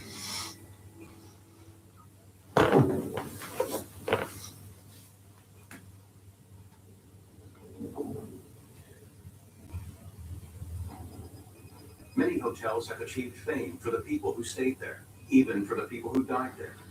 But one hotel far outstrips all others for its association with death and misery. Since 1927, the Cecil Hotel in downtown Los Angeles has become famous worldwide for all the wrong reasons. Cecil Hotel is a grand Beaux-Arts structure on the lower end of Main Street in the heart of historic downtown Los Angeles. It is just blocks away from Skid Row, where thousands of homeless people live out on the street in tents and sleeping bags. However, it's also the edge of the diamond industry and near the fashion industry, areas where tourists like to go. So is it mere coincidence that the Cecil has been the site of at least 16 deaths resulting from non-natural causes? Or is there something about this notorious hotel that has led to these bizarre happenings? Something we simply cannot explain. The Cecil is probably about the most cursed hotel I've ever heard of. It was so unhappy. And the people that came there were mostly vagrants or travelers that were trying to save a lot of money and wanted to stay downtown because it is close to a lot of cool things. The American economy charged ahead after World War I, and there was big money to be made in the development of properties such as hotels in the West Coast cities in the United States. It was built for travelers, going to their Shriners convention, going to their businesses. It was really the end of this 24-hour section of downtown Main Street. Hotelier William Banks Hanner wanted his new LA property to stand out. It cost him $1 million to complete. No expense was spared on the Cecil, now a destination hotel with a bright future. It had a beautiful classical lobby with columns, marble floor, go upstairs to the mezzanine, visit a barber shop, go to the newsstand, pick up some cigars, get something to eat, something to drink. It was pretty. A lot of marble. As I understand, were plain rooms, relatively cheap. I think for a little one, you can get your own private bathroom, but you share bathrooms. There was a high expectation for success, and it wouldn't be so except 5 years after its creation, the Great Depression hit. Hanner couldn't account for the events of September and October 1929, when the Wall Street crash wiped out American business and began the Great Depression. The area surrounding the hotel declined. A place frequented by vagrants and transients, it soon became known as Skid Row. It couldn't charge what the nicer hotels down the street were charging. There was a big demand downtown for cheap housing, and they met the demand. But along with bringing in those tenants, a lot of trouble came. Because of the economics of how it attracts the guests and the types of tenants that it has, it found a niche for tragedy and desperation. For the Cecil, it heralded the start of a period of violence and salacious happenings. The hotel would become a rendezvous spot for adulterous couples, famed for its drug activity and prostitution, and most notoriously, unexplained deaths. It's got quite a history that stretches almost 100 years. That is just a long line of tragedy and death. November 19th, 1931, the Cecil's trail of death and disaster began. A 46-year-old man by the name of W.K. Norton is found dead after ingesting poison capsules. The deaths by suicide continue when a year later, Benjamin Doddridge is found dead from a self-inflicted gunshot wound to the head. This was an area undergoing hard times, and a country that was undergoing hard times. So I think, yeah, they collected there. A lot of people saw their way out. Between the 1930s and the 1960s, the Cecil Hotel acquired the nickname the Suicide. Every few months, another suicide took place. Someone would jump out the window. Hotels have always been places where people who are at the end of their rope choose to end their lives. And those suicides would often happen late at night. People just felt very lonesome and couldn't face it anymore. Within 10 years, at least 5 more unexplained deaths had occurred at the Cecil. Grace E. Magro falls from a 9th-story window. Her fall is broken by telephone wires wrapped around her body. Army Medical Corps Sergeant Louis D. Borden is found dead in his room at the Cecil. He has slashed his throat with a razor. Dorothy Jean Purcell, a woman who threw her baby out a window, having given birth to it in the hotel bathroom. But the most extraordinary and unexplained event to date happens in October 1962. Pauline Ott was staying on the 8th floor of the Cecil Hotel, and she got into a really bad argument with her husband. After he left, she decided to end it all. She jumped out. She didn't look before she left, and she landed on poor George Giannini, who was walking along the sidewalk, hands in his pockets, rolling around everywhere with him. At first, they thought the two people had jumped together, but then by looking at the condition of the body, they said, well, George clearly didn't jump because his hands would still be in his pocket. So he was just an unfortunate victim of somebody else's sorrow. George was one of those people who never checked into the Cecil Hotel, maybe never walked into the Cecil Hotel, but was a victim of the Cecil Hotel. Right Right across the 60s into the 1970s, the Cecil continued to be a place where strange things happened. And nothing more tragic than in the case in June 1964 of Pigeon Goldie Osgood. Pigeon Goldie was a resident at the Cecil Hotel. She was a mild-mannered lady, and she would every day go down to Lemur Park, which was within walking distance to the hotel, feed the pigeons. She wasn't a homeless street person. She actually was retired as a telephone operator. But living at the Cecil Hotel also her dying. Osgood was found inside her room with multiple stab wounds. She had been raped. She had been beaten. Later, Jacques Ellinger, a young man, was seen going through the park, found blood on his clothing near where she used to feed the pigeons. He was arrested and charged, but not long after his arrest, the case was thrown out. Today, it's still an unsolved investigation.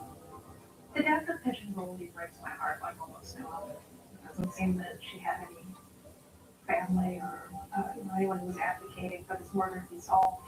There wasn't anyone to keep calling the homicide detective, hey, what's going on? Just it was slow. It is another example of just the horrific history of many of the occupants of this hotel.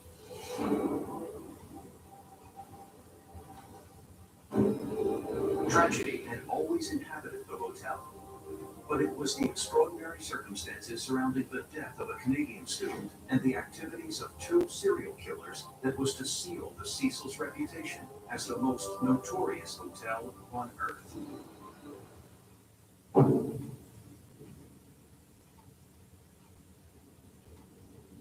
Waiting for presents that might not arrive? This year, try shopping for Christmas gifts live. There's a place you can go where great gifts fill each shelf.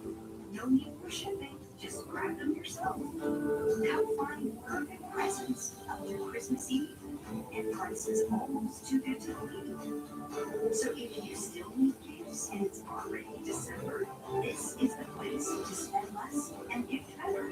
TJ Maxx, Marshalls, and Home Goods. It's the K Friends and Family event with 25 to 50% off everything. Find hundreds of meaningful gifts at great prices.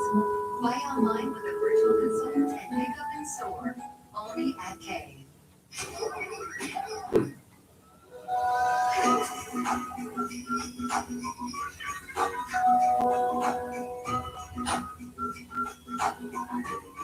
Make your holiday legendary with Chex Party Meals. As a human ski lift, there's only one way to refuel. The DQ $6 meal deal. Entree plus a refreshing Coke, fries, and sundae. All full size. Just like that hill.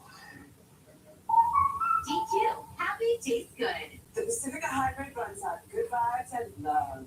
Actually, it's electricity. Very efficient. Where are we headed? Good question, Sparrow. With Pacifica family pricing, get our employee discount. Starbucks Creamer, the new non-dairy Starbucks Creamer.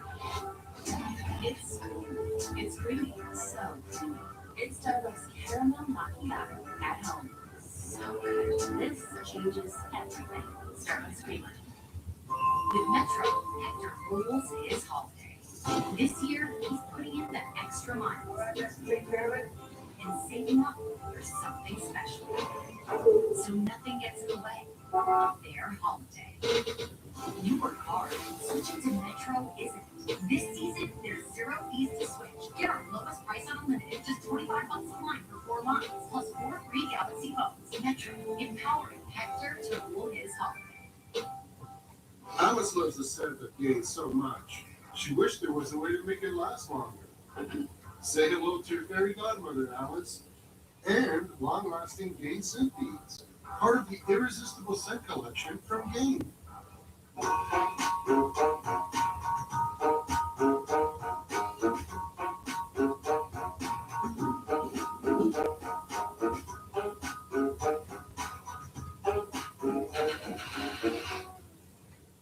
At Chewy, we know the only thing that changes with bringing home a new pet is everything. And we're here with everything you hope on that journey. We've got toys, treats, and food, and prescriptions delivered right to your door.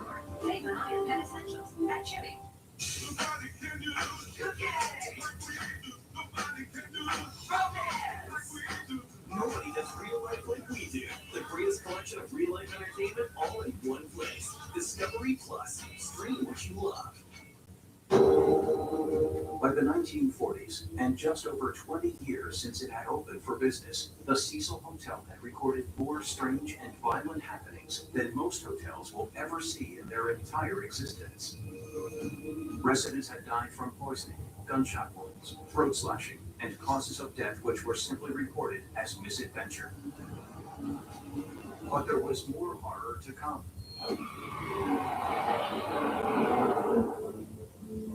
On February 19, 2013, the body of Elisa Lam, a 21-year-old Canadian student, was found naked inside one of the water supply tanks on the hotel roof. A Canadian citizen, she had found a university there, and she was just traveling. She was alone, and she had a history of depression, bipolar, and she was on prescription drugs for it. There were some interviews with witnesses at the hotel who met her at the time and said that she was off her medication, that she was acting strangely. January 31st, she didn't call mom and dad back. They were so concerned about her, they called the police. They felt something was wrong, very wrong. We went over to the Cecil Hotel where she was last known to have been seen. We basically went floor to floor, room to room, knocking on doors, asking if anyone had seen her. Video surveillance footage taken from inside an elevator shortly before her disappearance showed Lam acting strangely. The video really caused people to wonder what happened with Elisa Lam. I mean, a 22-year-old girl missing in Los Angeles is not that unusual, but when it follows this strange behavior,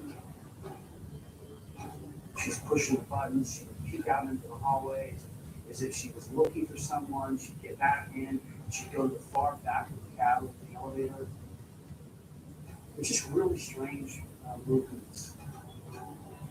you could see from her arm movements, almost as if she were gesturing to somebody, or almost dancing, or communicating. But we never see anybody else. It's possible she's having some sort of waking nightmare. It's also possible because she was mentally ill, that she was seeing something that wasn't there. By mid-February, there was still no sign of Elisa. She'd been missing for 3 weeks, and research was still going on. The break in the case came in a very close way. The residents in the building started complaining, saying, look, there is a foul odor from our faucet water, our drinking water, and it's discolored, and it tastes weird. Something was wrong. So a maintenance team was sent out to the roof to check the water supply. They noticed that one of the water tank hatches was not secure. They opened it up and they looked inside. And they saw it was floating inside. The same clothes that we saw her wearing in the elevator when first were floating with her in the tank. We believe she was clothed when she went in. At some point, she shed herself with her clothes and eventually drowned. The mystery was, how did she get into the tank? It's an uncanny situation that a girl would climb all the way up, lift a heavy latch, and then climb in, take her clothes off. I mean, what is she doing out there to begin with? Once you're inside that cylinder, the top of it now is out of reach, and there's nothing that you can cling to or grab onto and get yourself up to a point where you can come back out. It's possible that someone was up there with her. It's possible that someone either harmed her or found her dead, or she died during the course of drugs that were being taken together. I mean, it's a good place to hide a body. The problem is, police found no evidence that there was a struggle or anybody forced her. Rumors persist she died as a result of playing the elevator game, a paranormal urban legend. The purpose of the game is to use an elevator to enter through a portal into another dimension. You can't really see much of her facial expressions on there, it's blurry. So there are a lot of things that we don't still know about the circumstances. But what we do know, it apparently happened just before she died. The only conclusion Horner from definitely was drowning. But that's not a very satisfying answer. Because how do those kind of accidents happen? But was it an accident? Many theories exist about Elisa's death, but as another on the growing list of Cecil's victims, her demise remained unexplained.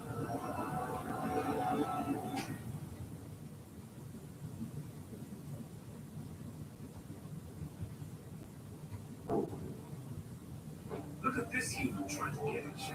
Ah, you know he will get. Must they? Give up. The couch is gone. I say it's me, the couch. Payne says you can't. Anfield says you can.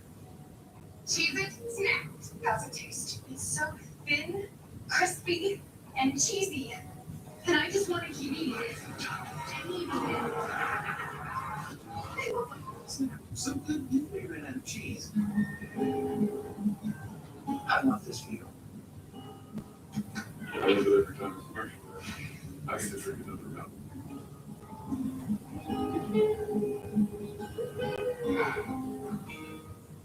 Goodbye cleaning, hello clean.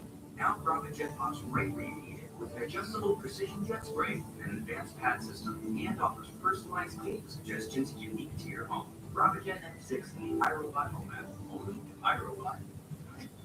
Breakfast wants you back. Right, just crack an egg. Packed with green potatoes, veggies, meat, and cheese. Just add a fresh egg for a hot scramble in less than 2 minutes to get those warm, fuzzy feelings again.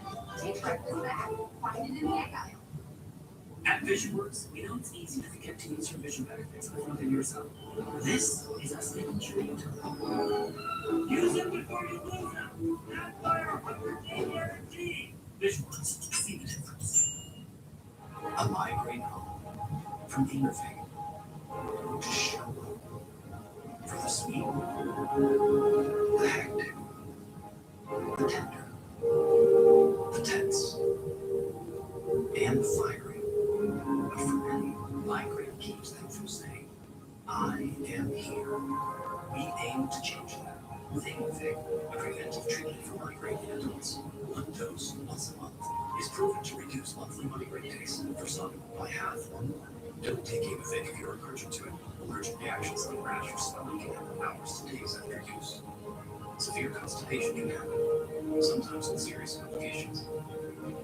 High blood pressure can happen or worse with Aimovig. Common side effects include injection site reactions and constipation. It doesn't matter what each day brings, so long as you can say, I'm here. Aim to be there. Talk to your doctor about Aimovig. If your dry eye symptoms keep coming back, inflammation in your eye might be to blame. Looks like a great day for achy, burning eyes. Over-the-counter eye drops typically work by lubricating the eyes and may provide temporary relief. These drops probably won't touch me. Xiidra works differently. Targeted inflammation that can cause dry eye disease. What is that? Xiidra. It can provide lasting relief. Xiidra is the only FDA-approved treatment specifically for the signs and symptoms of dry eye disease. One drop in each eye, twice a day. No use if you're allergic to Xiidra. Common side effects include eye irritation, discomfort, or blurred vision when applied to the eye, and unusual taste sensation. Don't touch container tip to your eye or any surface. After using Xiidra, wait 15 minutes before reinserting contacts. Got any room in your eye? Talk to an eye doctor about twice daily Xiidra. I prefer you didn't. Xiidra, not today, dry eye.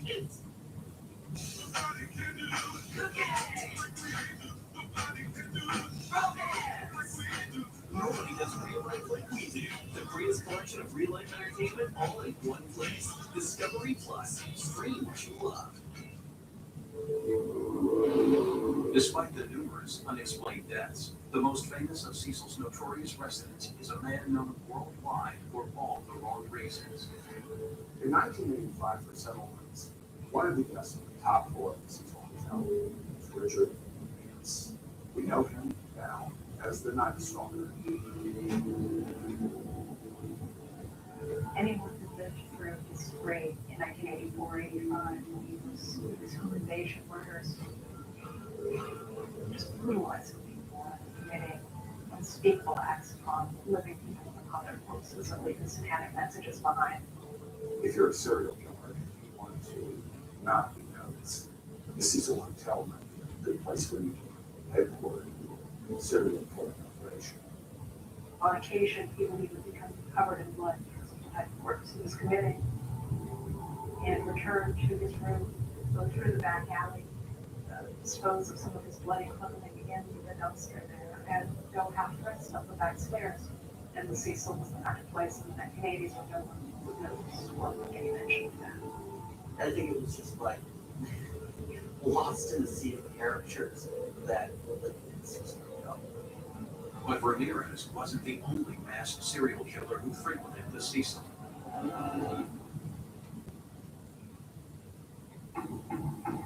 In the 1990s, Austrian killer Jack Rutabaga stayed at the Cecil. I kind of relate to Jack Rutabaga because he and I shared something.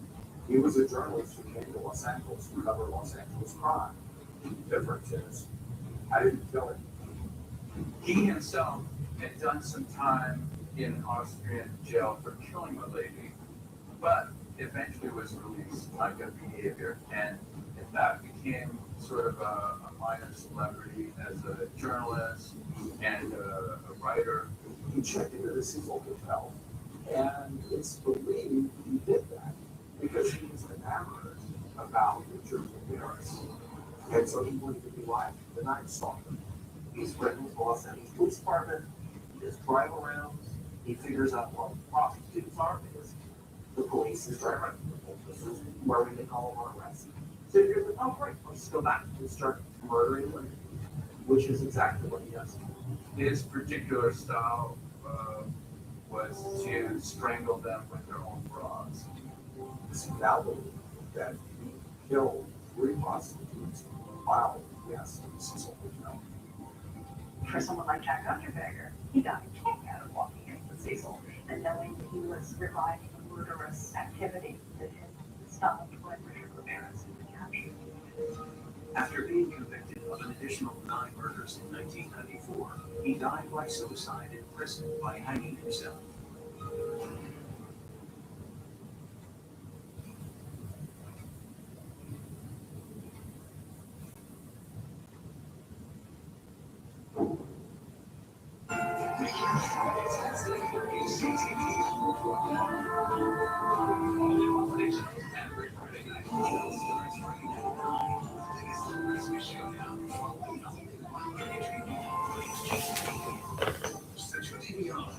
The family have sold everything to buy a crumbling castle. Living the dream. They must have vats in their belt safe. Central TV offer Escape to the Chateau. Series premiere tonight at 8 on HGTV. Our new house is amazing. Great street, huge yard. There is a bit of an issue with our neighbor's fencing.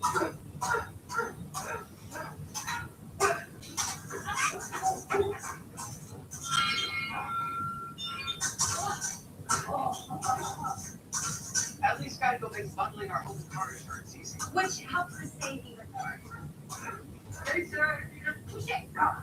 What? What do you got? For bundling made easy, go to geico.com.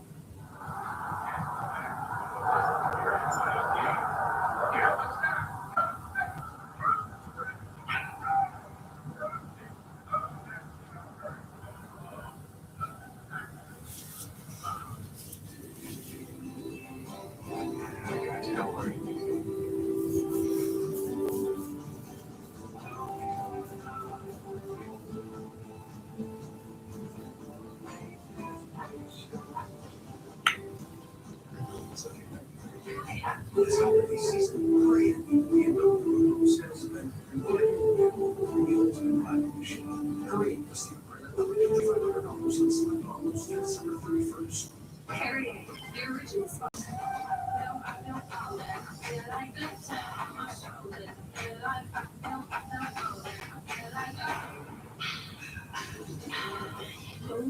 Since 1863. It's football season at Subway. And Eddie John's got something to lose. Contactless curbside pickup is here. Just tap a tasty and app and pick up contactless. Because it's safety first, right, Tiny Car? Where you see your little man. Subway, eating fresh.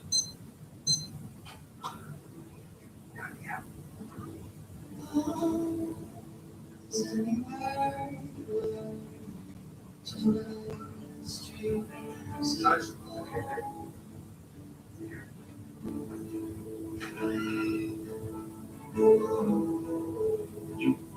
You waiting for me? Happy mercy. Nothing tastes like together. Kerrygold, crafted with milk from Irish grass-fed cows. Welcome to the Quaker Breakfast Table. Here, there's a seat for everyone. And delicious whole grains to enjoy. Your way. So grab light-hearted cup or bowl and nourish it. Quaker Oats. Well, my time you can spend money on me down here. $1,000 on average. Awesome, right? Spending that much money sort of feels like I want to try. Get approved to shop down to cars, all on your phone. Discovery Plus. I'm in love with somebody from across the world. The Fiancé universe is one street, all in one place. Discovery Plus. The 90-Day Fiancé universe. Street what you love. Murders, death by suicide, building jumpers, and serial killers. What could possibly explain so many unusual and tragic happenings in one location? If you go down the Cecil Hotel today, you'll probably see tourists taking selfies because the Cecil Hotel is one of those landmarks that is part of that grimy downtown Los Angeles history. People love to see that. They love to look out the window and see the ghost signs on the buildings across the way. They just get a sense of the time and the sort of spirit of the place. I think there's something really beautiful. I think we come to it with understanding its past, we come to it with understanding our own problems, and perhaps we bring these things to a place. The Cecil Hotel has a serial killer.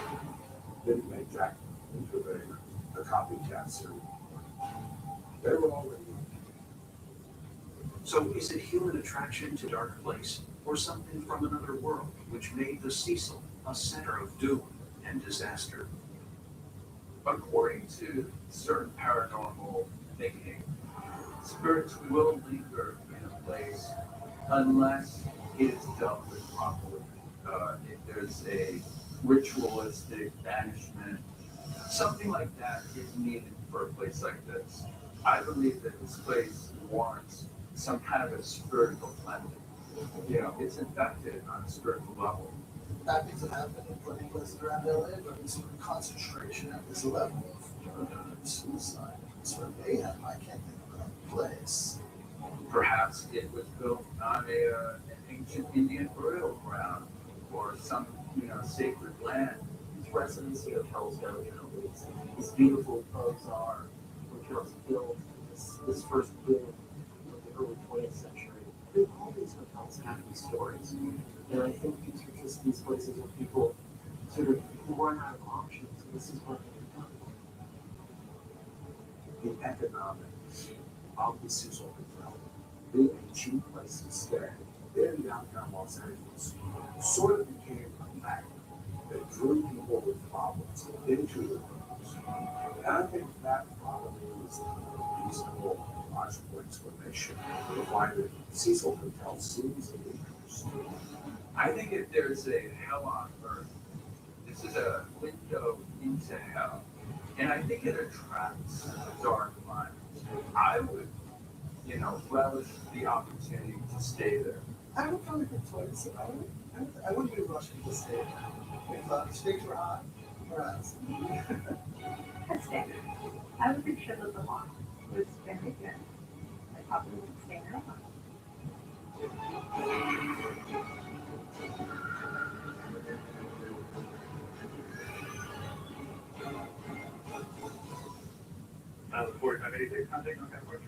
May 25th, 1979, O'Hare Airport, Chicago.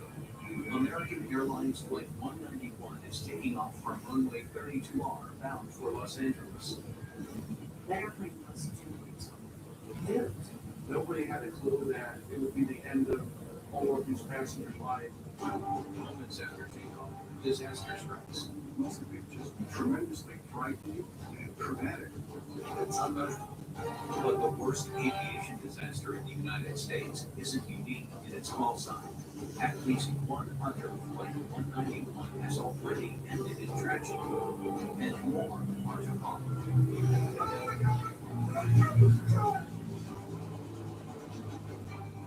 I seriously believe that would be a cursed number. I'm thinking something science can't explain.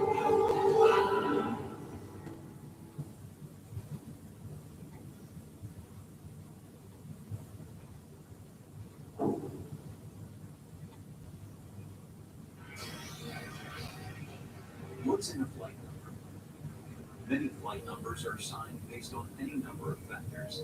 The route of the flight, such as short haul and long haul, or whether it's inbound or outbound from its originating airport.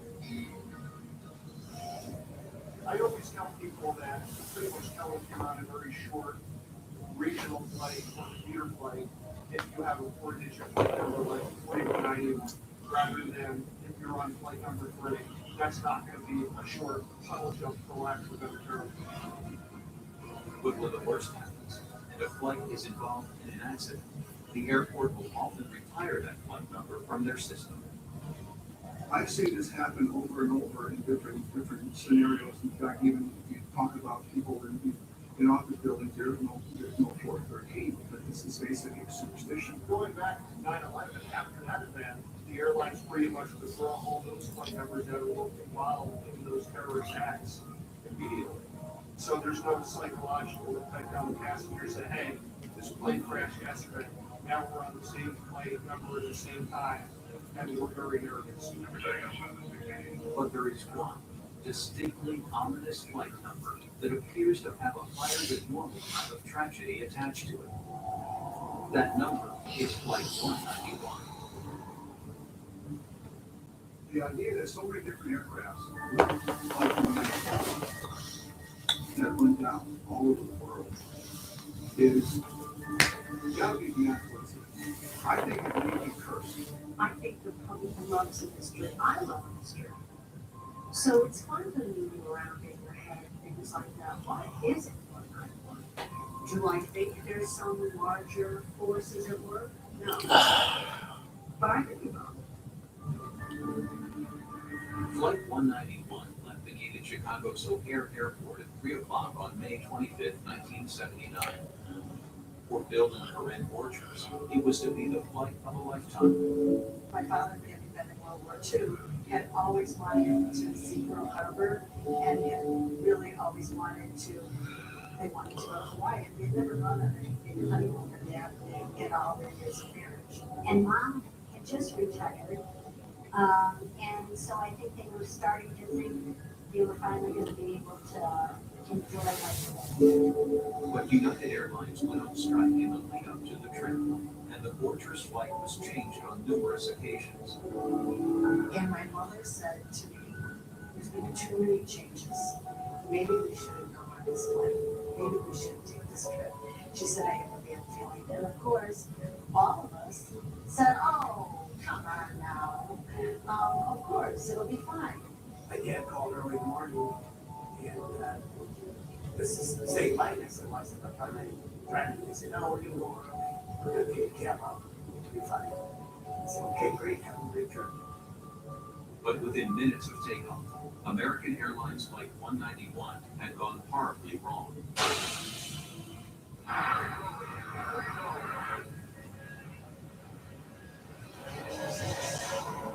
All 271 passengers and crew on board, as well as 2 people on the ground, were killed. What passengers didn't know was that this wasn't the first Flight 191 to end in disaster. So in June 1972, Prince Flight 191 was an inter-island flight within the territory of Puerto Rico. The Prince de Havilland Heron was operating Flight 191 between the capital San Juan and Mercadita Airport in Ponce on the south end of the island. The problem was that after I took off, one eventful, clear night, very experienced captain, and everything was going fine. But as they began to approach their destination, things took a turn for the worse. For some inexplicable reason, he decides he's not going to land, and he pushes his throttles forward, but he's too close to the ground. The pilot goes back, overtakes a little bit too much, which results in an aerodynamic stall. The plane dropped and suddenly crashed into the runway, killing 5 of the 20 people on board. But things got even stranger. The NTSB, which investigated the accident, thought for some period of time that the pilot saw a car or a truck on the runway, and that was the reason that he didn't go around, because he didn't want to hit the truck. And of course, that's a perfectly good decision. But another investigation followed shortly thereafter that deemed that the vehicle that was in question was somewhere else and not on the runway at the time of the accident. The investigation found that the vehicle had in fact left the airport 15 minutes before the crash. Their probable cause report basically says that the pilot tried to go around for some undetermined reason. So what had caused the tragedy on Frinair 191? It really kind of goes with the myth of the 191 flights. Maybe there is something of supernatural going on that we just don't understand. Tragic as it was, the death toll from Frinair 191 pales in comparison to the carnage of American 191. I can't even imagine what they felt.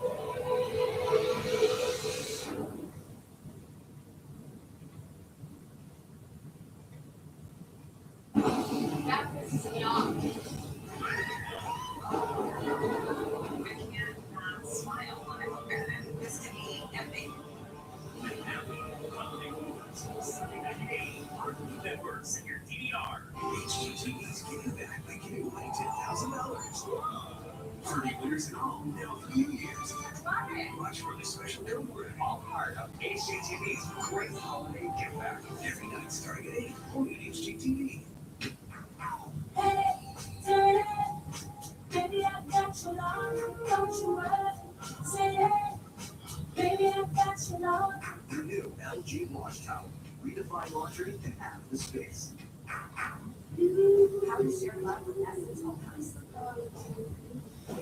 Make.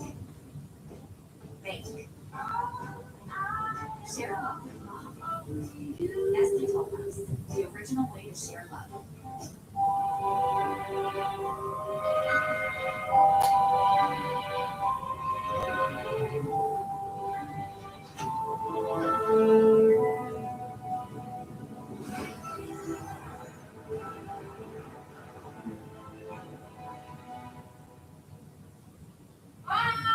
It happened again. Add some of the real kids. Season about yourself.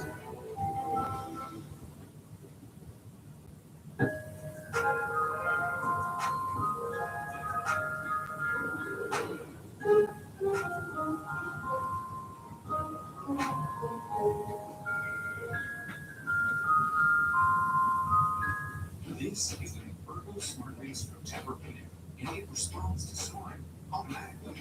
So no more nudging your partner or opting for the couch, because the Tempur-Ergo Smart Bases are first system that detects snoring and automatically adjusts to help reduce it. Your best sleep all night, every night. For a limited time, save up to $500 on adjustable mattress sets during the Tempur-Pedic Smart Sleep event. Learn more at TempurPedic.com. At Southern New Hampshire University, we're committed to making college more accessible by making it more affordable. That's why we're keeping our tuition the same through the year 2021. I knew SNHU was the place for me when I saw how affordable it was. I ran to my husband with my computer and I said, look, we can do this. Take advantage of some of the lowest online tuition rates in the nation.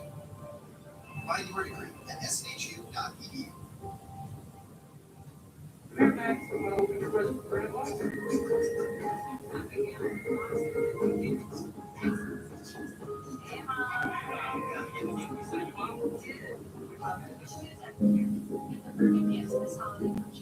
These people are here to pick up a safe prescription. They hope no drug costs are out of control. One of them is taking back control with GoodRx. So on this big backlash, she is paying this much and not paying too much for your prescriptions. Download the free app today. Your holidays can be a casual thing, a modern shed thing, or made just for them. The holidays don't just happen, they're made by you. Get 50% off all Christmas floral and decor. Microwaves made by you.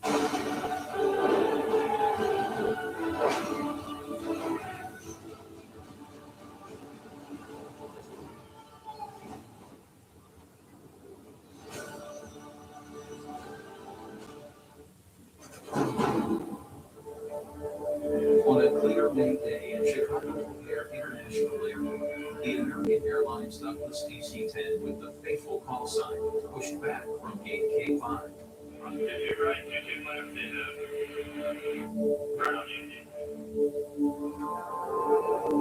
Captain Lutz gets takeoff clearance from the Chicago Air Control Tower. Everything is normal. The airplane is at full power, and a problem happens shortly after rotation. The pilots in the cockpit heard a loud bump.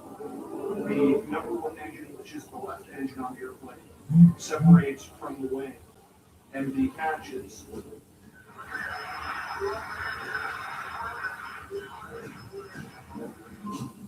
The pilots were still able to get the aircraft off the ground and up to a height of 325 feet, but the plane was unable to maintain lift. At about 50 seconds past the point when the engine detaches is when all hell broke loose. It was pivoting to the left, it was winged down, it nosed down from that point. It was a hellish ride. There's no question that the people on the airplane knew that something terrible was happening. The airplane now being in a very steep left-hand turn and then eventually going inverted. There would be different aerodynamic forces and noises that you hear that are not normal. I can't even imagine what they felt. Less than 90 seconds after takeoff, American Flight 191 crashed to the ground.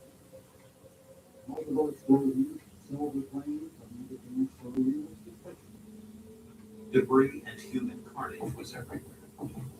The plane slammed into the ground on quite a considerable force, and it's full of fuel. The impact was beyond human tolerance. There was no survival consideration there. Nobody was going to survive that accident. There's nothing that the fire department or the first responders from the neighboring communities could do. It was catastrophic. Brothers, sisters, fathers, mothers, uncles, nieces, nephews. It's tragic.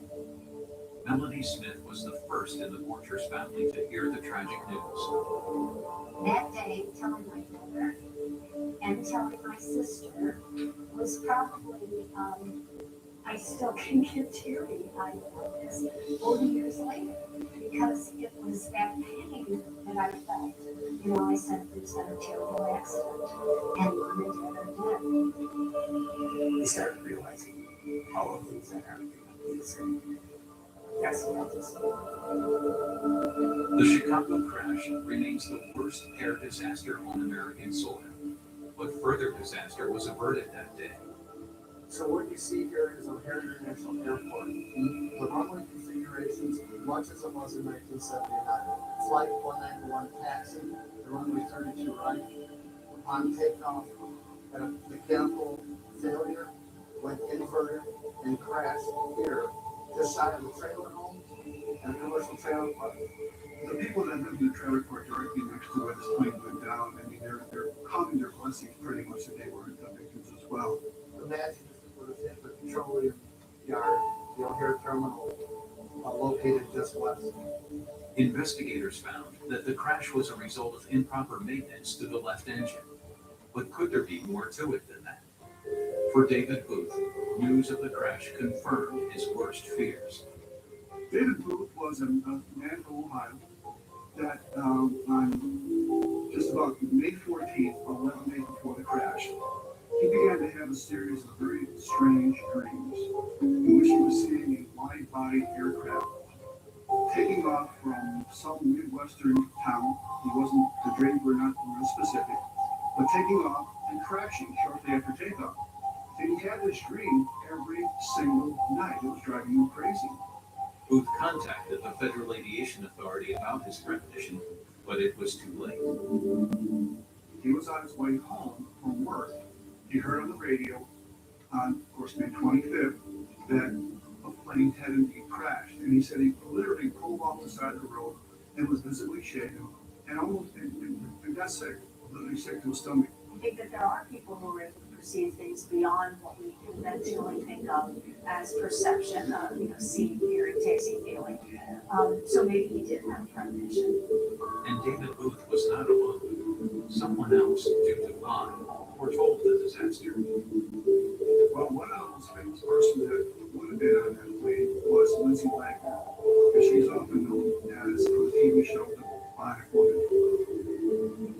Her and her mother were scheduled to fly that plane to Los Angeles, and when they got to the terminal, she got kind of a premonition, kind of a sick feeling. She said, I don't think we should fly on the plane. And they did. And Judith Wax, one of the dead of Flight 191, also wrote about her fear of flying. This is a book by Judith Wax called Starting about middle-aged life. When my job required travel, I developed such a fear of airplanes, my head trembled from takeoff to landing. It's interesting, it's the same age number as the flight number, both 191. Odd, coincidental, and I think even a bit eerie. But the doomed call sign wasn't finished yet. Even more inexplicable disaster was to surround Flight 191. There are many others.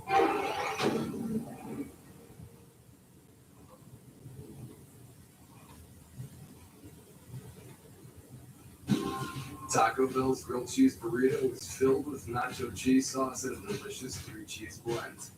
And even more melty cheese is grilled on top. Get your hands on a grilled cheese burrito, only at Taco Bell.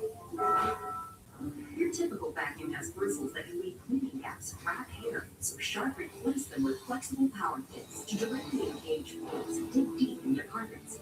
Pick up more in every pass with no hair wrap. Shark Vertex with dual lean power pins.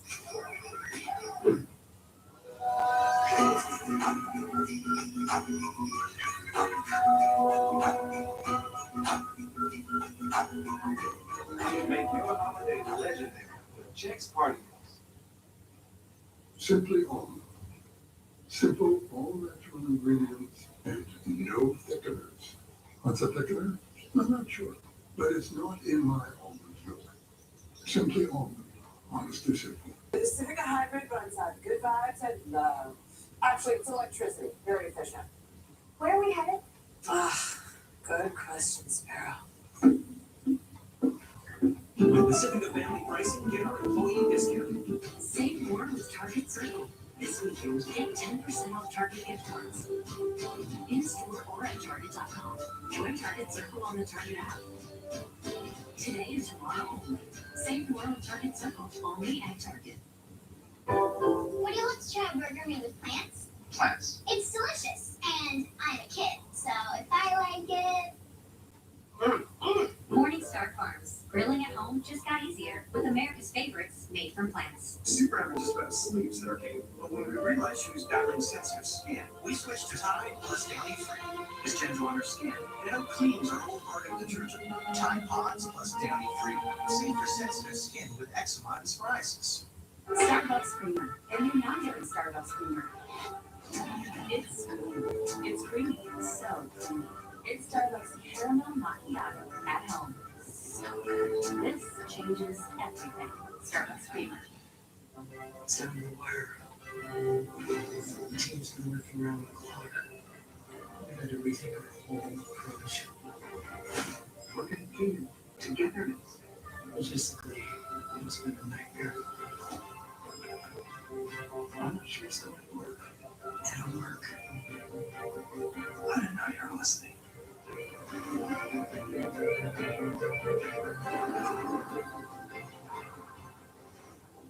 The new Ergo Smart Base for Tempur-Pedic responds to snoring automatically, so no hiding under your pillow or opting for the couch. Your best sleep all night, every night. During the Tempur-Pedic Smart Sleep Event, save up to $500 on adjustable mattress sets. Hey Tracy, you can't say no to a classic. Girl, you know wavy chips are way better for dipping. Crispy, airy, tasty, oh, Please, a little joy with every bag. Love with somebody across the world. Discovery Plus, an energy never knew to another country. In the 90-Day Fiancé universe, reveals its greatest plot twist.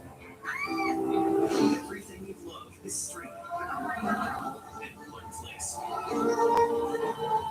now pronounce you husband and wife. The journey begins. Discovery Plus, the home of the 90-Day Fiancé universe. Stream what you love.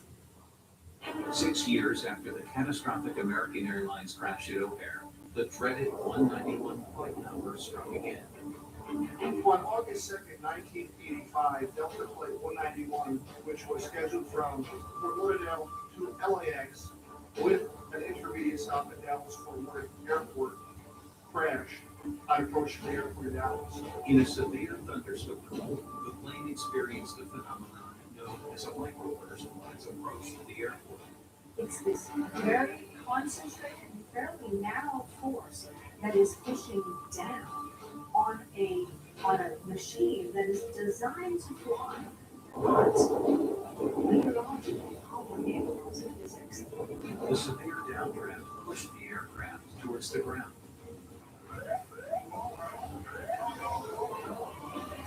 Here's, I have to say, probably the most frightening thing of all was when this airplane, when the people in the airplane could look down and see that they were headed over the interstate, they were headed over a highway. These passengers were so close to the cars that the engine actually ripped right through one of the cars, killing the driver. The plane then hit the ground and continued to skid until it collided with water tanks at the airport's perimeter. There are 163 people on board. The crash kills 137. Certainly, they didn't intentionally fly into a thunderstorm they thought was going to bring everything down. You have to argue, is this curse or is it coincidence? And the fact that this is a number 191. August 27, 2006. Bluegrass Airport, Fayette County, Kentucky. Situated in the middle of nowhere, Bluegrass Airport is no doubt a very quiet airport. On August 27, 2006, that will change. Delta Connections Comair Flight 5191 leaves the gate on a flight to Atlanta. So the aircraft actually was clear to take off on runway 22 when the captain of the airplane taxied the regional jet to runway 26. Runway 26 at 3,500 feet, and the regional jet needed nearly twice that to get airport. It was never going to take off from that runway. That airplane was doomed. Comair Flight 191 goes to runway at full throttle and runs out of runway, with nowhere else to go through the airport fence, lifting off momentarily, and then crashing into the ground. We know the cause of the crash, we know the implications of this horrible disaster, but looking back, it's another Flight 191. Most recent, JetBlue Flight 191 from New York to Las Vegas comes close to disaster when the pilot goes berserk.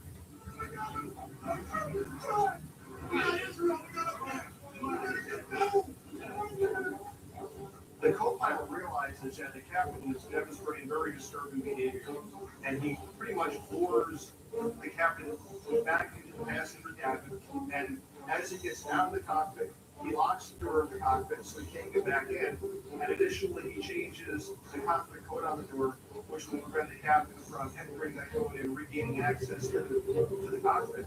The co-pilot lands the plane while passengers restrain the captain. Thanks to the actions of the co-pilot identifying what was going on, and the passengers, they averted disaster. With 5 disasters or near misses, the 191 coincidence is impossible to ignore. I think it's something science can't explain. 191. Conspiracy theorists suggest it's all in the number. 191 is 9/11 rearranged.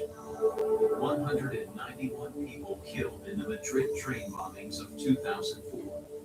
Coincidence or curse? You can argue on both sides. You know, is this the curse of Flight 191, or are these just aviation events that would happen regardless of the flight numbers? It could be sometimes aircrafts can be cursed, and so can certain numbers. And I think that perhaps the way to break that curse is to eliminate that flight from everybody's itinerary. The people that are left behind, the families, they've lived a lifetime since the accident, and it's got to be absolutely hard to move on because this was so tragic. In 2011, 32 years after American 191 crashed in Chicago, and after significant efforts on their parts, the families of the victims finally dedicated a memorial to their memory. Memorial Day was always the start of summer. The big thing was their wife go through my parents' house and dad. So this is our place where we kind of get together. So yeah, it's beautiful.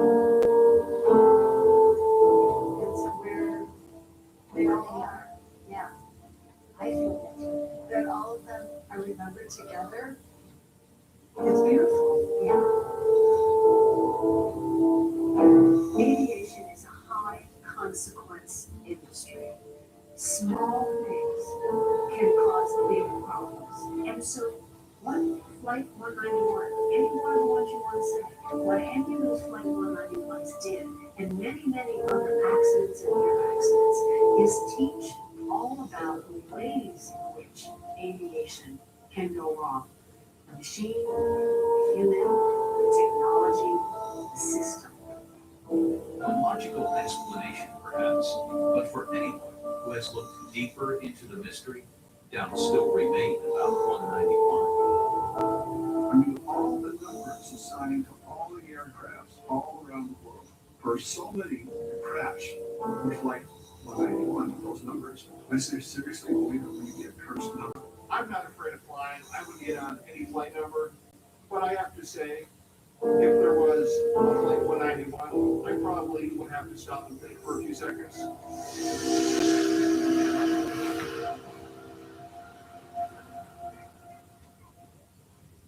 On the evening of September 19, in 1961, a married couple driving through Coral Ranch allegedly encounter something from the sky that changes their lives forever. The couple experienced an altered state of consciousness and discovered that they had driven 35 more miles but have no memory of this. Their story of possible alien abduction gains widespread notoriety, and under hypnosis, both husband and wife are able to give significant details about the event. This is the extraordinary story of Betty and Barney Hill's alien abduction. Whether it's fact or fiction remains unexplained.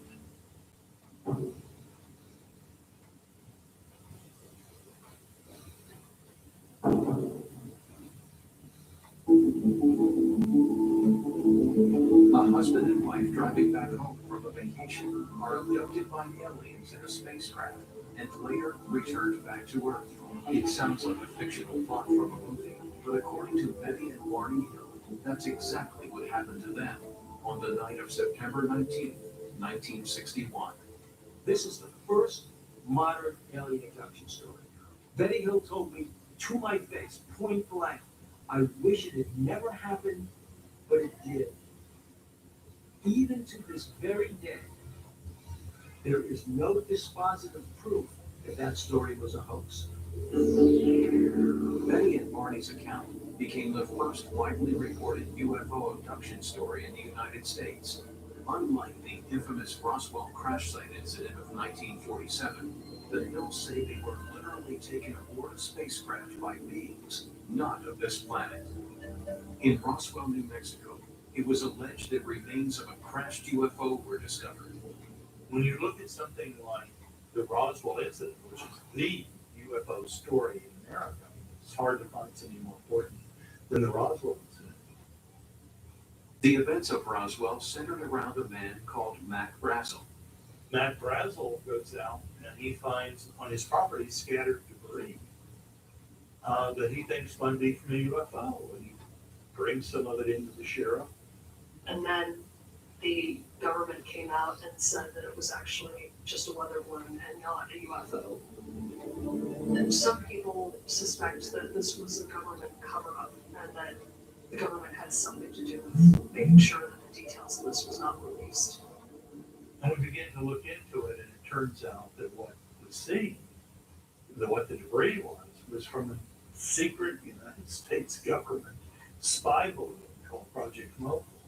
And I have talked to a person on that team, and they verified that was almost to a certainty what was found. It was foil paper, sticks, tape, and rubber, just as the rancher said.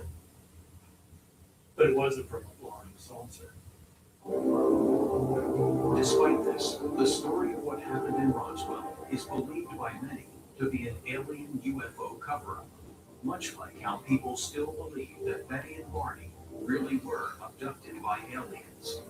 The story starts really with them having taken vacation in Niagara Falls and then moving to Montreal, where they were returning from Montreal, and were in rural New Hampshire late at night on that fateful day. Betty, she's a light this story. Says, you know, it's funny, she says to Barney, that's not the light that I recognize. I mean, it's not the moon, the moon's over there. It's not Venus or anything else. What is that light? It's too bright, it's too big. What is it? They keep on driving. I mean, it's a matter of curiosity, really. It's nothing later. They noted it was a curious object because instead of falling down towards the earth, it was moving upwards. And Barney dismissed it as a plane. They stopped the car to walk their dog and noticed, no, this is not a plane because of the way it was moving. It was moving in an erratic fashion. And they realized that this was something not of this earth. Barney noticed that this object was actually moving towards them. And he felt a little unnerved. And he suggested they get back in the car. So they got back in the car and started driving south.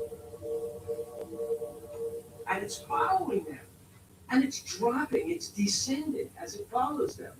He then stopped the car and took out binoculars as this thing seemed to hover in front of him. And what he saw in the binoculars really disturbed him because he saw on board 8 to 10 humanoid figures, and yet they were not human. They had sort of shiny metallic uniforms, and their faces were not quite human. Well, Barney stops. He's no fool. He's carrying a gun. He pulls out his gun, and suddenly they see these small 4-foot-high figures standing in the road in front of them by the object, which is a circular object. Well, now, they're truly afraid. Barney says to Betty, let's split. So they both try and pile onto the car, and Barney is pulling his gun. Suddenly, he's attacked by these creatures. Betty's attacked by these creatures, and they're dragging him to a clearing right off the road. And there's a ramp that comes down, and all Betty remembers is seeing, feeling them grabbing her on her dress, and seeing Barney being hauled up this ramp to a shed. But what happened to them next? The next thing Betty and Barney know, the next thing they're aware of, is they're back in their car, and they're driving along a very familiar road, but it's 4 hours later. They cannot account for the time, from the time they saw that craft and the little creatures, until they're back on the road. It's a terrifying story. Could they have really seen and been abducted by aliens? UFologists believed what they saw were aliens. Many in the mainstream community believed that it wasn't. But there's a lot of evidence that says this is an authentic case of aliens and an alien abduction. By this time in the 1960s, Americans had heard enough accounts to be open to the possibility of life beyond Earth. Just in the 1950s, there were alleged UFO sightings spread across the country, as far as Texas and New Hampshire. Less than 10 years earlier, there was a whole UFO invasion fleet over Washington, D.C. It was called the Summer of the Solstice. People in D.C. were actually seeing chevron-shaped formations of UFOs over the Washington Monument, over the Capitol building. The Air Force got involved and they even chased down some of these UFOs. One of which was shot down, crashed in West Virginia, a robot. The defensive mechanism came out, scared the hell out of the populace. So America was UFO'd already. The official statement from the Air Force was that this was actually due to weather conditions, not actual UFOs. Barney Hill and Betty Hill were a very private couple. This was the last thing they would have wanted. That's why I believe the story is true. How could this have happened? Was the whole incident a figment of Betty and Barney's imagination, or were they really aliens? And had the couple really been abducted on that September night? Connor wants to name his kids after beat-up sauces. Hope you want a whole litter, because we've got 26 sauces and seasonings to basically because Mango Habanero is a dentist appointment, and Honey Barbecue is late for ballet. Buffalo Wild Wings.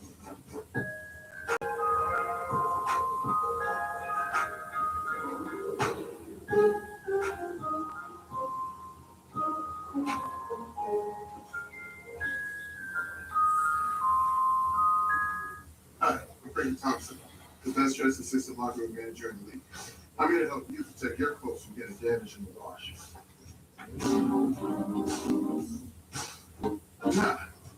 That's why I use new Downy Defy. It helps stop stretching, fading, and fuzzing.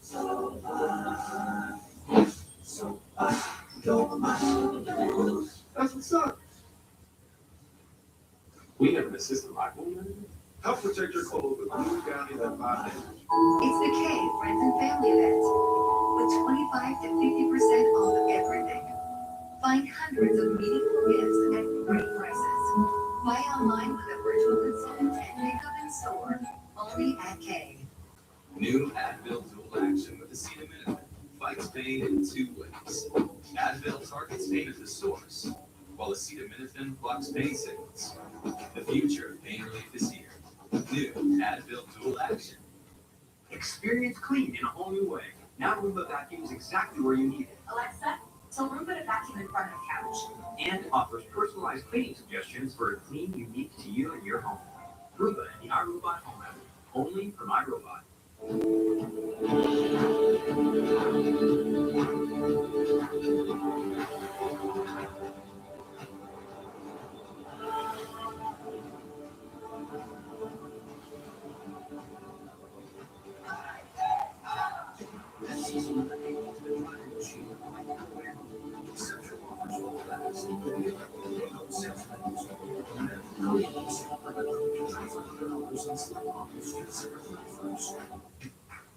Hey, say, baby, I've got you long, don't you mind? Say, hey, baby, I've got you long. The new LG Wash Tower. Redefine laundry in half the space.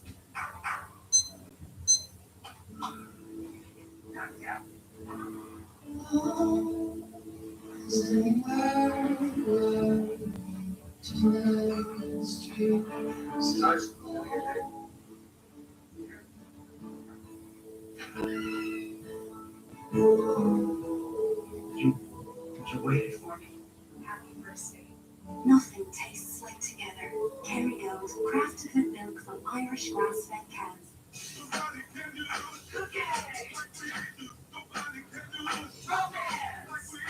Nobody does real life like we do.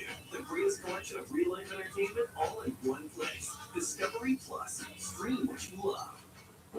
No matter what others believed, Barney and Betty Hill remained adamant about the events that occurred that life-changing night in 1961.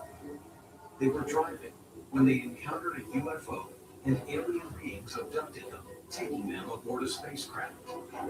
The next thing they knew, they were in their car 35 miles away, with only confused, fuzzy memories of even traveling along this section of road.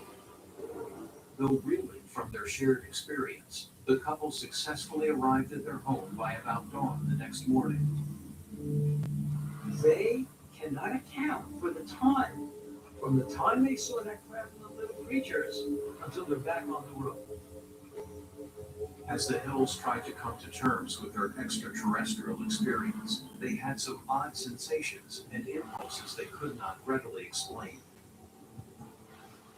After the event took place, she started having dreams, successive dreams, in which she saw in her dreams she was approached by men or a humanoid type of men. Betty notices that Barney he was always hypertense, high blood pressure, but he's really feeling sick. Then the oddest thing, these pimples show up around Barney's genital area. He doesn't know why they're showing up, and he's in pain. Go to the doctor. He explains that I don't know what that rash means. I've never seen like that before. But other than that, you're physically fine. I mean, you have high blood pressure, but other than that, and Barney says, I have these dreams. I can't, they're destroying my mind. Betty tries to bury it, but the next day she tells her sister. She tells the whole story. And they say, look, I don't know what happened, but oddly enough, other people besides Betty and Barney had seen that UFO. In order to make some sense of the incident, the Hills agreed to undergo hypnosis therapy. Betty was able to draw what she believed she had seen. Betty started remembering things through her dreams that she realized that she had an encounter, a physical encounter with an alien being. So they go to a psychiatrist. Barney tells the story, and Betty tells the story of missing time. And the psychiatrist says, I know exactly the person to whom I'm going to refer you. His name is Dr. Benjamin Simon. Very famous psychiatrist, because Benjamin Simon was one of the first psychiatrists to invent the treatment for what they used to call shell shock, what in World War II was called battle fatigue, now we call it PTSD. And he was a specialist in having people relive, usually through sodium pentothal, reliving that moment of trauma. In this case, he does hypnotic regression, past like a regression on both Betty and Barney separately. Because one thing you don't want to do is have one spouse's story contaminate the other spouse's story, even though Benjamin Simon is very skeptical. So Benjamin Simon has them tell their stories, and you record their stories on a tape. And he has an assistant transcribing those tapes. During this hypnotherapy session, Betty and Barney both remember being abducted by aliens and also being medically examined by these aliens. Barney tells the story of putting a suction over his genital area to try to suck out his sperm.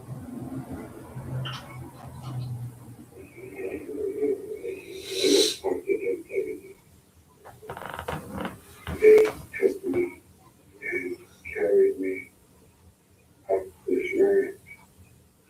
I was laying on the table and my fly was open and I thought of it putting a cup around my private part.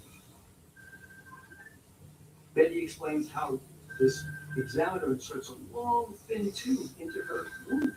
Well, we know that today, that's amniocentesis. But back in 1961, we didn't have amniocentesis.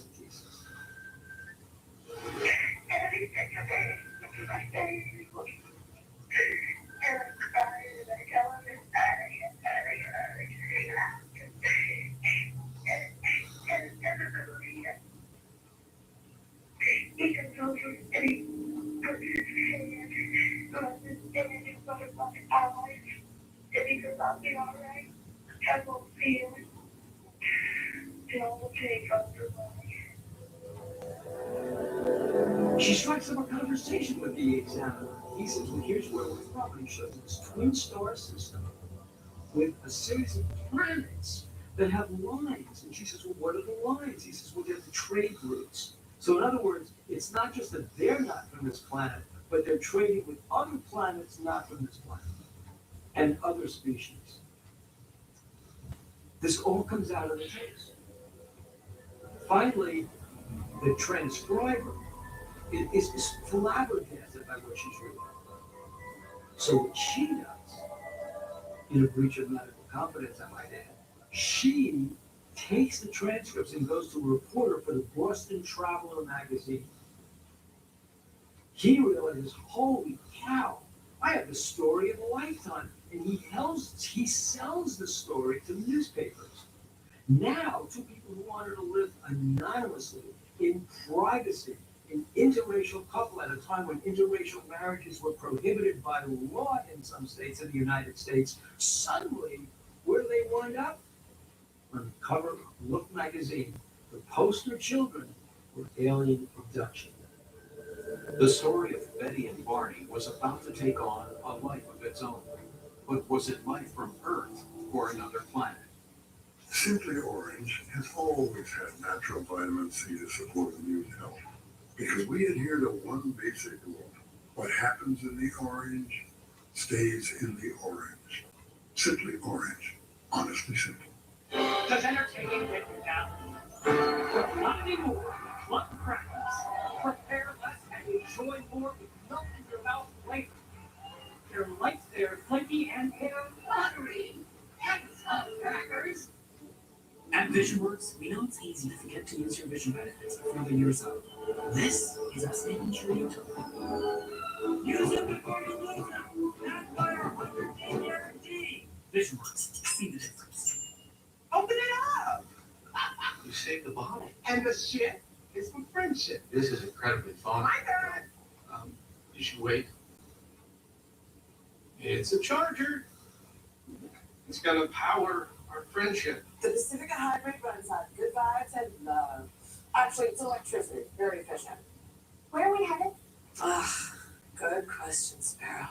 With Pacifica family pricing, get our employee discount.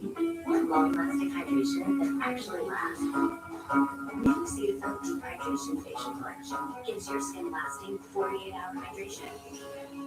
From the #1 dermatologist recommended facial skincare remedy. Deep sea driving, I see. Something like that. Well, here's something else. With your Farmers Policy Perk new car replacement, you can get a new one. That's something else. Get a whole lot of something. Farmers Policy Perks. We are farmers. Bum, bum, bum, bum, bum, bum. Kids, what do you want for lunch? Pizza! Pizza! What about Subway? It's a good call. Everyone loves it. We raised our kids on it. So stop the bickering. Breakfast, coffee. Grow up. Oh, knock it off!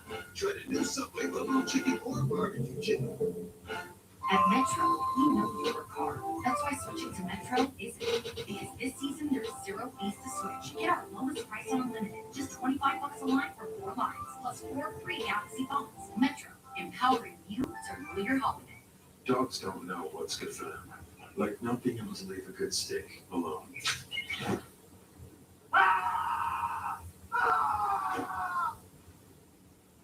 Greenies Dental Treats. Something better for your dog to chew on. Wendy's Baconator is the ultimate bacon cheeseburger that's got all other cheeseburgers feeling like. It's now bringing that same big bacon energy to shake up and wake up your breakfast with the Breakfast Baconator. Built for the morning with sausage, egg, cheese, and 6 strips of crispy oven baked bacon. The Baconator and Breakfast Baconator bring that bacon high all day long like nobody else can. So kids are Wendy's and always make Baconator. We got you. Medical technology is giving nurses faster results than ever. They should expect the same from their education, too. With FlexPath from Capella University, you can earn an RN to BSN in 9 months and under $10,000. Capella University. Don't just learn, learn smarter. What did you do to your hair? We can't make your kids' hair grow back quicker, but we can straighten your smile for less than $3 a day. Go from this to this. Get started for free at SmileDirectClub.com. Discovery Plus. along with somebody across the world. And the Purple Date Fiance universe is this streak all in one place. Discovery Plus, the home of the 90 Day Fiance universe. Streak what you love.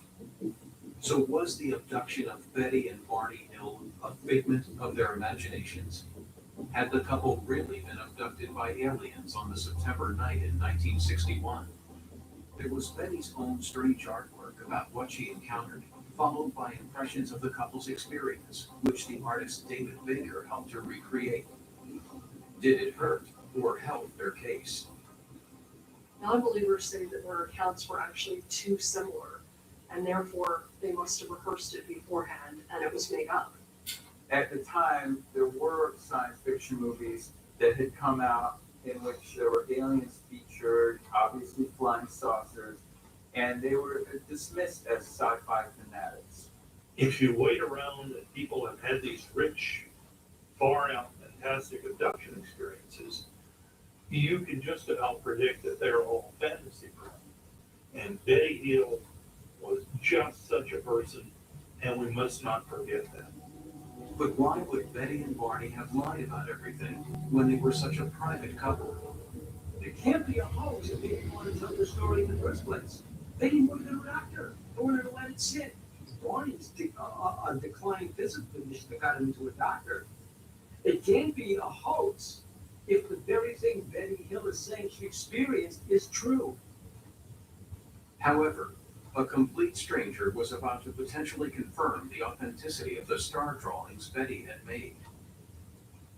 Marjorie Fish, a school teacher, looking at the Gleason catalog of stars, notices, hey, wait a minute, there's a similarity between what Betty drew while she was under hypnosis. There's a similarity between that twin star system and this twin star system that we can see in this part of the heavens. So Betty's story, talking about an undiscovered star system that was discovered years later, that's true. That was Zeta Reticuli, twin star system. So all the things that Betty said turned out to be real evidence, including Betty Hill's dress. Betty's dress was cut and torn in a very seemingly deliberate manner, and this was because she was medically examined.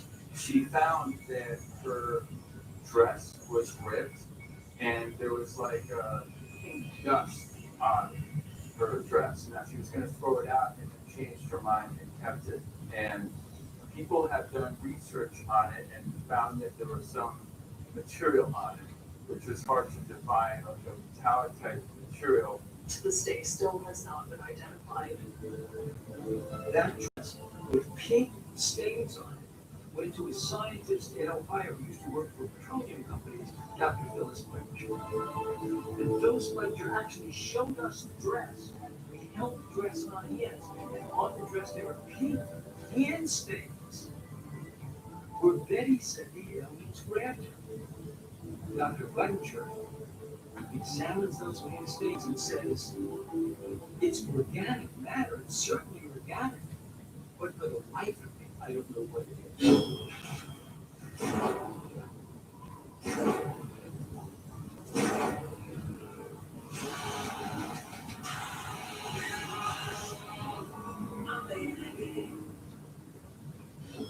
HGTV is giving back by giving away $10,000. 30 winners at home now for New Year's. Watch for the special code word, all part of HGTV's great holiday gift back. Every night starting at 8 only on HGTV. Joseph asked why it took Pete up so long to add lemon pepper sauce. Ever grow a lemon tree, Joseph? Ever blended spices? Do you even know where peppercorns come from? Trick question, nobody does. Buttery savory lemon pepper, one of 4 new sauces at Buffalo Wild Wings. Save more with Target Circle. This weekend, get 10% off Target gift cards. In store or at Target.com. Join Target Circle on the Target app. Today and tomorrow. Save more on Target Circle. Only at Target. Right now, you can get a free breakfast regulator with any order in the Wendy's app, so you can shake up and wake up your breakfast. We're bringing that big weekend energy all the table, so you can always be Baconating. The free breakfast Baconator. This is an Ergo Smart Base from Tempur-Pedic, and it responds to snoring automatically. So no more nudging your partner, more option for the couch. Smart cases are first 16 to detect snoring and automatically adjusts to help reduce it. Your best sleep all night, every night. For a limited time, save up to $500 on adjustable mattress sets during the Tempur-Pedic Smart Sleep event. Learn more at TempurPedic.com. For over 30 years, Lexus has been celebrating driveway moments. Here's to one, the Lexus December to Remember sale event. Lease the 2021 RX 350 for $419 a month for 36 months. Only your first month's free. Experience amazing at your Lexus dealer. At Wayfair, when you spend less and get way more, you look like this, but you feel like this. Sofas from $199, coffee tables from $79, decor from $29. Oh yeah, feels good to save. Wayfair, just what I need.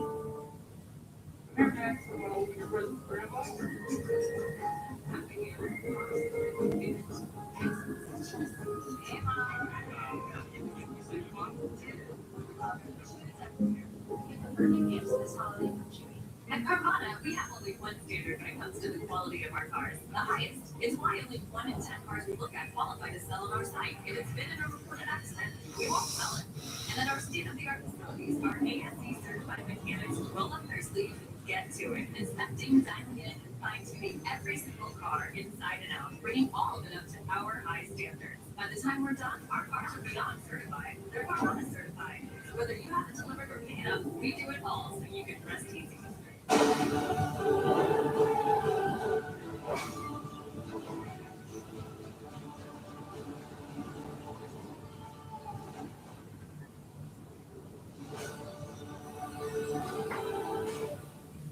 More than half a century after it happened, is there at last a conclusive explanation for what happened to the Hills on the night they were allegedly abducted?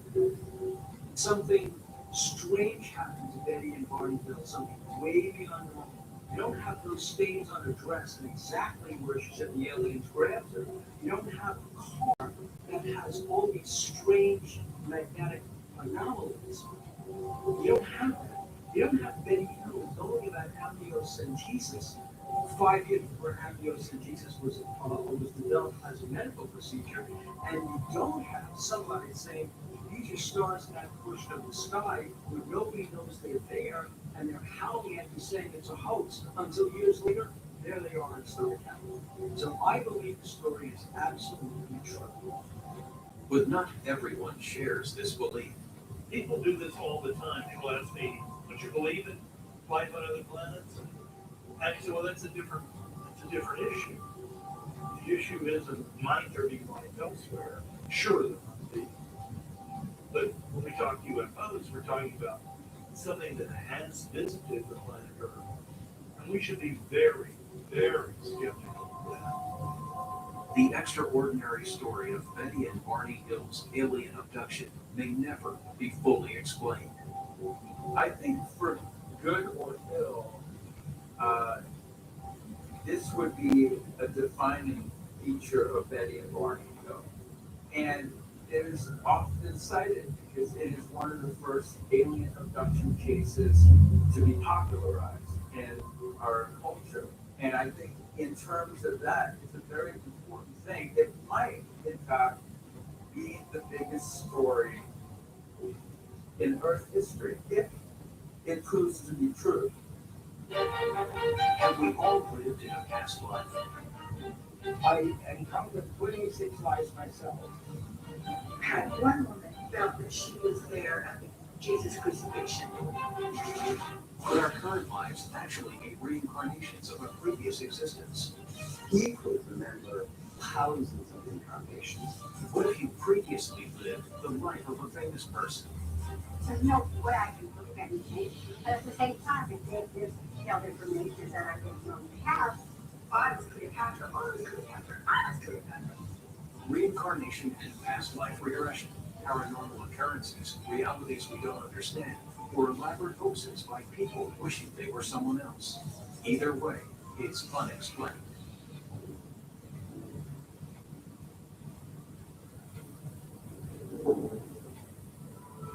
People have dreams and fantasies.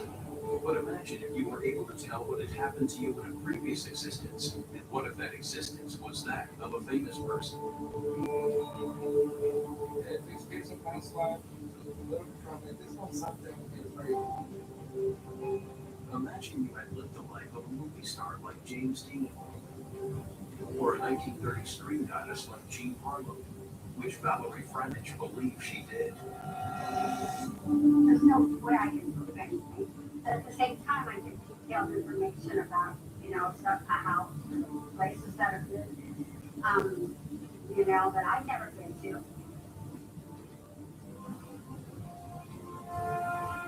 Is it possible that we were previously someone else?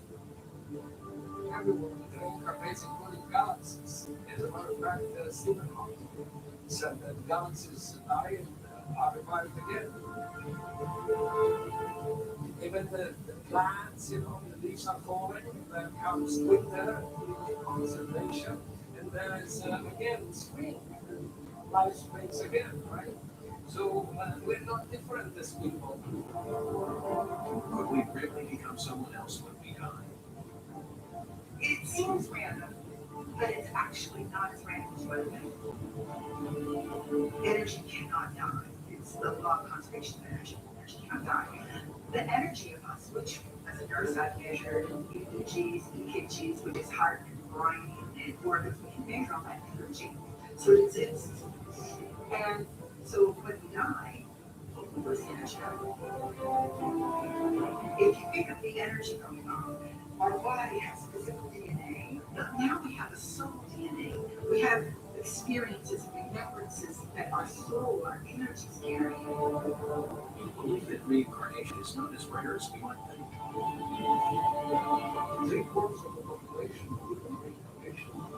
Jesus believed in that, and you'll find it in the New Testament, in the Old Testament. So I guess it's acceptable.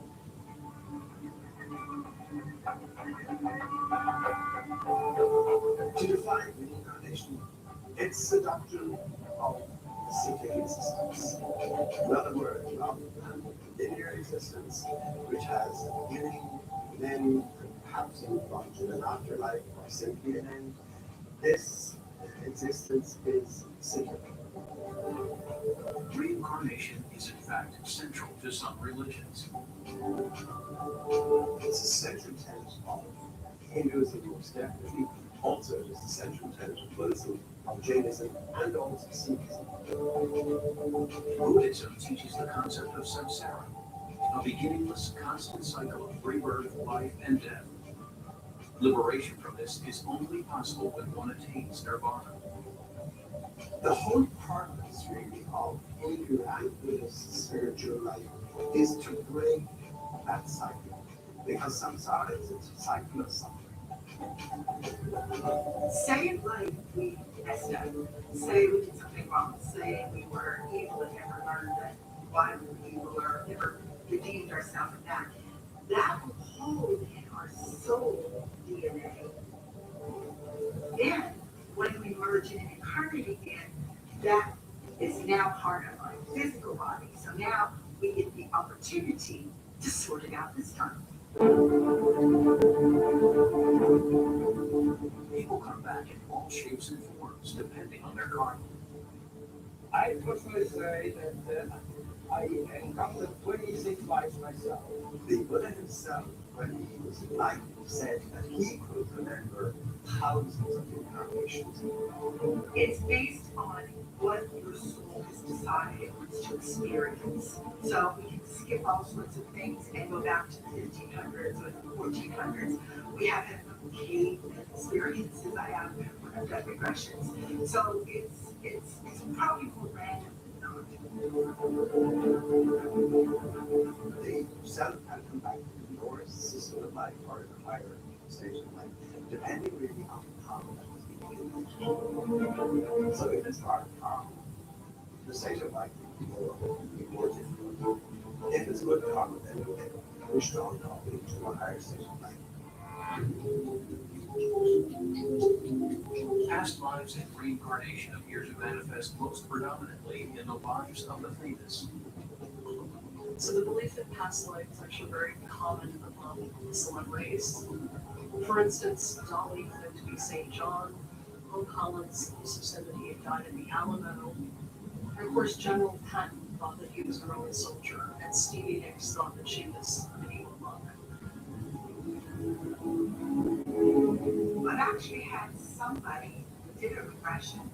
There was some little tiny mold thing in the ground. And one woman felt that she was there at Jesus' crucifixion. A lot of people have past life recollections and dreams. That deja vu, when we've had an experience and we think we have it already before. People that you recognize, like I know you, I saw you before. And it's because you saw the person in the previous time. But others say memories cannot be so black and white. Memories are what are available to us in order to recall what we've been through in life. So they provide a reservoir of experiences that we have as reference points, things that we learned from, mistakes that we made, what to do more of in the future, to do less of perhaps in the future too. And memory creates a tapestry of experiences. So it's important that we do rely on it. It's usually quite reliable, but it does have bubbles, and it's possible for us to fail to recall certain things that did happen, and also recall things that didn't happen, or be influenced to remember things a certain way in a way that might not accurately represent facts. To help retrieve the memories, there's a technique used to bring people back to their past lives. It's known as past life regression. Past life regression can be done under hypnosis, can be done in a state of meditation, through dreaming. Sometimes people get spontaneous flashbacks, like a deja vu. Having people go progressively into their childhood period of his life, and then from there, we're going from past life. It brings people to a point when they are so good into their subconscious mind, when the memories are stored in the form of picture or clusters, and they reproduce them. And that it's happening right down here. I was feeling all kinds of things in my body. I was running, I was jumping up and down. And so it's like I was a maid in this 1500 pump, and I was running up and down the stairs trying to take care of everything and everybody. So that was my first experience with past life regression. In another regression session, Mary Anderson discovered she was connected to the ancient hill of Tara in Ireland. I was a child who was trying to help the hostages that were in the mound of hostages on the hill of Tara. There was regal people, king, queen, and I was in the same row, so I was a royal child but I knew I was trying to help these people, and I actually remember in the dream, I was in the meditation, I was going off to run away to go get something to help these people so they wouldn't get killed.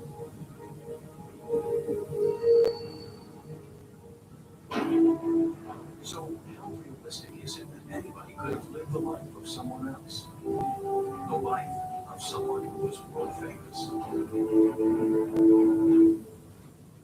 Jump into a brand new season of Expedition X. This is so creepy. Ryan puts together a team to investigate the stranger side of the unknown. What's Expedition X? New Wednesdays on Discovery. Set your TV on for the tale of a family who sold everything to buy a crumbling castle. Living the dream. They must have fans in their bells. Set your TV on for Escape to the Chateau. Series premiere tonight at 8 on HGTV. When we heard there was money in our home, we did what anyone would do. We went looking for it. You did. I did. Stop it! Then we heard about Rocket Mortgage. It was just a few taps. You can turn your home's equity to cash. Consolidate your debt, pay off student loans. Renew your home. Fix your home. Fix your home. When you need cash out of your home and a simple way to get it, Rocket can. Great job, buddy. Rocket is so worth it. Helping seniors. Helping kids. Helping parents. Helping friends.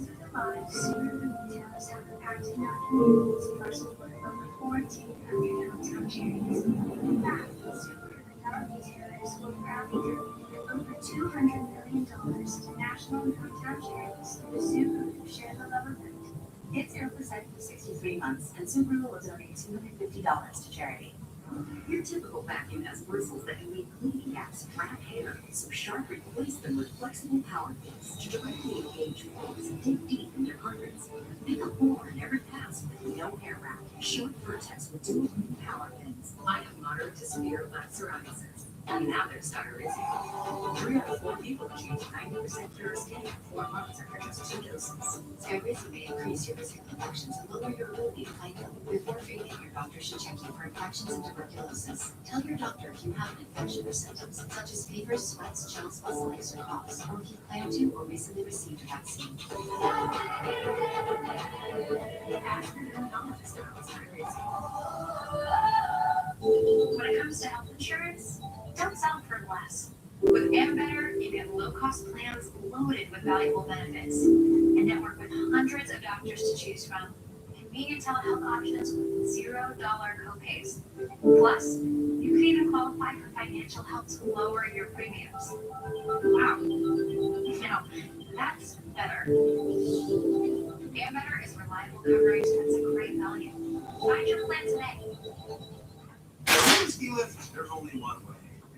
The DQ $6 meal deal, entree, plus a refreshing Coke, fries, and sundae, all full size, just like that hill. DQ, happy tastes good.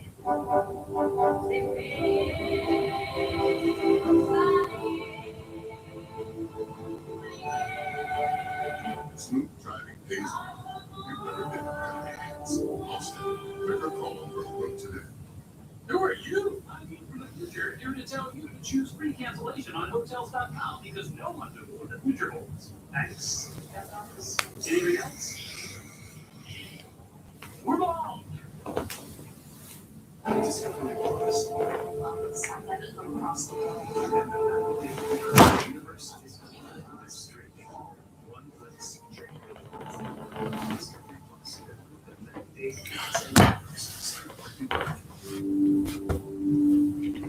Is it possible that people are born with memories that they lived in past lives of famous individuals? Time after time, people claim to have experiences which seem to prove that they actually witnessed events of the past, or may actually have lived a previous life of a well-known figure. Valerie French began to believe she had lived the life of a well-known movie star who had become world famous in the 1930s. I always have a love for Hollywood, and I always liked coming to Los Angeles, and I always loved being around that kind of old Hollywood world. During one of Valerie's visits to Los Angeles in the 1960s, she began to get a familiar with places that had a strong association with one of Hollywood's most famous screen legends. We would drive around and we would that house feels really familiar to me. And we drive around some more, and I said, that house feels really familiar to me also, and that house does too. We didn't have Google, we didn't have Zillow, we didn't have all those things that people have now. You could do in 10 minutes to find out who lives there, and they just figure it out. But all those three houses that we checked out, we were driving around, all had a connection to where Gene Harlow once lived. So we thought that was beautiful. A contemporary of Clark Gable and James Cagney in Hollywood, Harlow was known as the Blonde Bombshell. Jean Harlow was the first blonde bombshell, and she was as big as Joan Crawford in her day. And she was also known as a sex symbol in the golden age of Hollywood. Sadly, her colorful career came to an abrupt end in 1937 when she died of an illness which was never fully explained. Valerie felt such a strong connection to Jean Harlow, she was compelled to dig deeper, leading her to a prominent expert in past life regression. I'm a psychiatrist here on the West Coast that is probably one of the first pioneer research on past life regression therapy. Being an expert in the process very fast, within a fraction of a second, with somebody in a deep trance, It's actual. It's happening in real time. Because in place. It cannot be something more precise than that. Valerie's first session was a success.